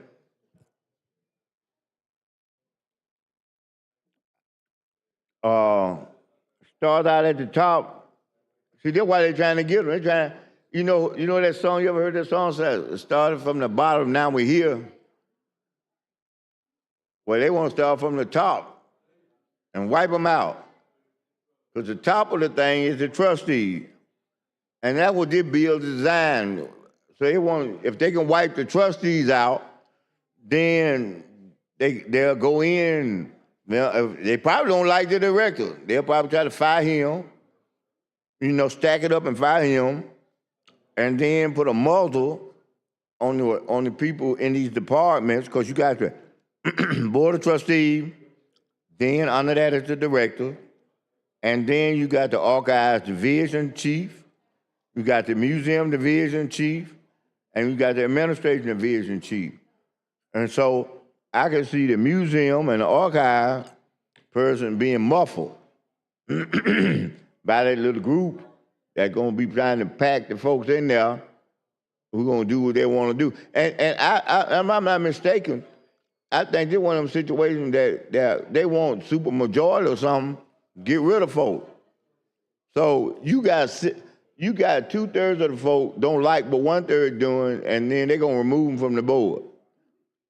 Yet all these people represent a particular district. So how you gonna have somebody who in District 5 come over, they don't like somebody in District 2, and so 5, 4, and 3 don't like 2, and so then they remove the person from 2. Yet the people in 2 that's their representative. I mean, it's just crazy. This is cynical.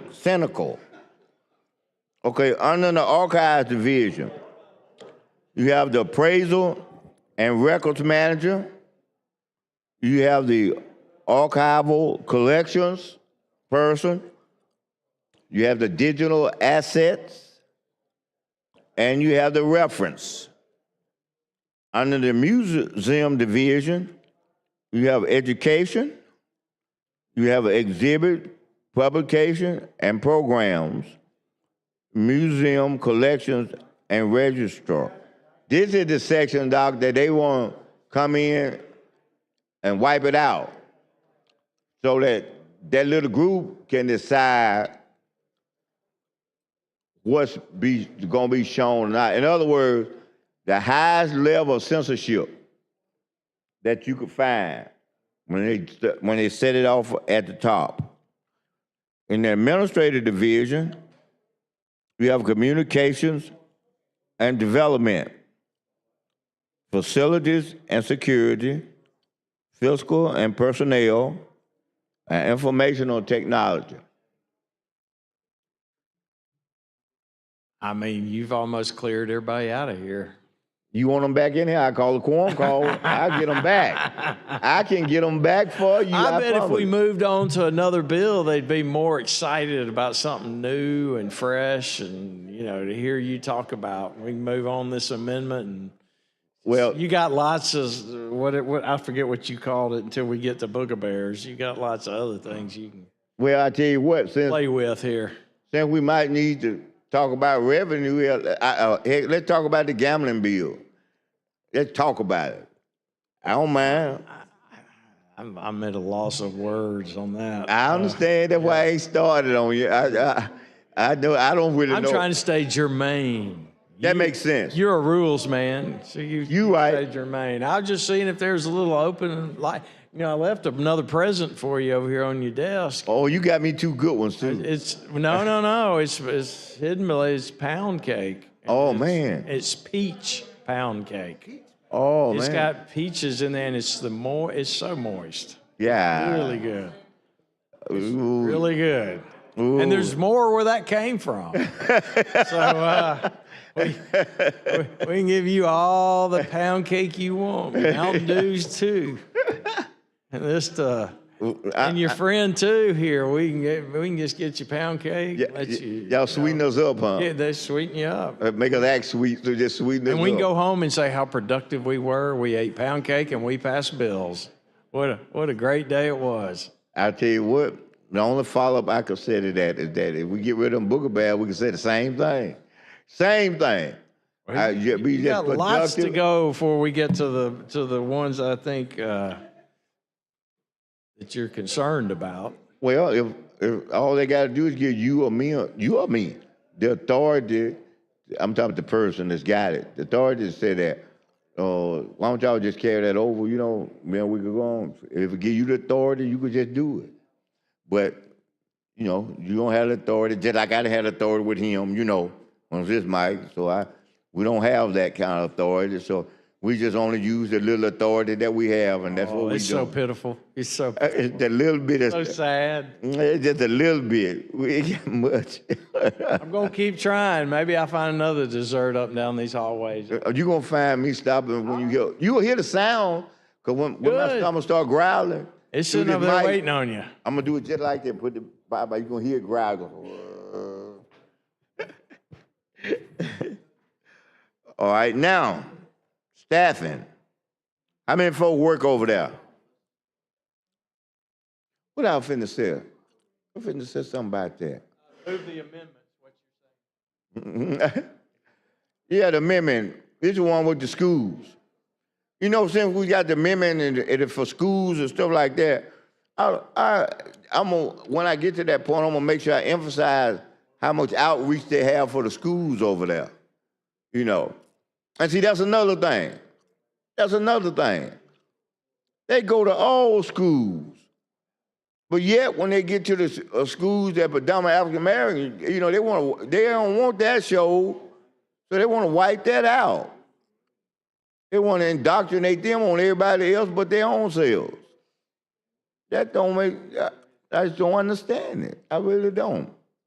I mean, knowing there's a problem and still want it.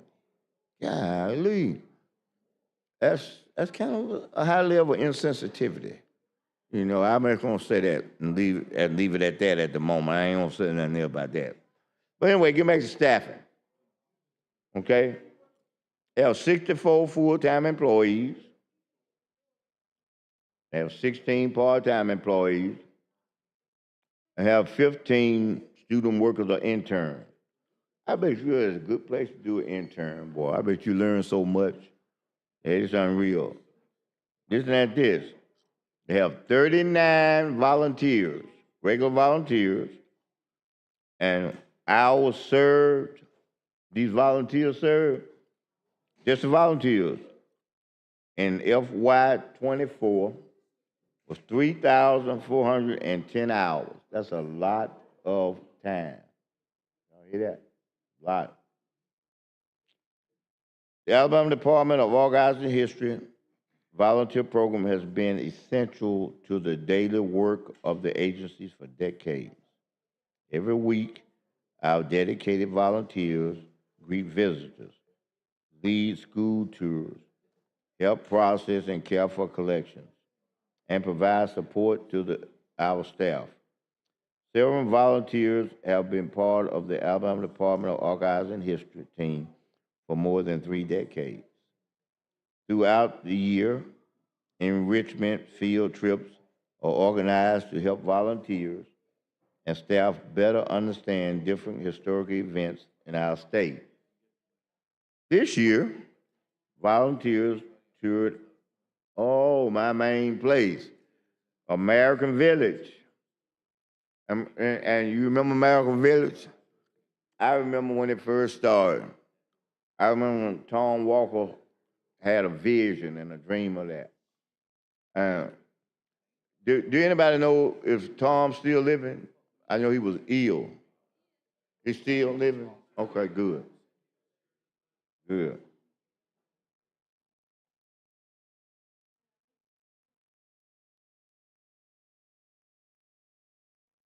Now, when you get up there, I'm gonna ask for a ruling on something.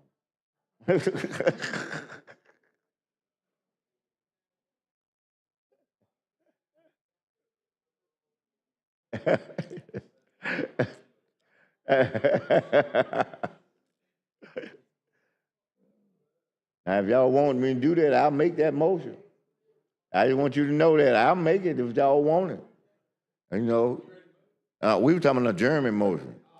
Now, I said if they want me to make it, I'll make it. If they don't, we won't now. We won't.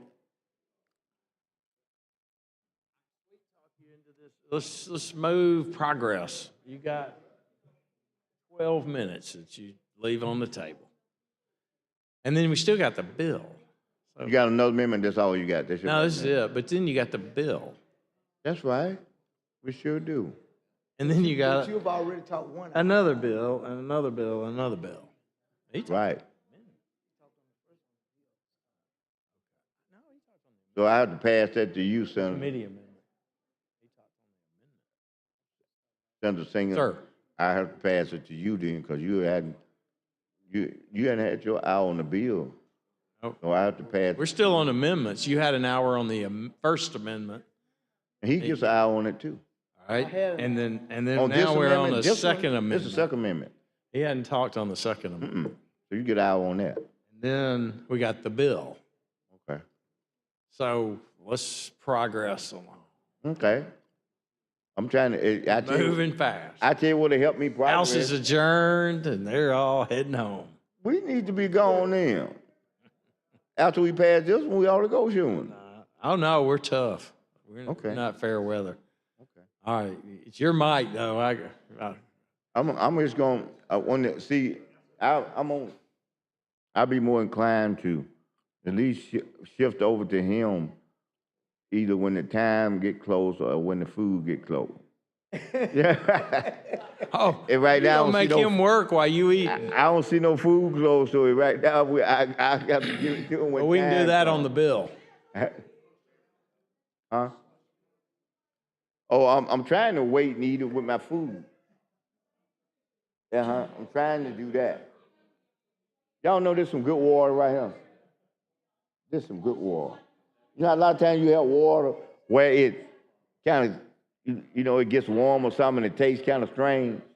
But this water tastes the same. I think because of this thick thing, it's made out of, it keeps it very, very good in there. They need to have this in flavors. You know, them little packs, and you have the water in flavors. They do. But yeah.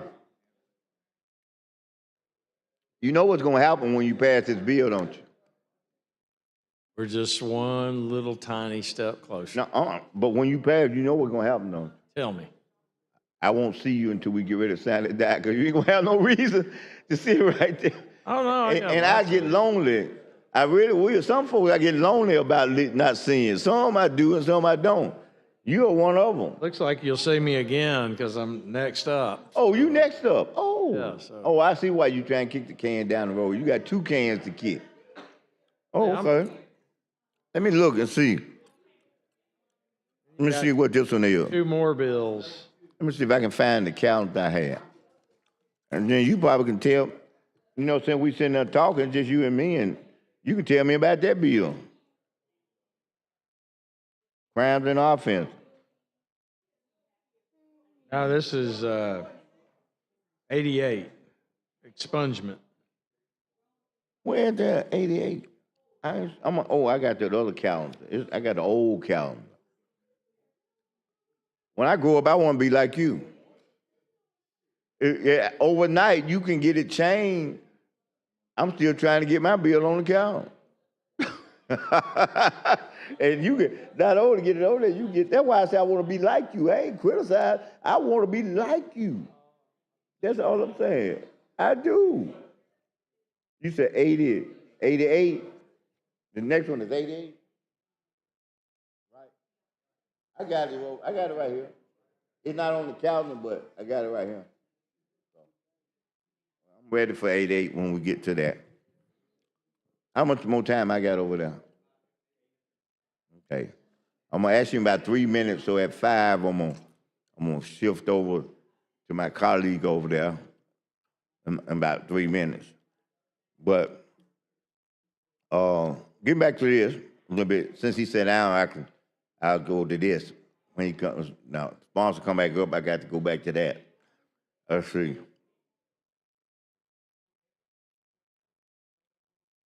Okay. Now, this is the financial summary of the Alabama Department of Organizing History. The prior year closing balance.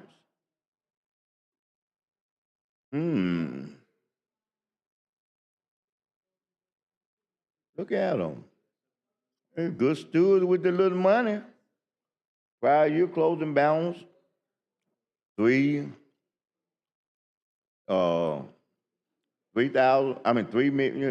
929,762. The appropriation for FY24 was $9,970,288. They were all those things y'all heard me read about where they got the money from the supplemental appropriation in 2023, which is 2 years ago, was $5 million. The general revenue, it looked like they brought in right at about $355,000. $355,000. $355,422. So the total is $19,255,472. Now the expenditures for personnel, $3,977,024. The benefits, $1,643,000. You got the memo, didn't you? Look at our suits. Yes, sir. We got the memo. And the benefits are $1,643,529. And they didn't do no traveling. In-state traveling for the whole year for all 64 employees. Listen at this, y'all. Well, but $28,600. You talking about some good stewards. That's some good stewards. Out of state travel for everybody, for everything. One but $39,500. Good stewards. Had to make some repairs. About 5 minutes. Mr. President, Madam President, Oh, Yeah. you need to yield. Yeah, Madam President, I'm going to yield the mic to Senator Singleton. Mr. President, I'd like to start my first hour on this amendment, Yes, sir. You're on your first hour. and I'll yield to the gentleman. Okay. And now, let's see. Got out of state. Rules at work. Repairs, I got that. Rentals, and I'm sure they had to get them trucks and exhibits, different stuff that they had to have. The rental was $2,650,120. Utilities, and that's pretty good for utilities. Big old building like that, it wasn't but $206,457. Professional service, $486,161.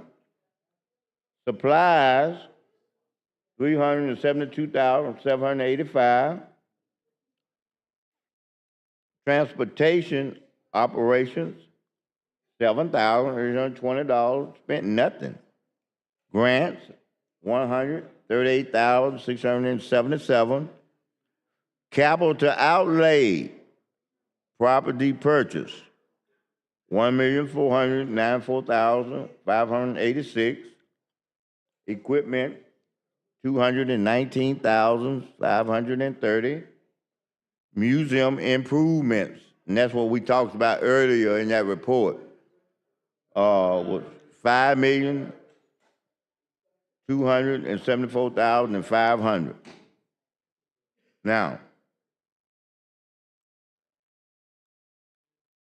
it talks about the home of Alabama's history, 624 Washington Avenue. Has been the Alabama Department of Organizing History home since 1940, when the building opens to serve as the Archives and Alabama World War Memorial. Additions to the building in 1974 and 2005 provided more space for records, storage, exhibits, educational, and public programs. The most recent expansion included a state-of-the-art research room and paved the way for an overhaul of the archives exhibit space, resulting in the Smithsonian Quality Museum of Alabama. In FY24, the Alabama Department of Archives and History purchased a property on the adjacent block to expand its capacity for collection, storage, and preservation. Now, this page in here talks about by the numbers, FY 2024. Collections, that's what we collecting in. Government records collections acquired 135. Special collections acquired 92. Artifact collections acquired. The overall, the big number in categories is 96, but the total objects collected was 468. Archives collections processed 122, but the overall cubic feet took up 335 cubic feet. Electronic records, moving into the electronic world. Electronic records collections processed totaling, listen at this, for all you computer folks, it's totaling either 148 individual or in computer terms, you got a total of 2.63 gigabytes. So all you gigabyte people, y'all know what that really means. Cubic feet in total archive collections is 72,000 717. And the gigabytes in total electronic records holding, listen at this, 7,513 gigabytes. The artifacts in total museum collections, in the plus 400, it looked like 400, it said 400K, so I guess that's 400,000, isn't it? But it said 400K. Now, access, that was the people have the ability to get access to. Patrons visit the research room, was 1,311. Emails, phone inquiries, and answers, we had 4,545. Users browsed digital collection, we had 138,076. New digital files created, listen at this, 269,751. Digital items now available online. Look at this, y'all. 949,311 hours of really, I don't know what this means, this WSFA. Look like TV. That's local TV station? Okay. Oh, okay. Well, they got 829. So in other words, it must be on those stations, they had a presentation that was put on TV. And these are the number of hours that totally they put presentations on TV, I think. We got the Alabama Media Group photographs now online. It's totaling 9,671. It said records management and museum service, state agencies, RDAs approved, 6. People attended, 98 training sessions, 2,167. Local organizations, how many represented? It's 71, and it's stretched out. The museum service staff stretched out over 34 counties. All right, now, in addition, the Museum of Alabama, people visit the museum, 26,410. K-12 visitors toured on field trips, 16,334. 98% of teachers surveyed rated their experience as excellence. Excellent. K-12 outreach. Students participated in virtual field trips, 1,986. Educators attended an Alabama History Institute, 157. K-12 students used a traveling backpack. And that's 3,321. Public programs. This part of what this thing is about. The public programs. All right, you had 34. Public programs presented totaled 41 hours. People attended a live public program, 1,833. Viewers of the F-25 programs, recordings on YouTube, 5,307. Now, Facebook followers, 28,390. YouTube channel subscribers, 13,200. Website page views, 538,626. Twitter followers, 3,380. present and past news, 1,896. Instagram followers, 1,501. Email subscribers, 16,983. Once again, full-time staff, 64. 3,410 hours contributed by 39 volunteers. Now, we move into the good stuff. Collect. The Alabama Department of Archives and History collects records, artifacts that document the stories and experience of Alabamians throughout history. I'm going to read that again. The Alabama Department of Archives and History collects records and artifacts that document the stories and experiences of Alabamians throughout history. That's their mission. And yeah, we got a bill in here that want to shut the mission down, stack up the group to eliminate the history of many of our groups and our citizens in this state, and that's wrong.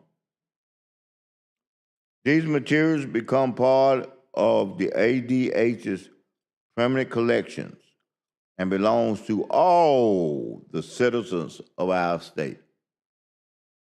The Alabama Department of Archives and History collects, number one, government records. Official records documenting the decisions and actions of government, including the state constitutions, the legislation, minutes of boards and commissions and reports. So you want to find out some of our stuff, you go right on over there. Special collections, non-governmental records created by families, individuals, and organizations that describe events in Alabama or document the lives of Alabamians. These include letters, diaries, scrapbooks, photographs, maps, video, and audio records. Artifacts.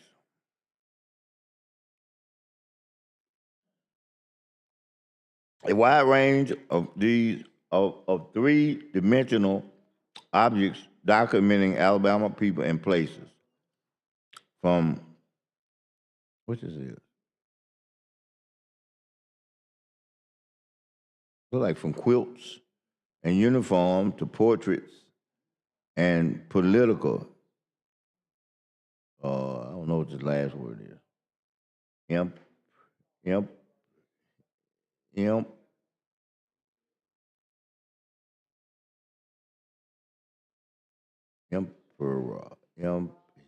something like that. Reference material. Books and other references material that focus primarily on Alabama. Digital newspapers, daily and weekly titles from across the state, documenting daily life in communities. And state agency electronic publication, periodic publications that report state government activities. Terms to know, so you gotta get you ready when you go over there. Collection, a single item or group of items in the permanent care of the Alabama Department of Archives and History.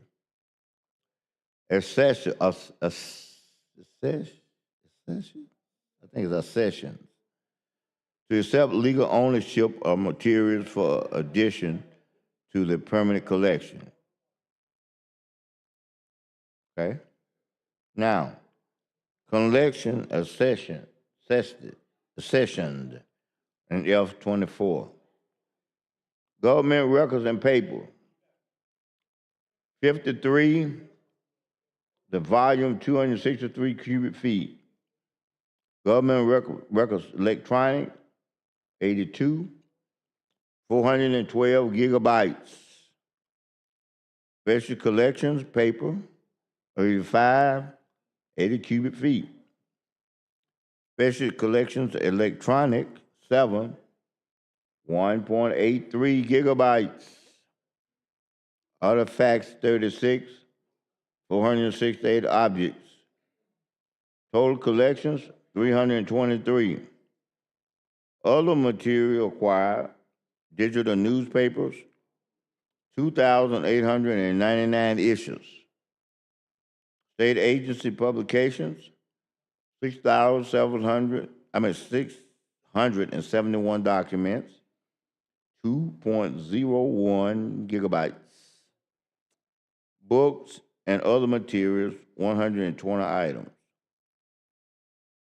Did you know, in addition to the print and microfilm newspaper collection, the Alabama Department of Archives and History collects digital newspapers throughout its newspaper preservation program?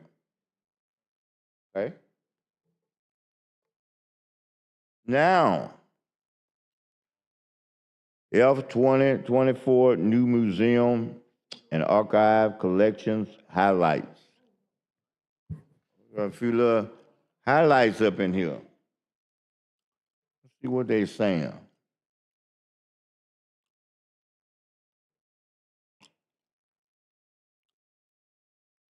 I think I got this right. Datus Ensign Coon Papers. A recently acquired collection of battlefield reports documents the movement of the Union troops through Alabama during the Civil War and shed new light on the military service of Datus Ensign Coon, one of Alabama's Reconstruction era legislators. The reports written by Coon describe the daily activities of the Second Iowa Cavalry Reign as they traveled through Mississippi, Tennessee, and Alabama in 1864. Coon served with the regiment until the end of the Civil War and was promoted to Brigadier General in March of 1865. After the war, he moved to Alabama and entered politics, serving as a representative to the 1867 Constitutional Convention and representing Dallas County in the state legislature. Andy Clark, Coon's great-great-great-nephew, donated the collection. Okay. Paula Goodtar. This 1840 Paula Goodtar was sold by F. Bromberg and Company, a general store located on 38 Dolphin Street in Mobile. It retains its original label and confined style carrying case. The Bromberg family owned several storefronts in Mobile before moving to company headquarters to Birmingham. And you all know, senators sitting back there, you know where Bromberg's is. Bromberg's.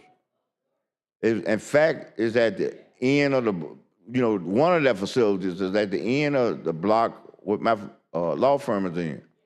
I'm on one end and Bromberg's down on the other end. I don't know. Okay. Today, the family operates two, listen at this, the same people, operates two jewelry stores in Birmingham, and Bromberg is widely recognized as one of the oldest retailers in the nation. The Goodtar was donated to the Alabama Department of Archives and History by Carol Jackman. James Davis sweater vest. This hand-knit sweater vest was made for Carbon Hill native James Davis by his sister, Lorraine Vaughn, in 1942. Davis, an Army lieutenant, sent Lorraine his measurements and a request for a vest with a square collar. and she quickly complied. Lorraine used a pattern from Knit Your Bit, a publication developed and distributed by the American Red Cross in World War I and World War II. Davis took the sweater with him when he was deployed to France. He was killed in action near Haraucourt, France, in November 1944. The sweater will appear in the Alabama Department of Archives and History New Alabama Military Stories Gallery to illustrate the importance of connections with home for Alabama military service members abroad. Lorraine's daughter, Elizabeth Vaughn Arnold, donated the sweater and other items to the Alabama Department of Archives and History.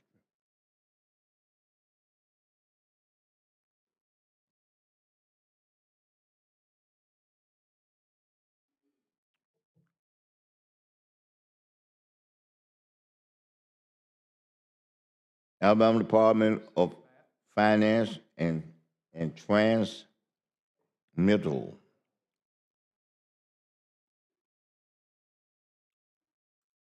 In FY24, Alabama Department of Archives and History received 23 volumes of meeting files from public corporations, commissions, and authorities administered by the State Department of Finance in prior decades.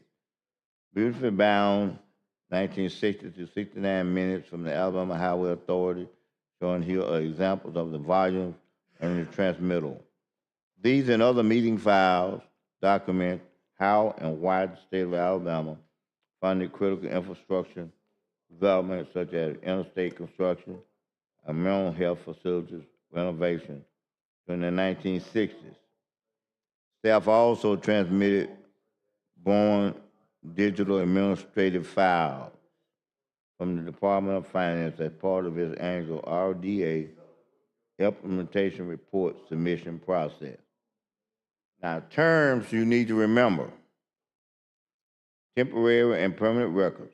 All state and local government agencies create temporary records and permanent records.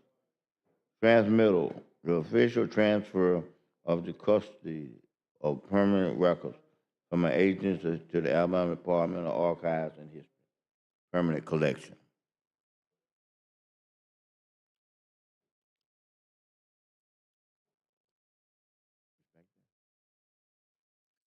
I saw y'all like coming out of there smiling.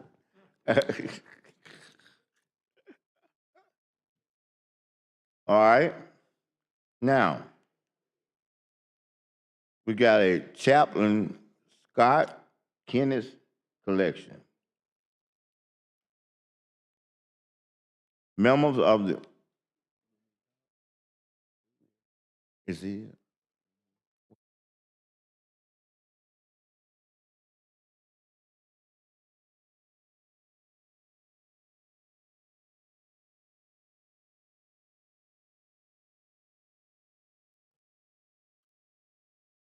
All right, now collection. The Chaplain Scott Kenneth collection. Members of the Chaplain Scott Corps provides essential care to military service members, answering their calls to nurture the living, care for the wounded, and honor the fallen. A recent donation from Chaplain Lieutenant Colonel Scott Kenneth of Roanoke will join other items in the new Alabama Military Stories Gallery to illustrate how chaplains, doctors, nurses, and other mercy bringers provide comfort and care for America's military personnel, often with limited supplies and in the most difficult conditions. Lieutenant Colonel Kenneth is currently serving as a chaplain at Fort Novosul. His uniform and chaplain kit from his service in Iraq are available additions to the Alabama Department of Archives and History growing capacity to collect, preserve, and share stories related to military service and modern conflict.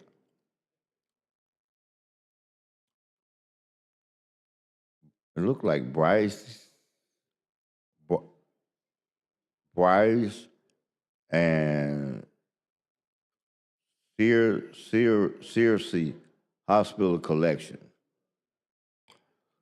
The Alabama Department of Mental Health recently transferred a collection of artifacts that document the experience of patients at two of the state's largest mental hospitals, Bryce in Tuscaloosa and Searcy Hospital in Mount Vernon. Its transmittal includes examples of china and silverware used by patients, a piece of original hard pine flooring from Bryce Hospital, and two electroshock machines used for treatment in the 1920s and the 1990s. Electroshock. I bet they shocked these folks to death down there. And FY24, the Alabama Department of Archives and History Digital Access Archives complete the digitalization of a collection of newsletters. Published by Bryce Hospital. The Alabama Department of Mental Health also transferred a collection of permanent files from hospital superintendents that span more than 50 years of Bryce history from the 1920s to 1970. The subject of these files range from revenue and appropriation for the facility and corresponding on the latest medical care to livestock and agriculture concerns of the farm maintained by the hospital. Alabama Department Archives and History is grateful to the Department of Mental Health and Alabama Department of Mental Health historians, Steve Davis, for facilitating this transfer. Now, let's see the next one. The next one is the Flavin Glover collection. Now, for 40 years, Coleman County native Flavin Glover. Anybody know him? Coleman? Anybody here from Coleman? Okay. Has shared the joy of quilting with national and international audience. Glover learned to quilt in traditional patchwork and log cabins quilting style from her mother, Nani Hudson Williams, and a neighbor, Vonda Lee Waldrew. In the 1980s, Glover designed a series of log cabin landscape quilts that introduced a new generation of quilters to the traditional quilting block. Her donation to the Alabama Department of Archives and History includes 22 quilts and articles of clothing that span Glover's quilting career, along with 2 string patchwork quilts, one work upon, and 1 bonnet made by Nani Williams. The collection also includes dozens of letters exchanged by her parents, Verlorn Rice Williams and Nani Hudson, which document their courtship and life in rural Coleman County in the 1920s. Several quilts from the Glover collection are on display in the Alabama Department of Archives and History. Milo B. Howard, audience through June the 2025. Quilt display change semi-annually in the Howard Auditorium, allowing visitors to enjoy the Alabama Department of Archives and History extensive collection on the conservation-friendly rotation. Okay? Now, preserve. Okay? Let's see what I was talking a little bit about the preserving.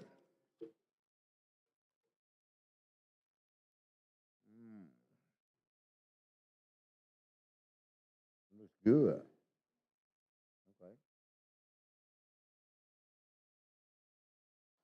archivists, and curators use several essential tools to maintain the Alabama Department of Archives and History collections and ensure their preservation for the future. Proper temperature and humidity, that's important.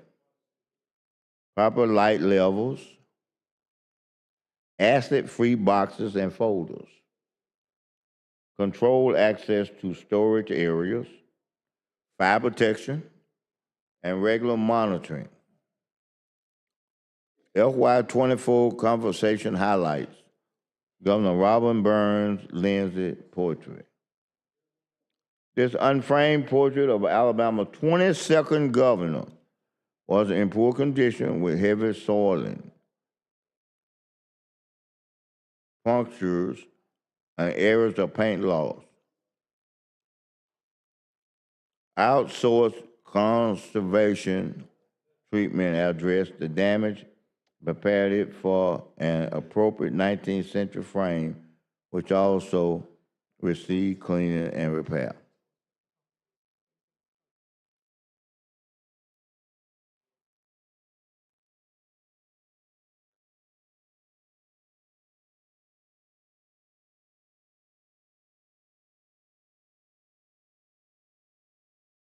You know what you the only person in here know what I'm thinking.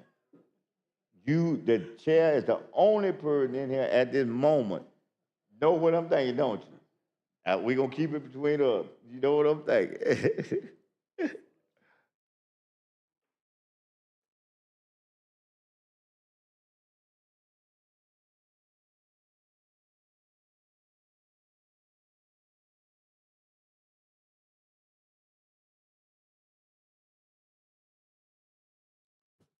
How much time do I have on mine?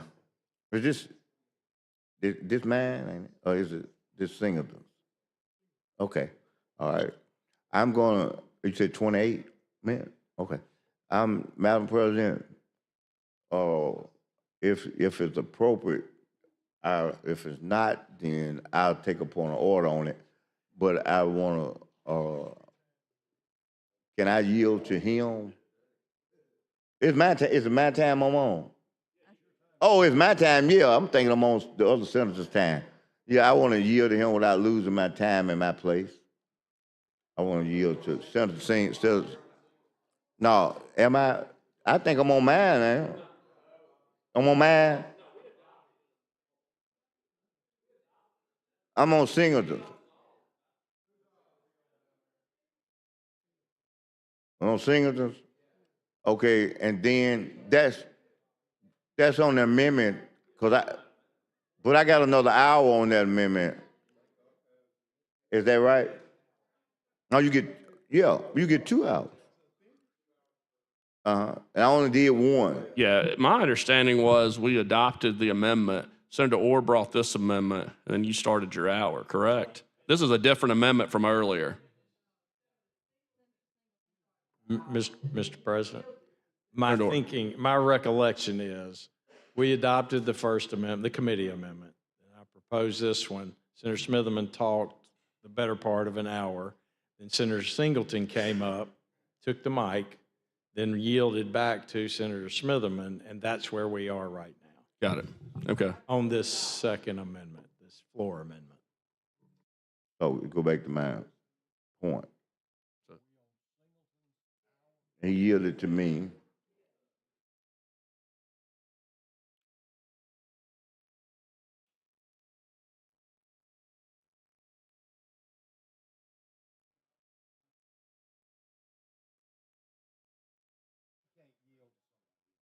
All right, so we're on Singleton's hour, so you're not allowed to. So Singleton would have to come back. Yeah, and there he is. Okay. Coming in. He probably was listening. Okay, I'm going to yield back to you because you didn't lose your time in your place. Yes, sir. And then we got about 26 minutes. Yes, sir. So, Mr. President, I yield back to Senator Singleton. All right, Senator Singleton, you ready for adoption of the amendment? I'm ready to talk my 20 minutes. Okay, just checking. I got you. Yeah, just wanted to make sure. I got you. I know, you know. Senator Roberts is ready to vote, I can tell. Yeah, that's a good little move there, you know. Catch him when he first get back in, actually want to move, boom, got him. Yes, but I'm back. And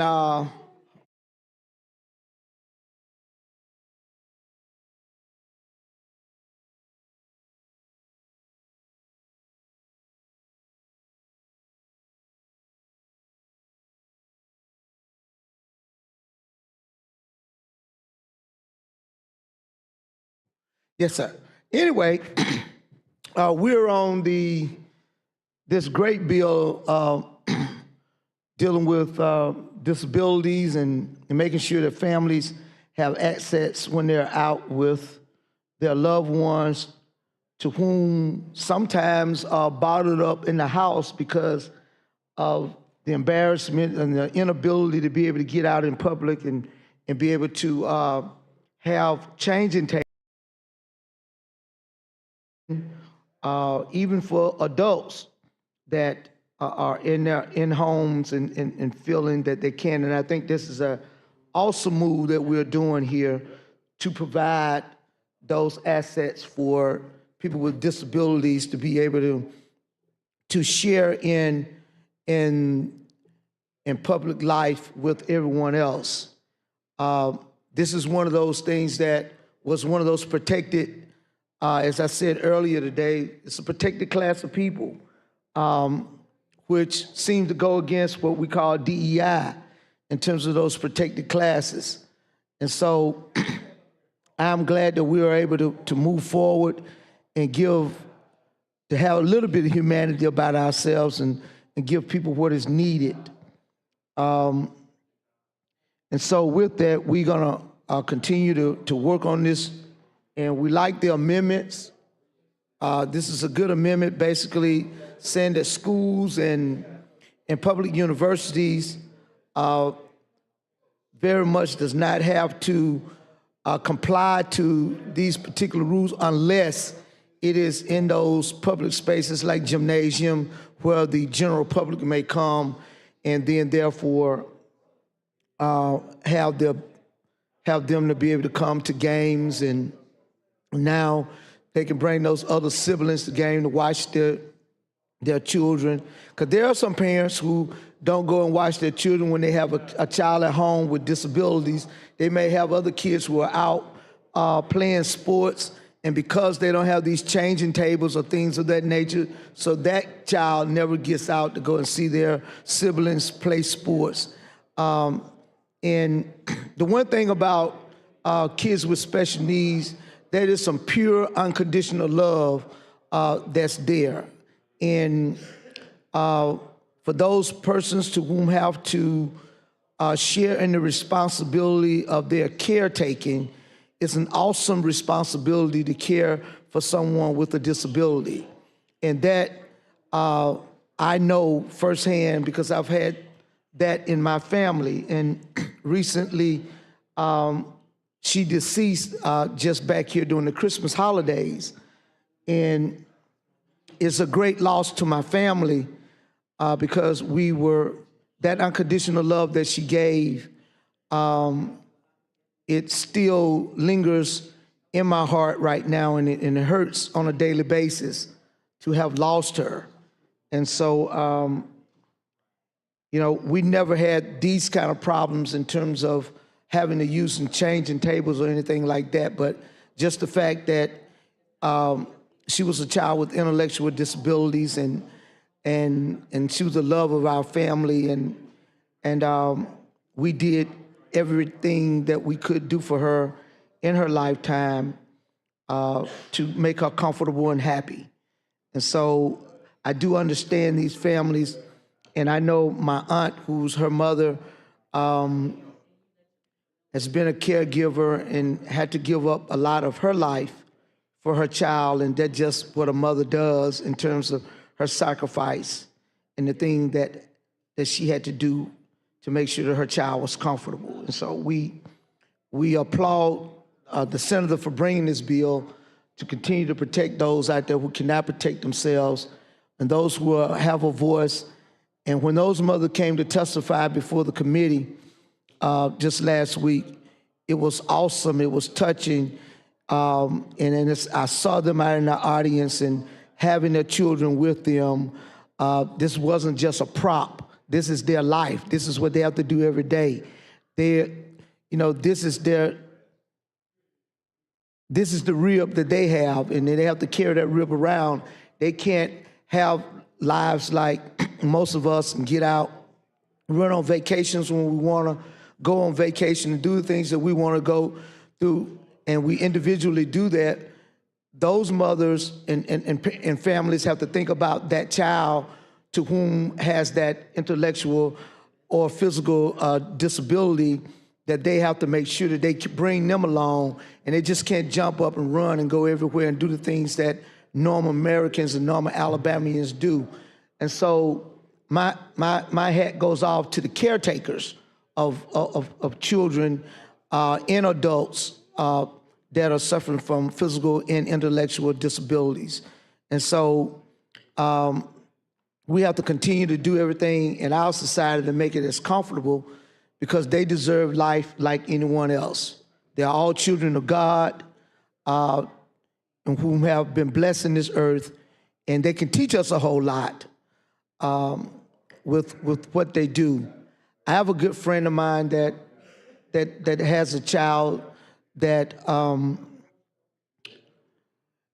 supposed to be a Down syndrome child, but the child continues to make high scores on the SAT and tests like that, to where the state wanted to make them retest the child again because they just couldn't believe the ability for them to be able to go through the tests and have that aptitude of learning. And so we still find ourselves discriminating against them because we almost like we don't want to believe what it is that they can do. And so we just need to allow families to have the access to these kinds of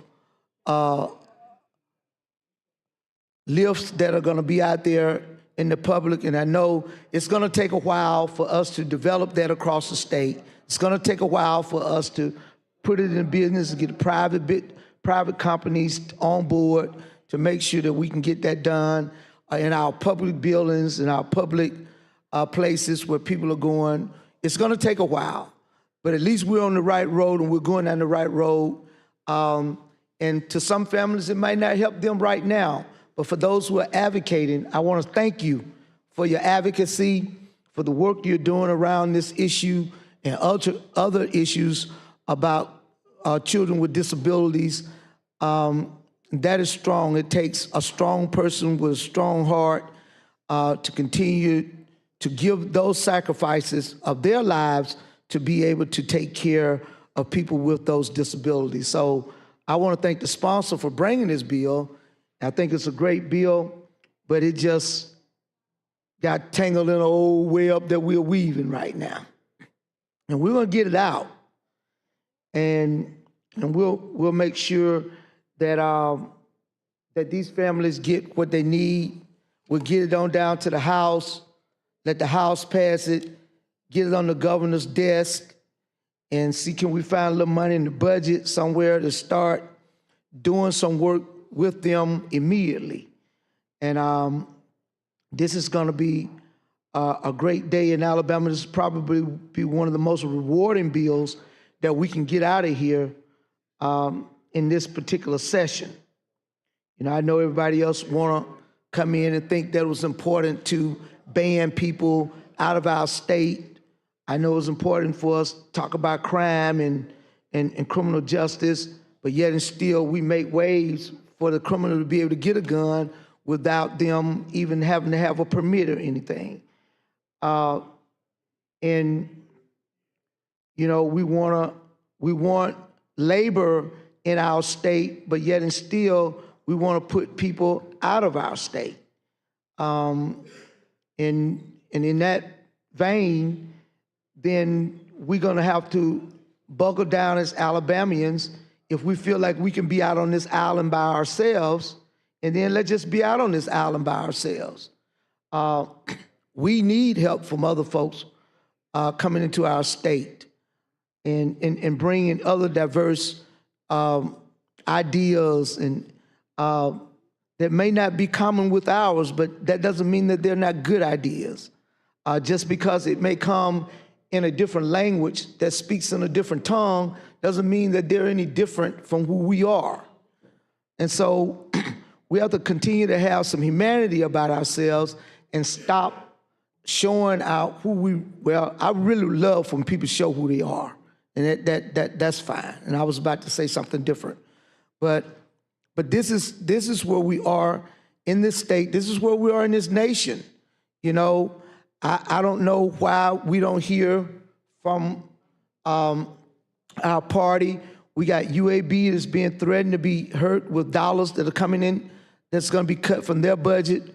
But our attorney general, no one else want to file, but they want to be up there, and everybody want to go up and kiss the ring. Everybody want to show that they're on Dodge's side and they're on the president's side, and they can just take what they want to take from the state.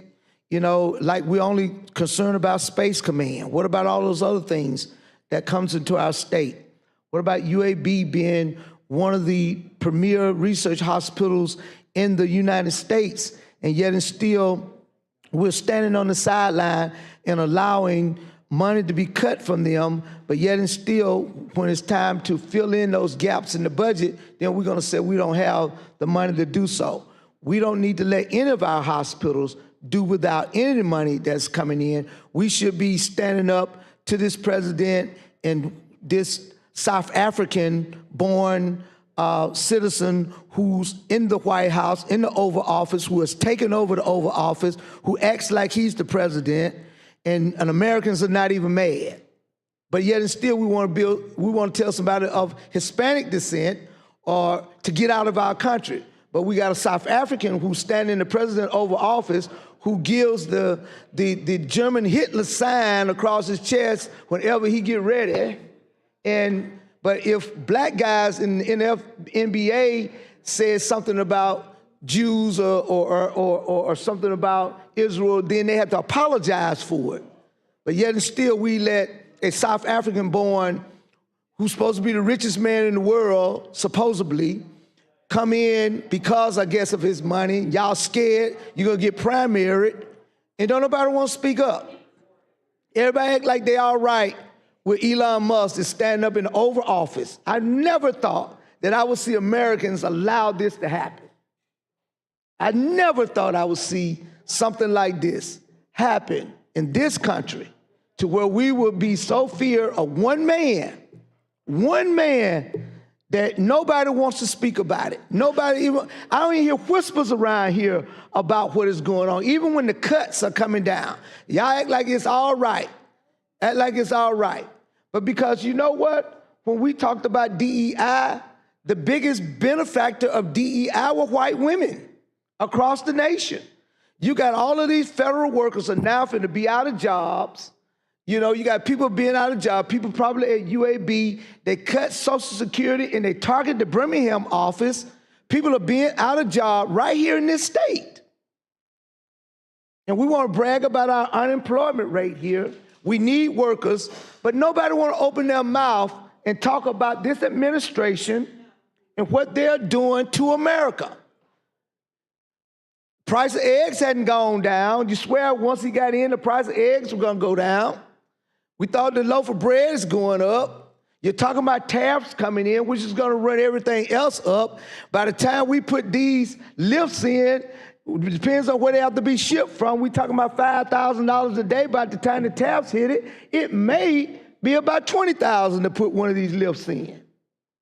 But nobody seems to care about any of that. Everybody want to be silent and quiet because of politics and not because of what's real.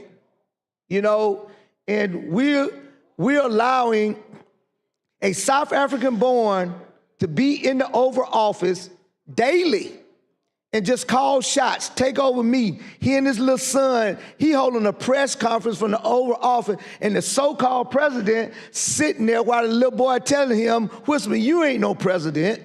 He had that from his daddy. His daddy told him, I'm in control of the world now, son. And we sit back as Americans and we allow that to happen. And we're gonna wait until this man steal all of the information. He got all his lagoons in there, taking all of the data from Social Security, all of this pertinent data that he's getting, He might turn around and hold America hostage and say, if you want your data back, you got to buy it back from me. And it's not like he was stealing it because we gave it to him. We allowed him to get it. He got all his lagoons in all of these departments, and they're in pulling data from everywhere. Everywhere. We don't even understand what he's doing with the data. Nobody want to question it. What is he doing with the data? But he's going to save America so much money. My God. If this had been under the Obama or the Biden administration, I couldn't sit y'all down in here for screaming and talking. Y'all rode Obama all the way out. Boy, y'all rode him all the way out. Everybody in here ran against Obama. Well, I'm running against Trump now. I'm running against Elon Musk. That's the new president, Mr. Musk, the unelected president of the United States of America. The first man I know to be president that didn't even have to go through an election. He's calling all the shots. And so by the time we get to these lifts, after they get through all of their tariffs, we might be paying $20,000 or $30,000 for that $5,000 lift that we think it may not cost no more than that right now. And tariffs is not going to do any of us any good because when those other countries, we get 1 million barrels of oil from Mexico every day. 1 million barrel oil from Mexico every day. They can stop that. We still talking about drill, baby, drill. You ain't start drilling, so therefore you need that 1 million barrel that's coming in here right now. If they stop that, okay, you want to go build your wall, cut them all off. They cut it off. Then what are you getting? We're going to have a lot of stuff left out in them fields. We're going to have a lot of people not wanting to get out there and do that work. So maybe the tractor guys with them automatic pickers and whatever, maybe they might make some money because I guess that's what the automation is going to have to come in at. Maybe they'll start picking okra and stuff by drone. Maybe that's what they'll start doing because you don't have no human capital out there. Because Mr. Musk and Mr. Trump are going to run them all out of this country when people, and we're supposed to be in a melting pot. We say in our motto, bring us your tired, bring us your sick, bring to us this resting place called America. And that's where we have always been, that kind of country. You've always opened your doors, but we don't talk about the people who come in from the north. You know, you could be blue-eyed and blonde-haired and walk around here illegal and ain't nobody gonna say nothing to you. Open their mouth. But be brown or black and illegal and won't you get out of this country? And so that's just inhumane to me. And so, you know, I'm glad that we're doing this bill to stay a little germane every now and then.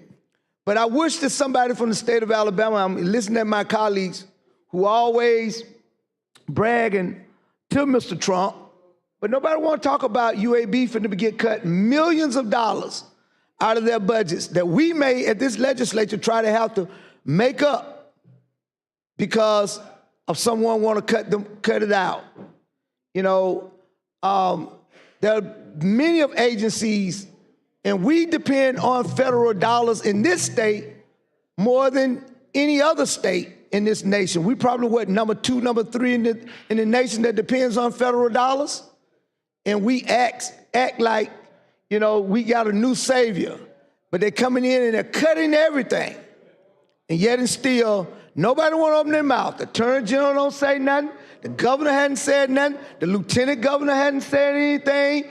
You know, the legislature hadn't said anything and say, what's going on up there at Washington? But you go up to D.C., and I read an article where on President Day, there was many Alabamians up there praising the president for what he's doing, praising Dodge and supporting Dodge on what they're doing, talking about saving money. You don't even know what they're doing. That's what they told you they're doing, saving money. Where's the savings? He's just pulling all of the data that he needs. Because you got billionaires who got bored, him been up in space and got nothing else to do with his money, so they decide they want to come and run government now. And we're okay with it. And we're okay with it. It's all right. Nobody want to question that. Nobody ever want to question that. A South African born who now here running our government right out of the Oval Office. Right out of the Oval Office. Maybe he'll bring apartheid to America. Maybe he'll bring apartheid to America. Maybe that's what they're looking for. Want Elon to come and save you again. Maybe that's what making America great again. Maybe Elon is the answer to making America great again. You know, but nobody want to talk about that. Everybody want to sit around and be real quiet and sneaky quiet about it. Run up there. You know, our U.S. senators want to tweet and everything every day about what the greatness that the president is doing while they're still stabbing Alabama in the back. And we all right with it. We won't open our mouths. I hope we have enough money to be able to sit these little lift chairs up for these babies by the time we get there. If we still have an America, if we still have a democracy, because the democracy is at threat right now with a man in the Oval Office stealing all of the information, because information is powerful, probably going to sell all of that information to Russia and Putin tomorrow. Got all of our Social Security numbers, got all of our medical records, got anything that they want to have from us. You shut down NIH, you shut down USAID, you pull all the data, and what are they doing with the data? Nobody can tell us what they're doing with that data. No one. And they can go inside of any agency right now that they want to and walk in there. He's sending his little teams in there, little young computer whizzes, going in there, connecting into American computers and pulling down all the data, trying to talk about what we're going to save some money. To do what? To give you the big tax cut? Maybe that's what he's doing, rounding up all the money to give them the tax cuts so then that we could be in a big deficit again, because we're in a deficit now because of the last tax cut that they gave. The last tax cuts. And you talk about the price of eggs are up so high. You're right, because they ran it up. You know, but that's why I purchased me a couple of little laying hens. Out of 2 hens, I can get all the eggs I want for me and my families. Don't have to worry about it. Trying to get me an old cow right now and grain feed them and up to about 1,500 pounds and slaughter them and put the meat up. And we have to go to the grocery store. So I know how to live. We know how to live. I got on the tractor Monday and broke up the ground, getting ready to plant my okra and greens and corn and some peas. Know how to live. Got to go to the grocery store. Know how to live. Know how to do without. Never had. So, you know, for those of you who don't know how to do that, maybe y'all gonna be panicking, jumping off top of buildings and when things get tough. When times get tough. But Dodge got y'all handcuffed. Everybody's scared to be primary. Everybody's scared to say something to them and say something about them because they're afraid of being primary. Everybody up in Washington is scared of being primary because you got a trillionaire, billionaire. I guess it's a race to see who's going to be the first trillionaire. Maybe that's what it is. How much time? About a minute left. I got about a minute left because somebody come over here and take an hour and then give it back to me.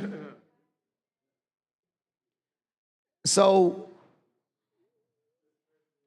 President. All right, Senator. You want to be recognized? Thank you for the recognition. All right. I would like to begin my first hour. All right, you're recognized. You want to yield to me?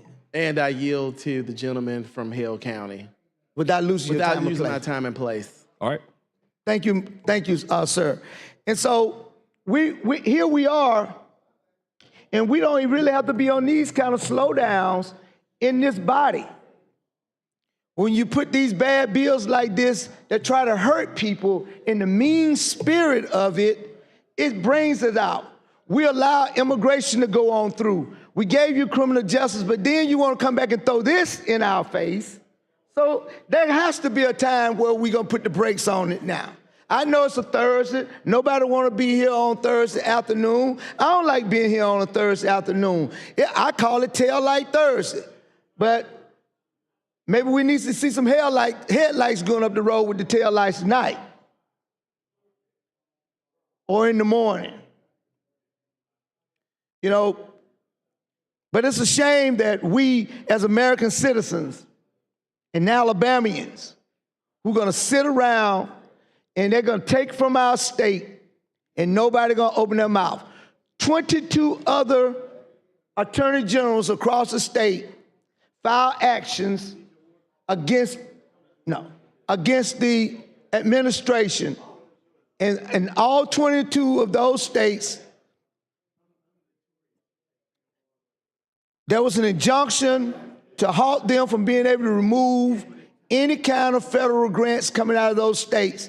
Alabama did not file. That's why UAB is about to suffer. Because our attorney general jumps into every other lawsuit, even jumped in, going up to Washington, sit in with Trump on his criminal trial and sit behind him. Maybe somebody vying for their next big job and they kissing the ring to try to get some other job that they think that they're gonna get. But in the meantime, while they're being selfish, the people of the state of Alabama, our institutions are gonna suffer because we all do it in the name of politics and power. So let it happen. But for the very ones that you're trying to hurt, they're gonna be all right. But people are gonna lose their jobs. People are gonna lose their research that they've worked so hard for and trying to bring cures to certain kinds of diseases in our state where the plug is being pulled because they don't have the research dollars or the grant dollars that are coming in to continue to work on those projects. Then we're gonna get further and further behind in the race when we're trying to compete with everybody globally here.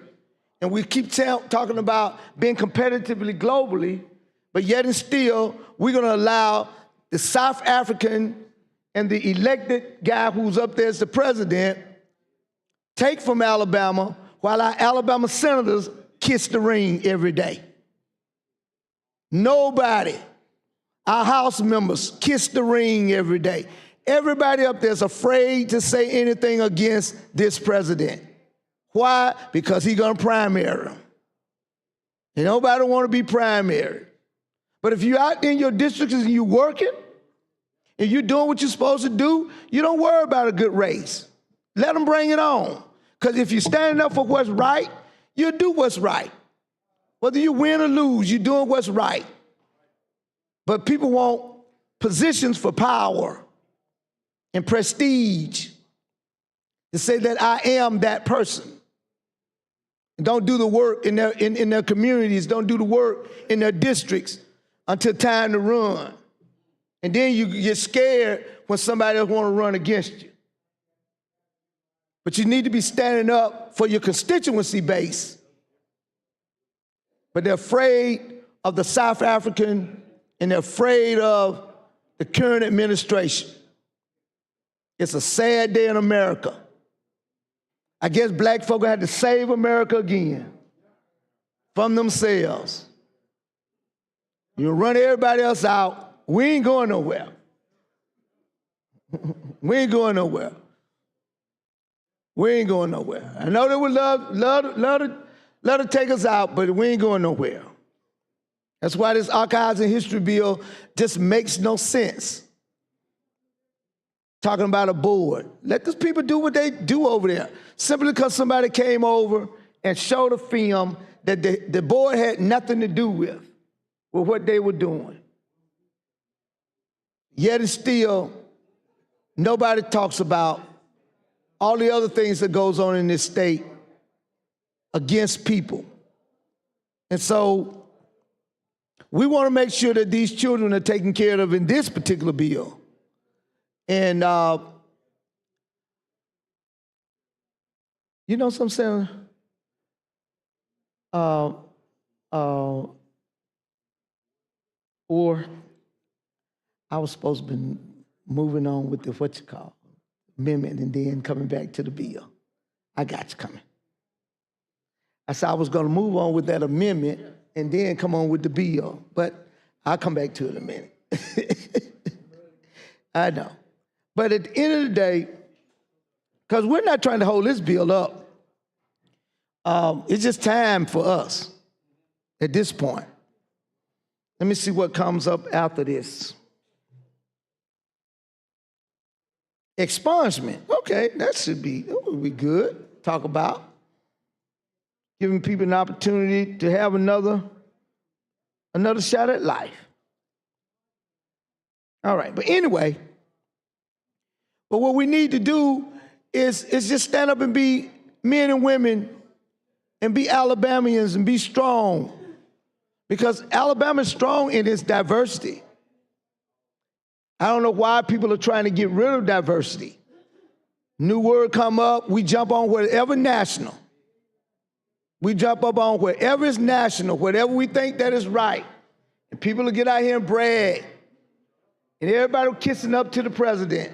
Everybody want to move up higher and higher to something that everybody is scared to say something to them. Dodge is robbing us blind. And when it happened, everybody around here gonna be, well, we should have did something. We should have said something. We're gonna blame everybody up in Washington then. But this is our state. We should be saying to them, don't tread on me. Leave us alone. We need our money for our hospital. UHB could be suffering and have to lose doctors, may leave our state because of these dollars that are finna be cut out at UAB. We may be losing doctors, and we're already short of doctors in this state. We could lose doctors. Nobody thinking about the repercussion of not being able to get federal money coming into UAB as it is.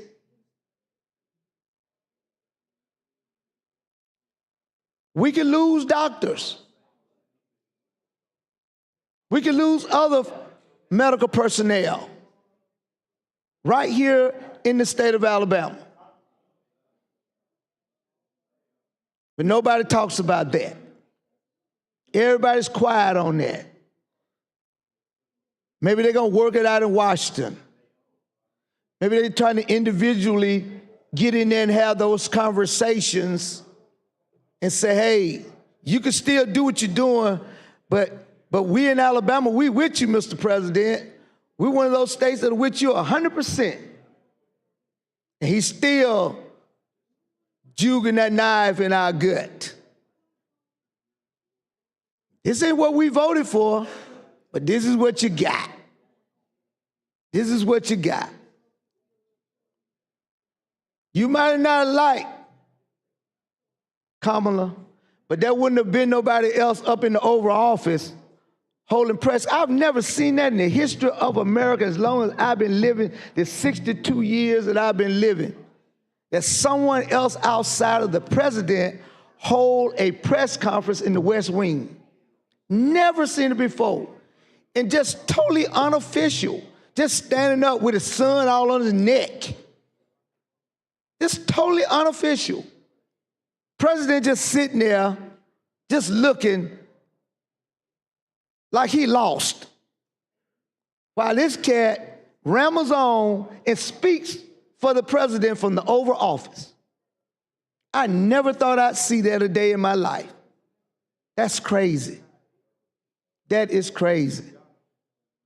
But I guess that's what you have to do to be a Republican. I guess that's what you got to do to get whooped in line. Raise your oath and said, we all right with Elon taking over America because he got a bunch of money. And that's what it's all about.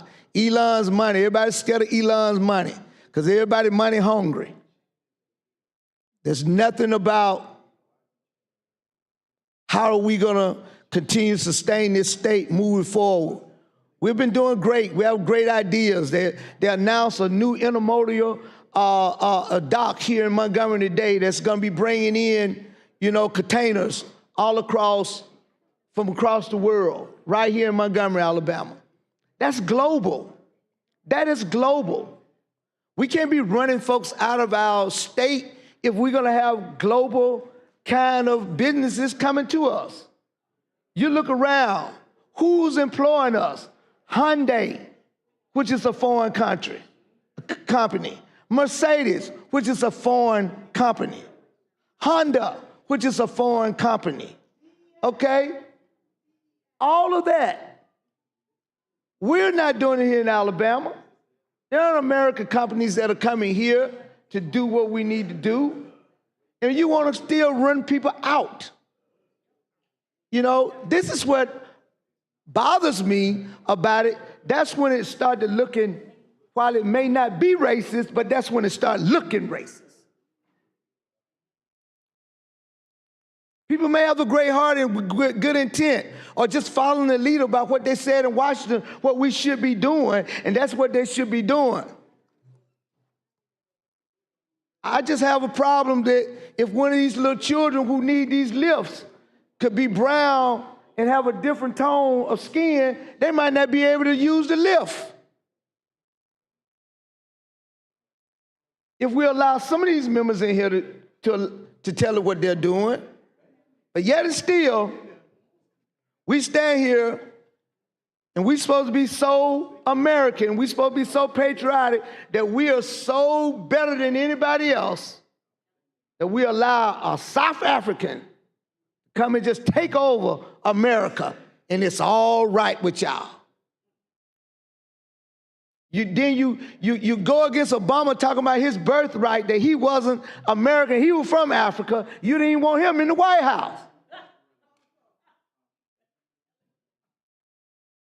Now you got a South African who didn't even get elected by the people running the White House. And y'all all right with that. And y'all all right with that. Money's being taken from Alabama right now. And you all right with that, because we got an attorney general who wants to be on the side with the president. Maybe they're waiting on the governor to die or something. I'm praying for you, Kay. Don't you go nowhere, baby. Praying for you. Love you to death. Don't want you to go nowhere. Because I want to know what this shakeup would be.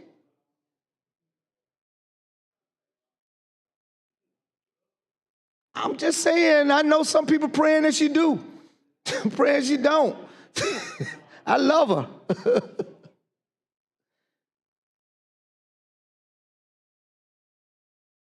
I feel, will you pass me little Bobby right there?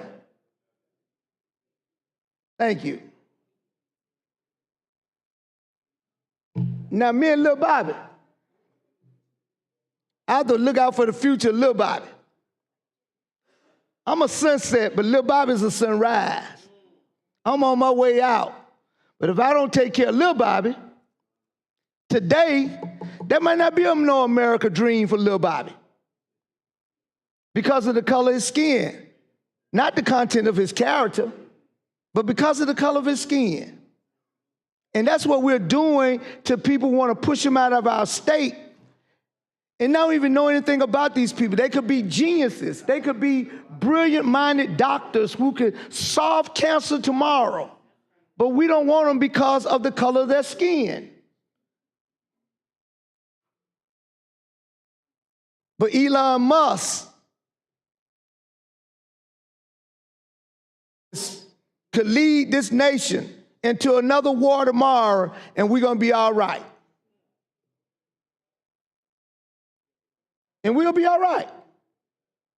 So I have a problem with that. So we're just going to have to be talking about this stuff because, you know, if America is going to be great again, just like in the greatest movement that ever happened in this country was called the Civil Rights Movement, it's going to have to happen again if America is going to be great again.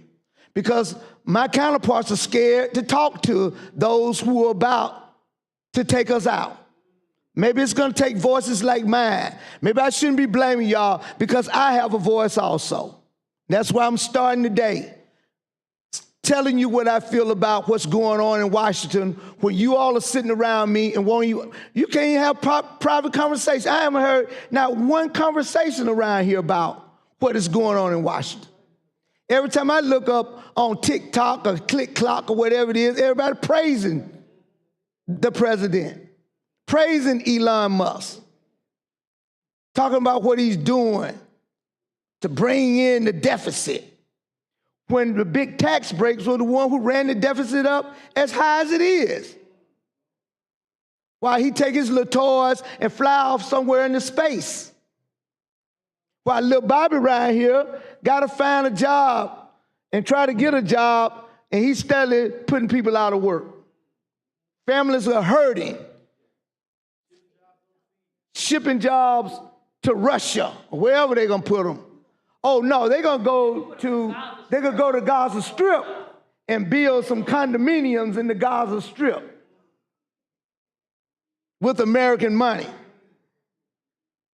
But yet and still don't nobody want to say anything about it. I'm going to see what they're going to be saying tomorrow, because at the end of the day, just about every day afterwards, there's one of my colleagues or somebody here got something on Facebook to talk about, or one of those up in Washington got something to talk about what a great week we had and we praised the president. But UAB is up there about to lose hundreds of millions of dollars, and people are going to go out of work, and doctors may be leaving Birmingham. One of the largest employers in this state. Everybody's okay with that, brother. From Jefferson. Everybody's all right with that. It's okay. It seemed to be okay that UAB could just lose out because we ain't opening our mouth. We okay. So, because everybody's scared to be primary. Don't nobody want to say, because if you say something about him, he going to say, go down there and find somebody to run against him. Get him out of there, because we don't need him saying, I'm not afraid of being primary, because I work in my community. The day that my people don't want me, then I'll go home. Because I believe we have term limits. It's called the people. The people will get rid of you when they don't want you. Okay? We have term limits. It's called the people. And so I just thought I'd stand up here and speak truth to power today. Because y'all are sitting here willing, as a party, as a majority party, to allow a South African to be running your Oval Office. And your president ain't your president. That's the one you voted for. He's sitting back, and the little son just kicking him in the butt in the office in there, telling him what he ain't. You ain't no president. My dad is running this country. And that was all right with y'all. That should just be an ugly look to you, that someone else sitting inside the Oval Office. I mean, it was sad when on January 6th, when they stormed into the overall Capitol and y'all had nothing to say. Everybody seemed like y'all was all right with that. Where's your patriotism? Are you really Americans? Because that's the same kind of stuff that folks did with that old cross that had the flag with that cross on it. They were anti-Americans. They're the ones who wanted to overthrow our government, the Confederacy. Y'all acting like you from old Confederacy soldiers, like you all right with that. Where are Americans at who would stand up against a South African in the Oval Office, calling the shots? Everybody quiet now, because they know I'm telling the truth. Call Mr. Trump and tell him I'm down here talking about it. Call him up. I know y'all got him on speed dial. I know you got him on speed dial. Tell him to primary me. I'll be all right. My feelings not going to be hurt. I ain't going to do my win bigger when they know he against me. But this is sad, though.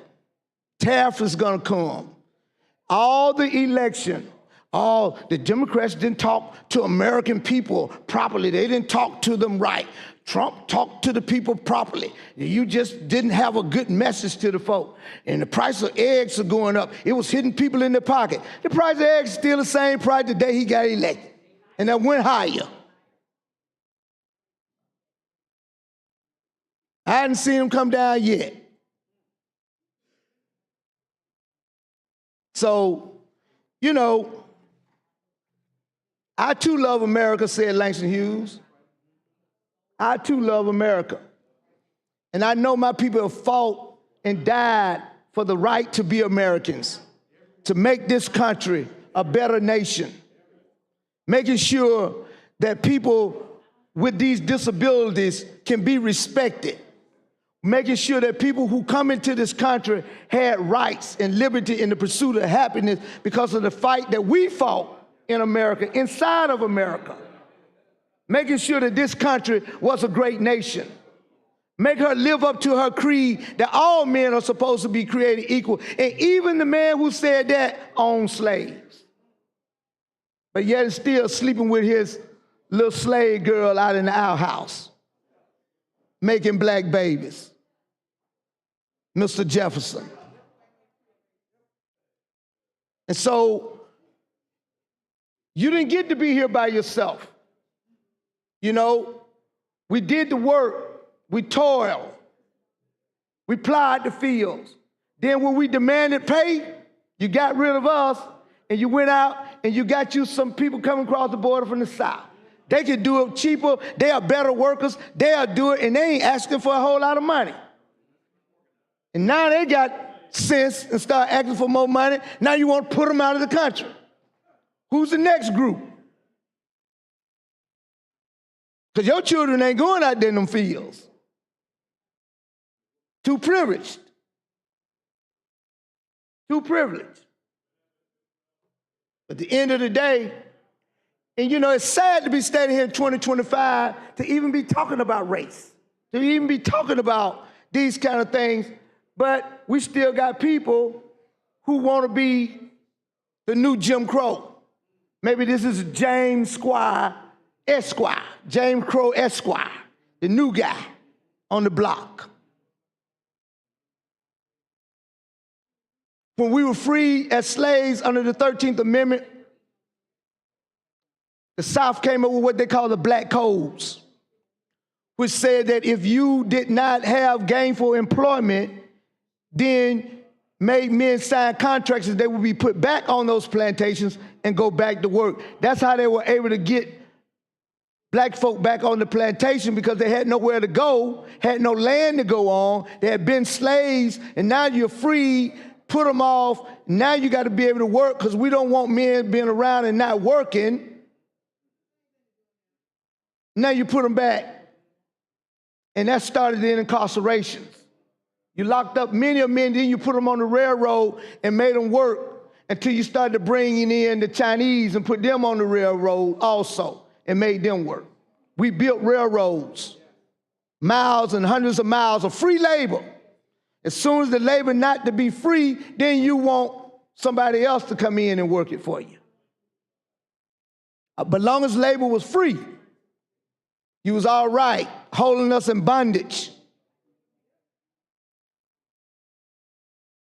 And still to this day, generations after generations, you want DEI because you don't want your grandchildren to know what your fathers and mothers did to us.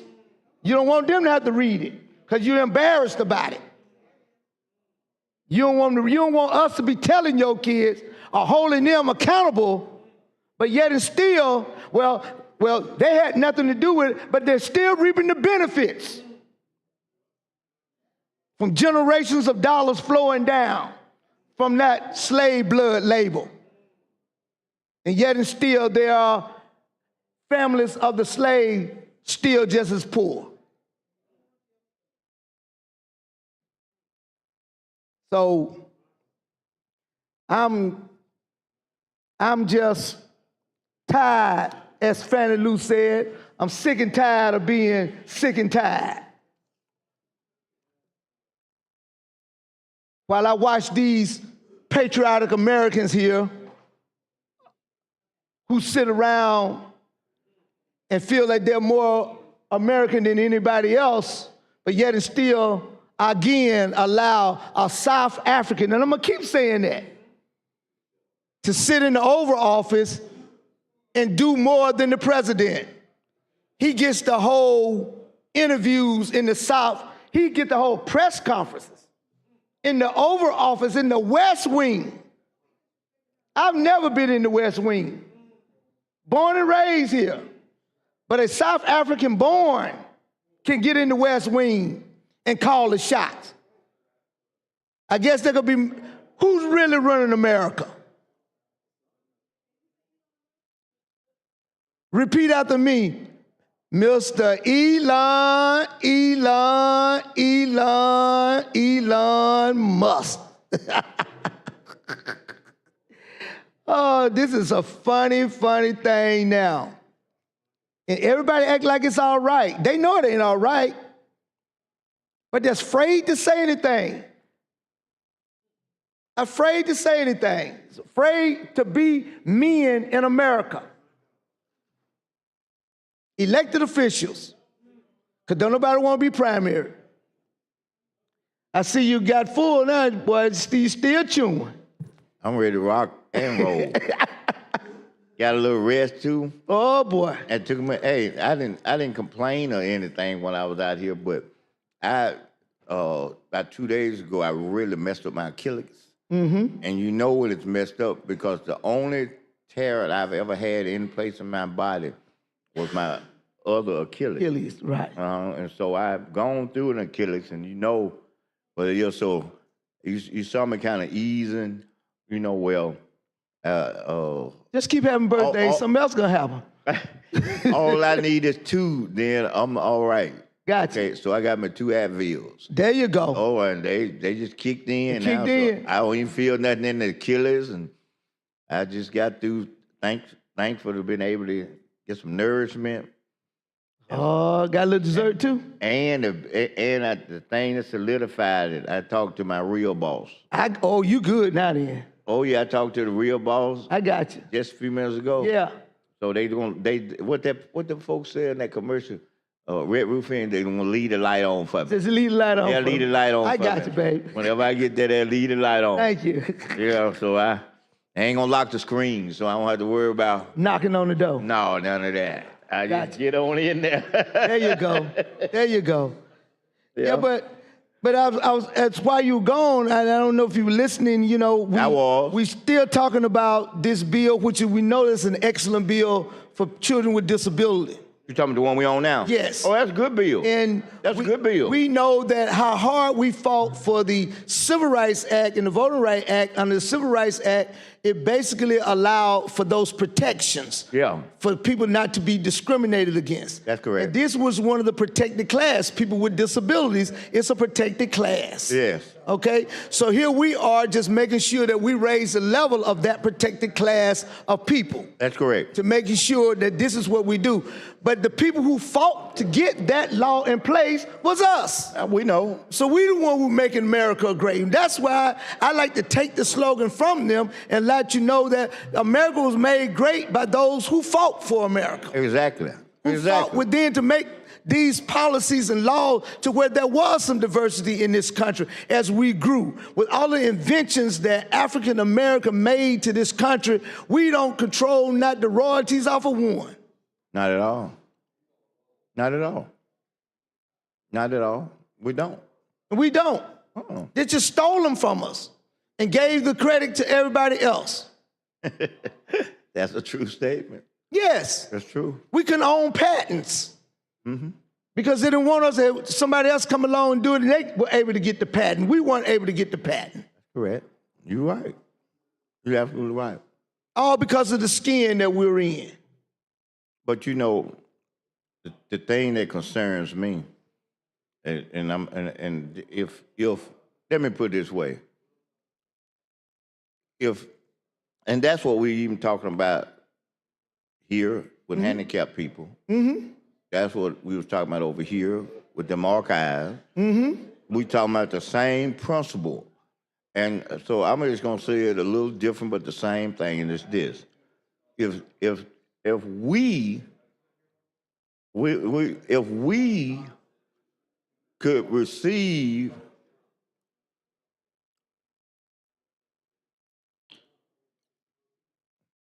let me say it like this. If we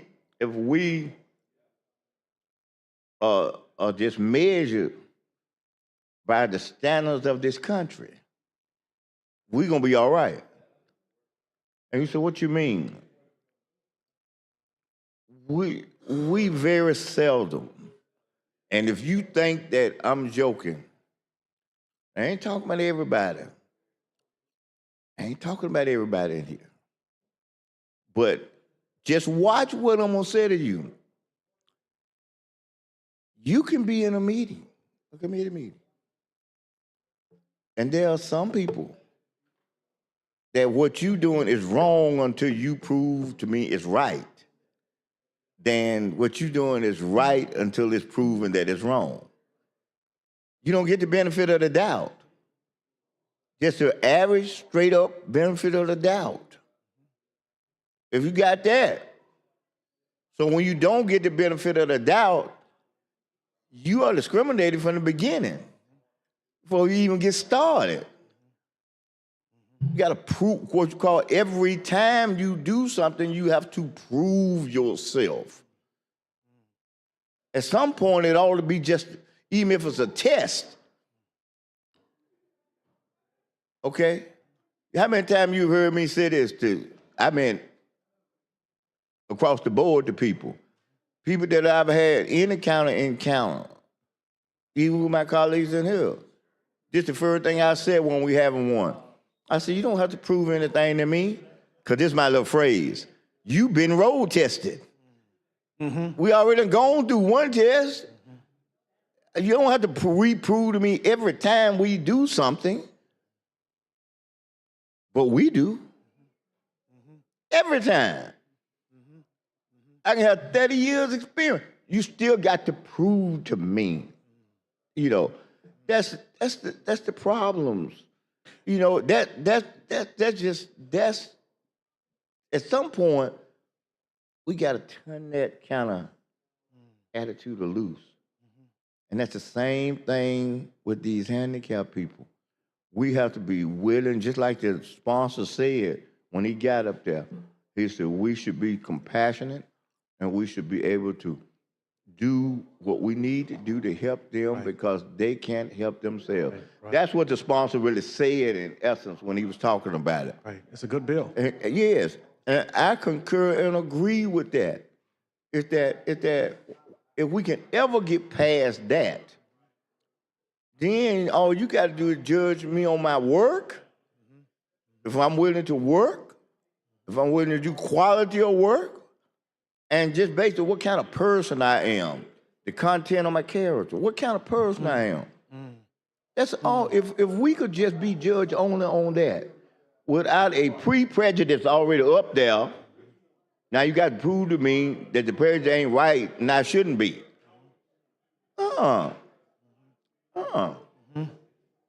I should walk in just like this right here, with a clean, when I come in, you for your first time, that's all you ought to see on me, just a clean sheet. Now, what I draw and show you on here is what you make your, or what you may know, you make your assessment. But see, when we walk up, it's like this. It ain't clean. It's preconceived mental notions, and start responding and reacting to those. Okay? And that's what we were saying right here. That's what I was saying about the archive. Just because, listen, let me say it just like this to you. You ever been at home watching TV with somebody, and it shows that they be looking at you really don't care about looking at? Well, what do? That's right. You kind of TV, okay? Because you want to get to somewhere where you both commonly can determine what you want to look at. You don't get a chance to get that kind of personal input into a decision of that nature, just like I'm saying here. Senator Smotherman, one of the things I would echo, because I did hear it a moment ago when Senator Singleton did the job that leaders do.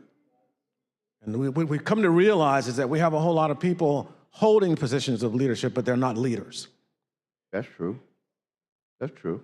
When you have the courage to stand and speak in the way in which you just spoke about these issues, it makes it very clear where we are.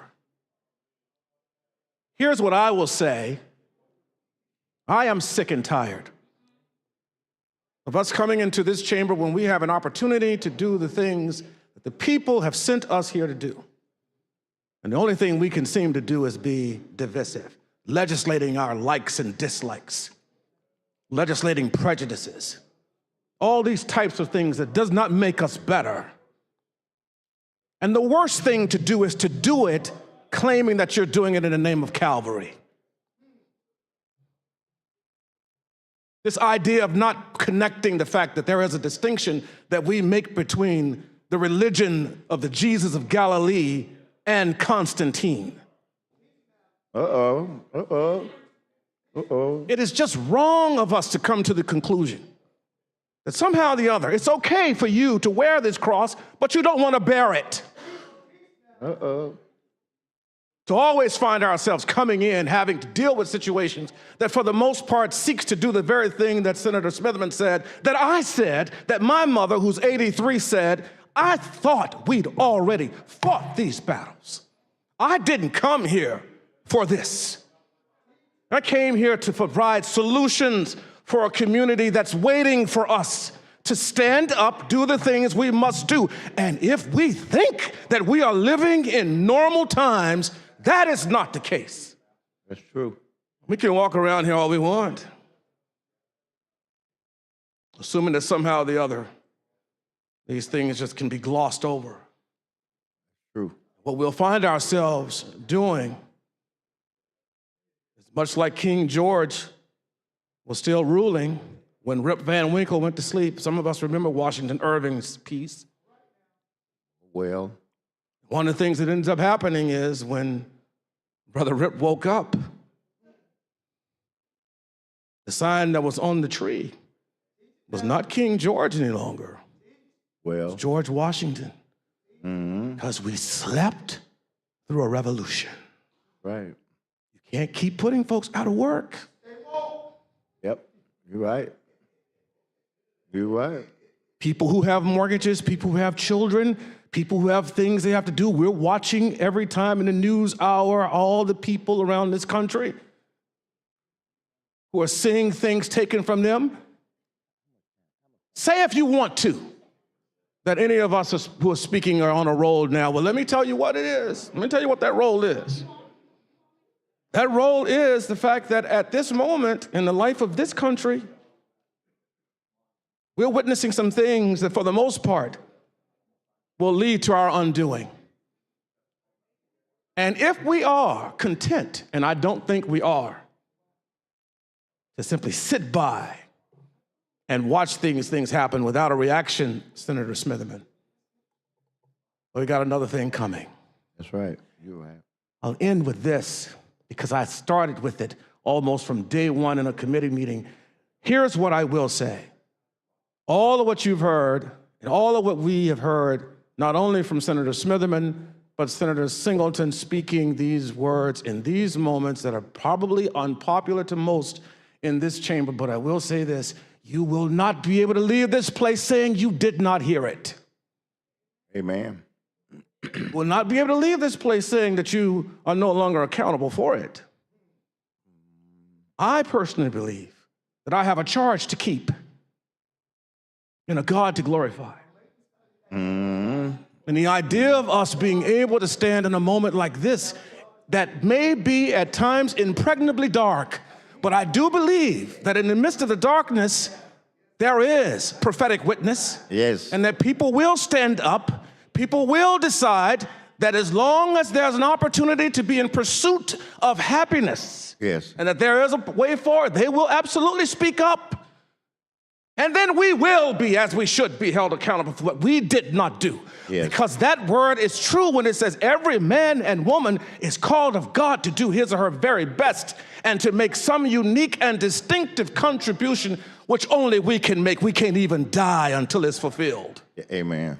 And so if we're going to do this work, And I don't know about you, but I'm very serious about this work. Cannot not be.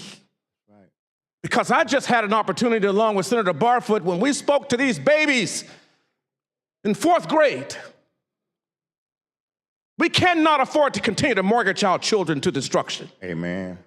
Because of your super egos that allow you to do the things which you should not be doing, saying that you're representing the people of the state. That's right.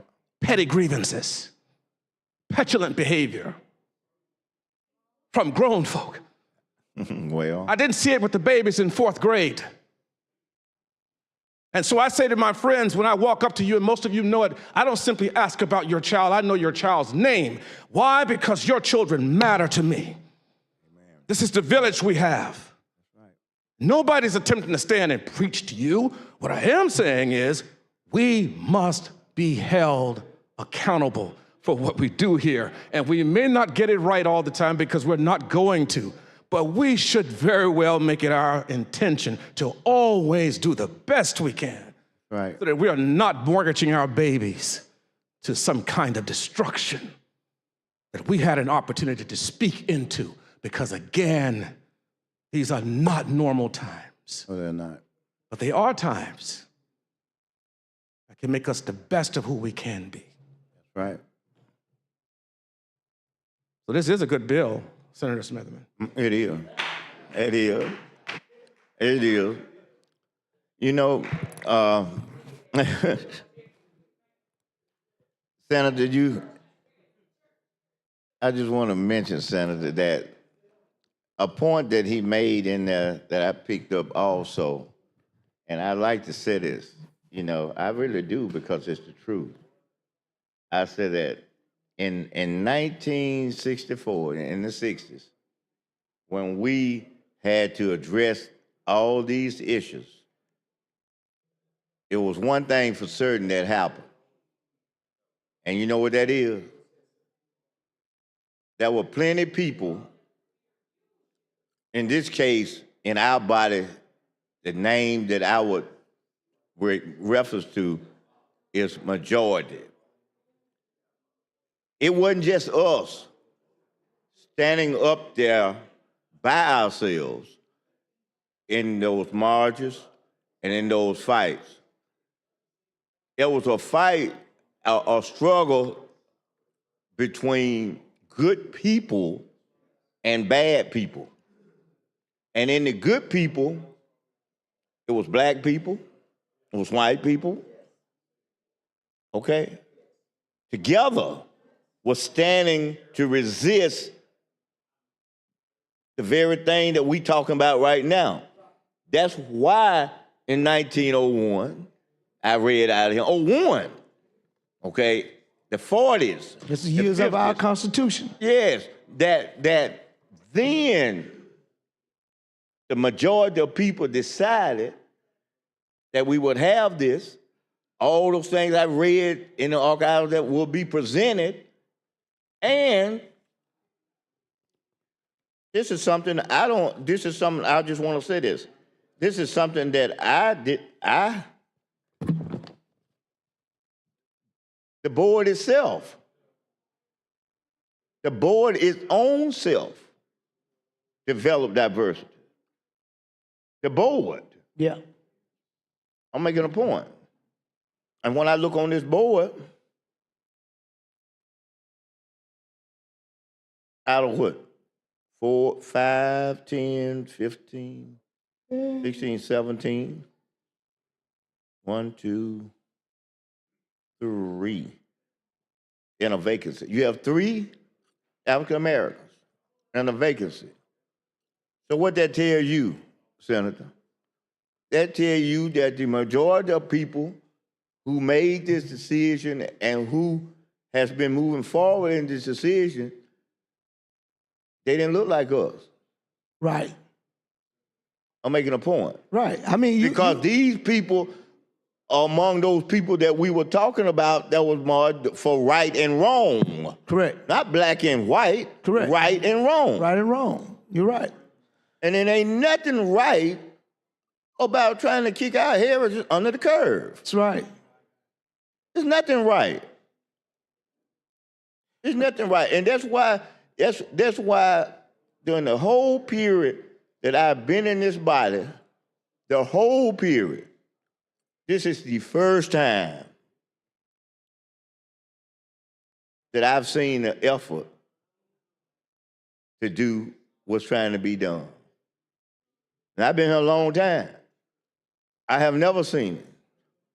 I haven't seen it when we were in the majority. I haven't seen it when the majority got in the majority. I haven't seen that. See, so what I'm saying, this is a situation that it's time for all the people who know there's nothing right about this. It should be counted, stand up and be counted. It's that time, okay? It's that time. I agree. And, you know, if we're gonna move forward as a nation, it's gonna take all of us rowing in the boat together. That's right. Just can't kick me out the boat because I carry a different hue. But my energy is just as great as yours rowing in the same direction. That's right. And not only when I row in the boat, and then when I get to the shoreline, then you want to treat me different after I've gotten you to the shoreline. That's right. And that seems to happen a lot of times also. That's right. I'm okay to row in the boat as long as I'm rowing and you sitting back and hollering yee and ha and row harder, but I get you to the shoreline, then you act like we didn't come over on the boat together. That's right. And so I have a problem with that. Mm-hmm. And so that happens in this body sometimes. You know, we can stand here and we talk about all the bipartisan stuff that we do together. Mm-hmm. All the bipartisan stuff that we do that's right for this state. And we do a lot. We do. But then we get some of these elements that comes here, as we have now, and it almost like what we did together doesn't matter anymore, because now I'm gonna sock you with this one here. But you know what that makes me feel sometimes? And I'm just gonna tell you, it really does. That you only want to have that relationship for your convenience. Your benefit. For me to do something for your convenience. Yes. And when it's not for your convenience, yes, you're missing in action. You don't have the guts, the courage to stand up and just deal with the element of right and wrong. Correct.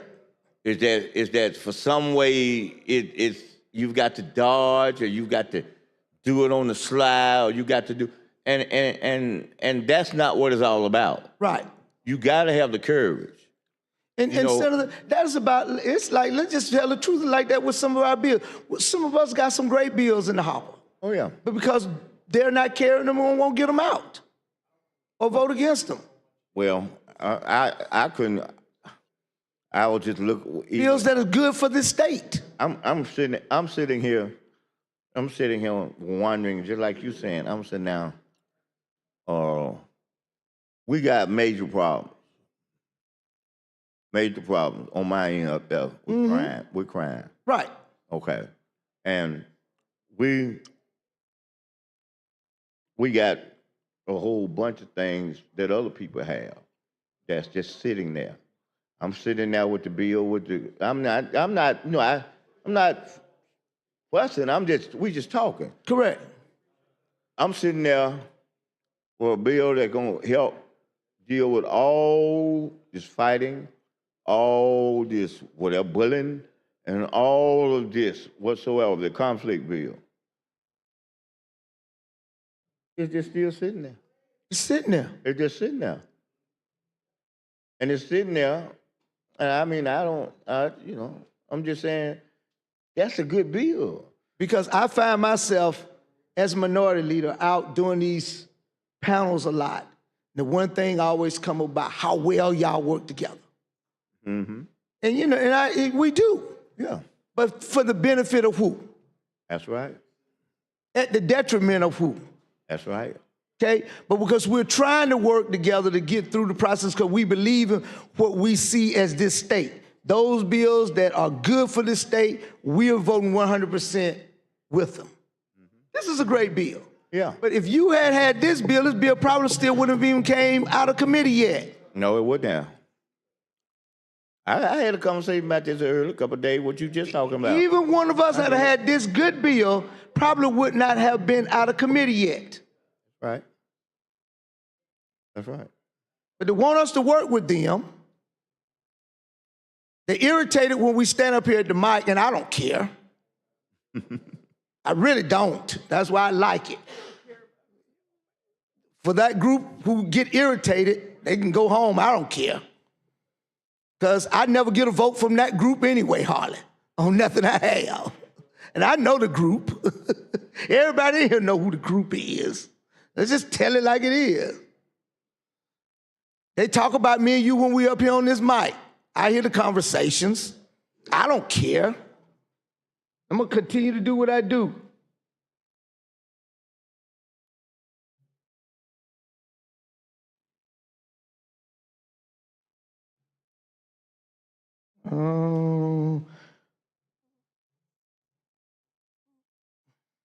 So that's just where we are, you know. People are you know, what it's getting to be 4 o'clock on Tuesday evening now. I mean, on Thursday evening. Yay, hey. But this good bill right here is gonna help a lot of families. Families that we don't even know anything about. This bill will help families that for color does not even matter.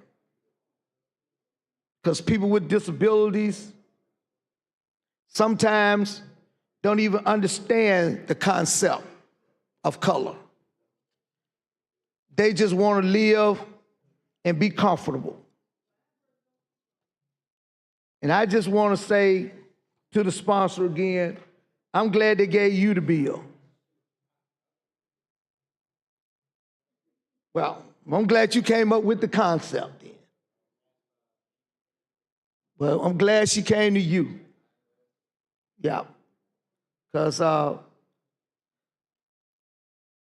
know the next time I get one that good like that, I'm going to say, hey, Senator, this is a good one, because they might not do it for me. I'm going to let you bring it in your name, and let's get it done. You know, bring it in for you. So, and we're going to vote this bill out today before we go home. And we'll get started on the next one. The next one's a good one, the expungement bill. But as I was saying earlier, I just want to make sure that we protect these people who are in this protected class of people. I agree with you on that. Just like they're trying to get DEI away, which then takes away the protection from those protected class of people. That go back to my airplane. We cannot not protect this group of people. Yes. Okay? But you know what happened? Who can't protect themselves. I'm just going to show you something. And this is exactly what happened, because we talked about it. When we came with that DEI bill, it was just like this. You know, we were marching along, and all of a sudden, that DEI, y'all got 2 hours look at it, you got some amendment, do whatever we got.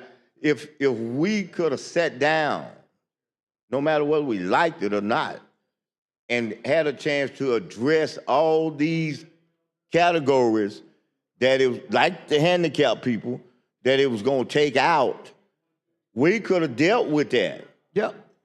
We could have dealt with that. Remember, we dealt with the stuff we could recognize off the fly, like the Auburn black engineers. Right, all of that. And it was something like that. Even think about this. And I guarantee you, it was not intended. I believe it to the heart as I got in my heart, what I'm getting ready to tell you, and everybody else in here. But the bill was going to take the minority office out. It was. I mean, you know, and I do not believe anybody in here had an intent. It wasn't to the do intent. that. We But- talked but- about that when we did sit down. And that's what I'm trying to even say about this right here. Yeah. I guarantee you, 3/4 of the folks ain't even thought about what I've been up here talking about prior to coming up here, that was going to happen. Right. See, that's why it's so critical, number one, to have diversity. Right. Because if you don't ever hear it, you ain't gonna consider. You can't consider what you don't know. You know, and so that's why it's important to have that kind of input prior to. And I keep saying this all the time, to the drafting legislation, come saying, look, young, what you think, I need you. I mean, you can ask, you can have a conversation, you can do something prior to that. I mean, I'll give him credit, that's what he did with us up there, did he not, with this bill? Yes, he did. Yeah, we had this bill, that's why we up here talking about we all for this bill. We done gone through discussion with him about that. You know, I brought up an issue one time while we was up there, and he answered, got it straight and everything, so we just here. You know, and if you can't, then you can put that one over here. There's no rule to say we pop out 25 bills that you finna go crazy because you can't get all 25. Right. You know, I mean, you may get 22. Right. Or 3 may be bad. Right. But we have sometimes a tendency to take that attitude, and then now you call it difficult for the other 22 that folks want to get. You see what I mean? It's just some of these stuff not you, but I'm talking my colleagues, some of the stuff you probably don't want. Right. That's what I'm saying. You probably don't want this stuff. I know that half of the time don't want some You of don't it. want some of this stuff, you know. And I can say this. Look, I'm gonna say it just like this. I've been chairman of Judy where they'll pass a bill downstairs, and for the paper get up in there, my office said, we really don't want to, you know, that really ain't quite what we, and that's all that I'm saying. It's just that it's obvious to many people when we have those scenarios. Right. And it ain't nothing good about passing that particular bill, that archive bill, because it's not going to do anything but create an atmosphere and a environment that will linger like a cloud in here through the whole session. And we don't need that. Right. Because it ain't no, it's all right the next time I see you kind of thing. This here is taking out the whole history of my life. It's that moment. Yeah, this is it's gonna take out the whole history. So how can you expect me to have a different feeling or attitude toward the process when you taking my whole life out? Right. Right. May mean nothing to you, but to me, it's my life. Exactly. Exactly. Yeah. Exactly. It's my life. Exactly. And so I it don't get much deeper than that. Other than unless you with the Lord Jesus Christ. Amen. It don't get much deeper than that. And so it's just unfortunate that the loudest is the few that should do, who are trying to do what they're trying to do. Because we want that mother. But you know what? Let me say this right quick. The key though is this. I'm gonna leave a charge because we've been run out of time. Is that the test of whether you for right or wrong or you got courage. If when you're in a meeting and there's 30 folks in there and all of them are like you and you stand up and say what's right, no matter what, you stand up and say, look, this ain't right. That's right. Okay, that's the test. That's right. And so, how much time? I think 10 seconds. 15 seconds. We'll call for the vote. Let it vote. All right, long roll Long or roll. short roll? Long roll. Secretary called the long roll. On the amendment. Amendment. Adopting the amendment. Mr. Albritton. Mr. Allen. Mr. Barfoot. Mr. Beasley. Mr. Bell. Mr. Butler. Mr. Carnley. Mr. Chambliss. Mr. Chasteen. Ms. Coleman. Ms. Coleman Madison. Mr. Elliott. Ms. Figures. Mr. Gavan. Mr. Gudger. Mr. Hatcher. Mr. Hovey. Mr. Jones. Mr. Kelly. Mr. Kitchens. Mr. Livingston.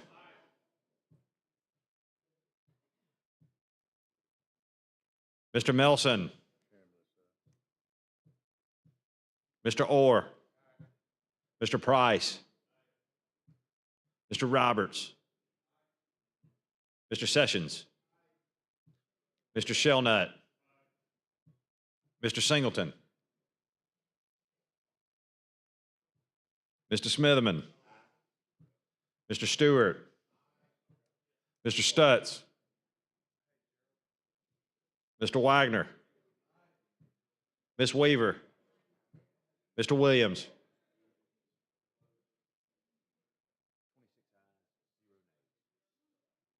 All right, 26 ayes, 0 nays. The Senator Orr amendment's adopted. Senator Orr. Mr. President, at this time I'd move third reading using the previous roll. All right, any objection? All right, Secretary, call the long roll. Mr. Albritton. Mr. Allen.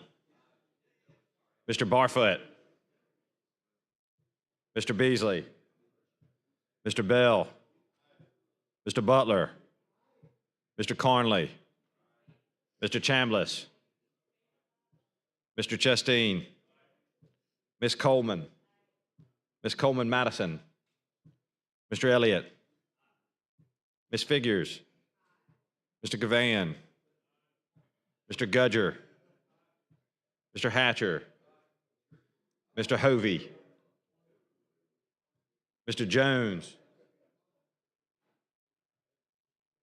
Mr. Kelly. Mr. Kitchens. Mr. Livingston. Mr. Melson. Mr. Orr. Mr. Price. Mr. Roberts. Mr. Sessions. Mr. Shellnut. Mr. Singleton. Mr. Smitherman. Mr. Stewart. Mr. Stutz.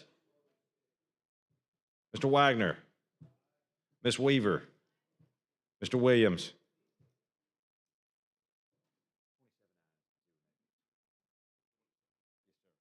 Twenty-seven ayes, 0 nays. Senate Bill 83 passes. Thanks, Senator Orr. All right, Senator Gudger. Thank you, Mr. President. It's always interesting times here at Alabama State Senate. Today was one of those, and so I appreciate everybody being patient. We got a lot of good stuff done behind the stage, and so from that, I'd like to make a motion to adjourn until 2 p.m. on Tuesday, March 4th, Mr. President. All right, you heard the motion. All those in favor say aye. Aye. Any opposed? We stand adjourned.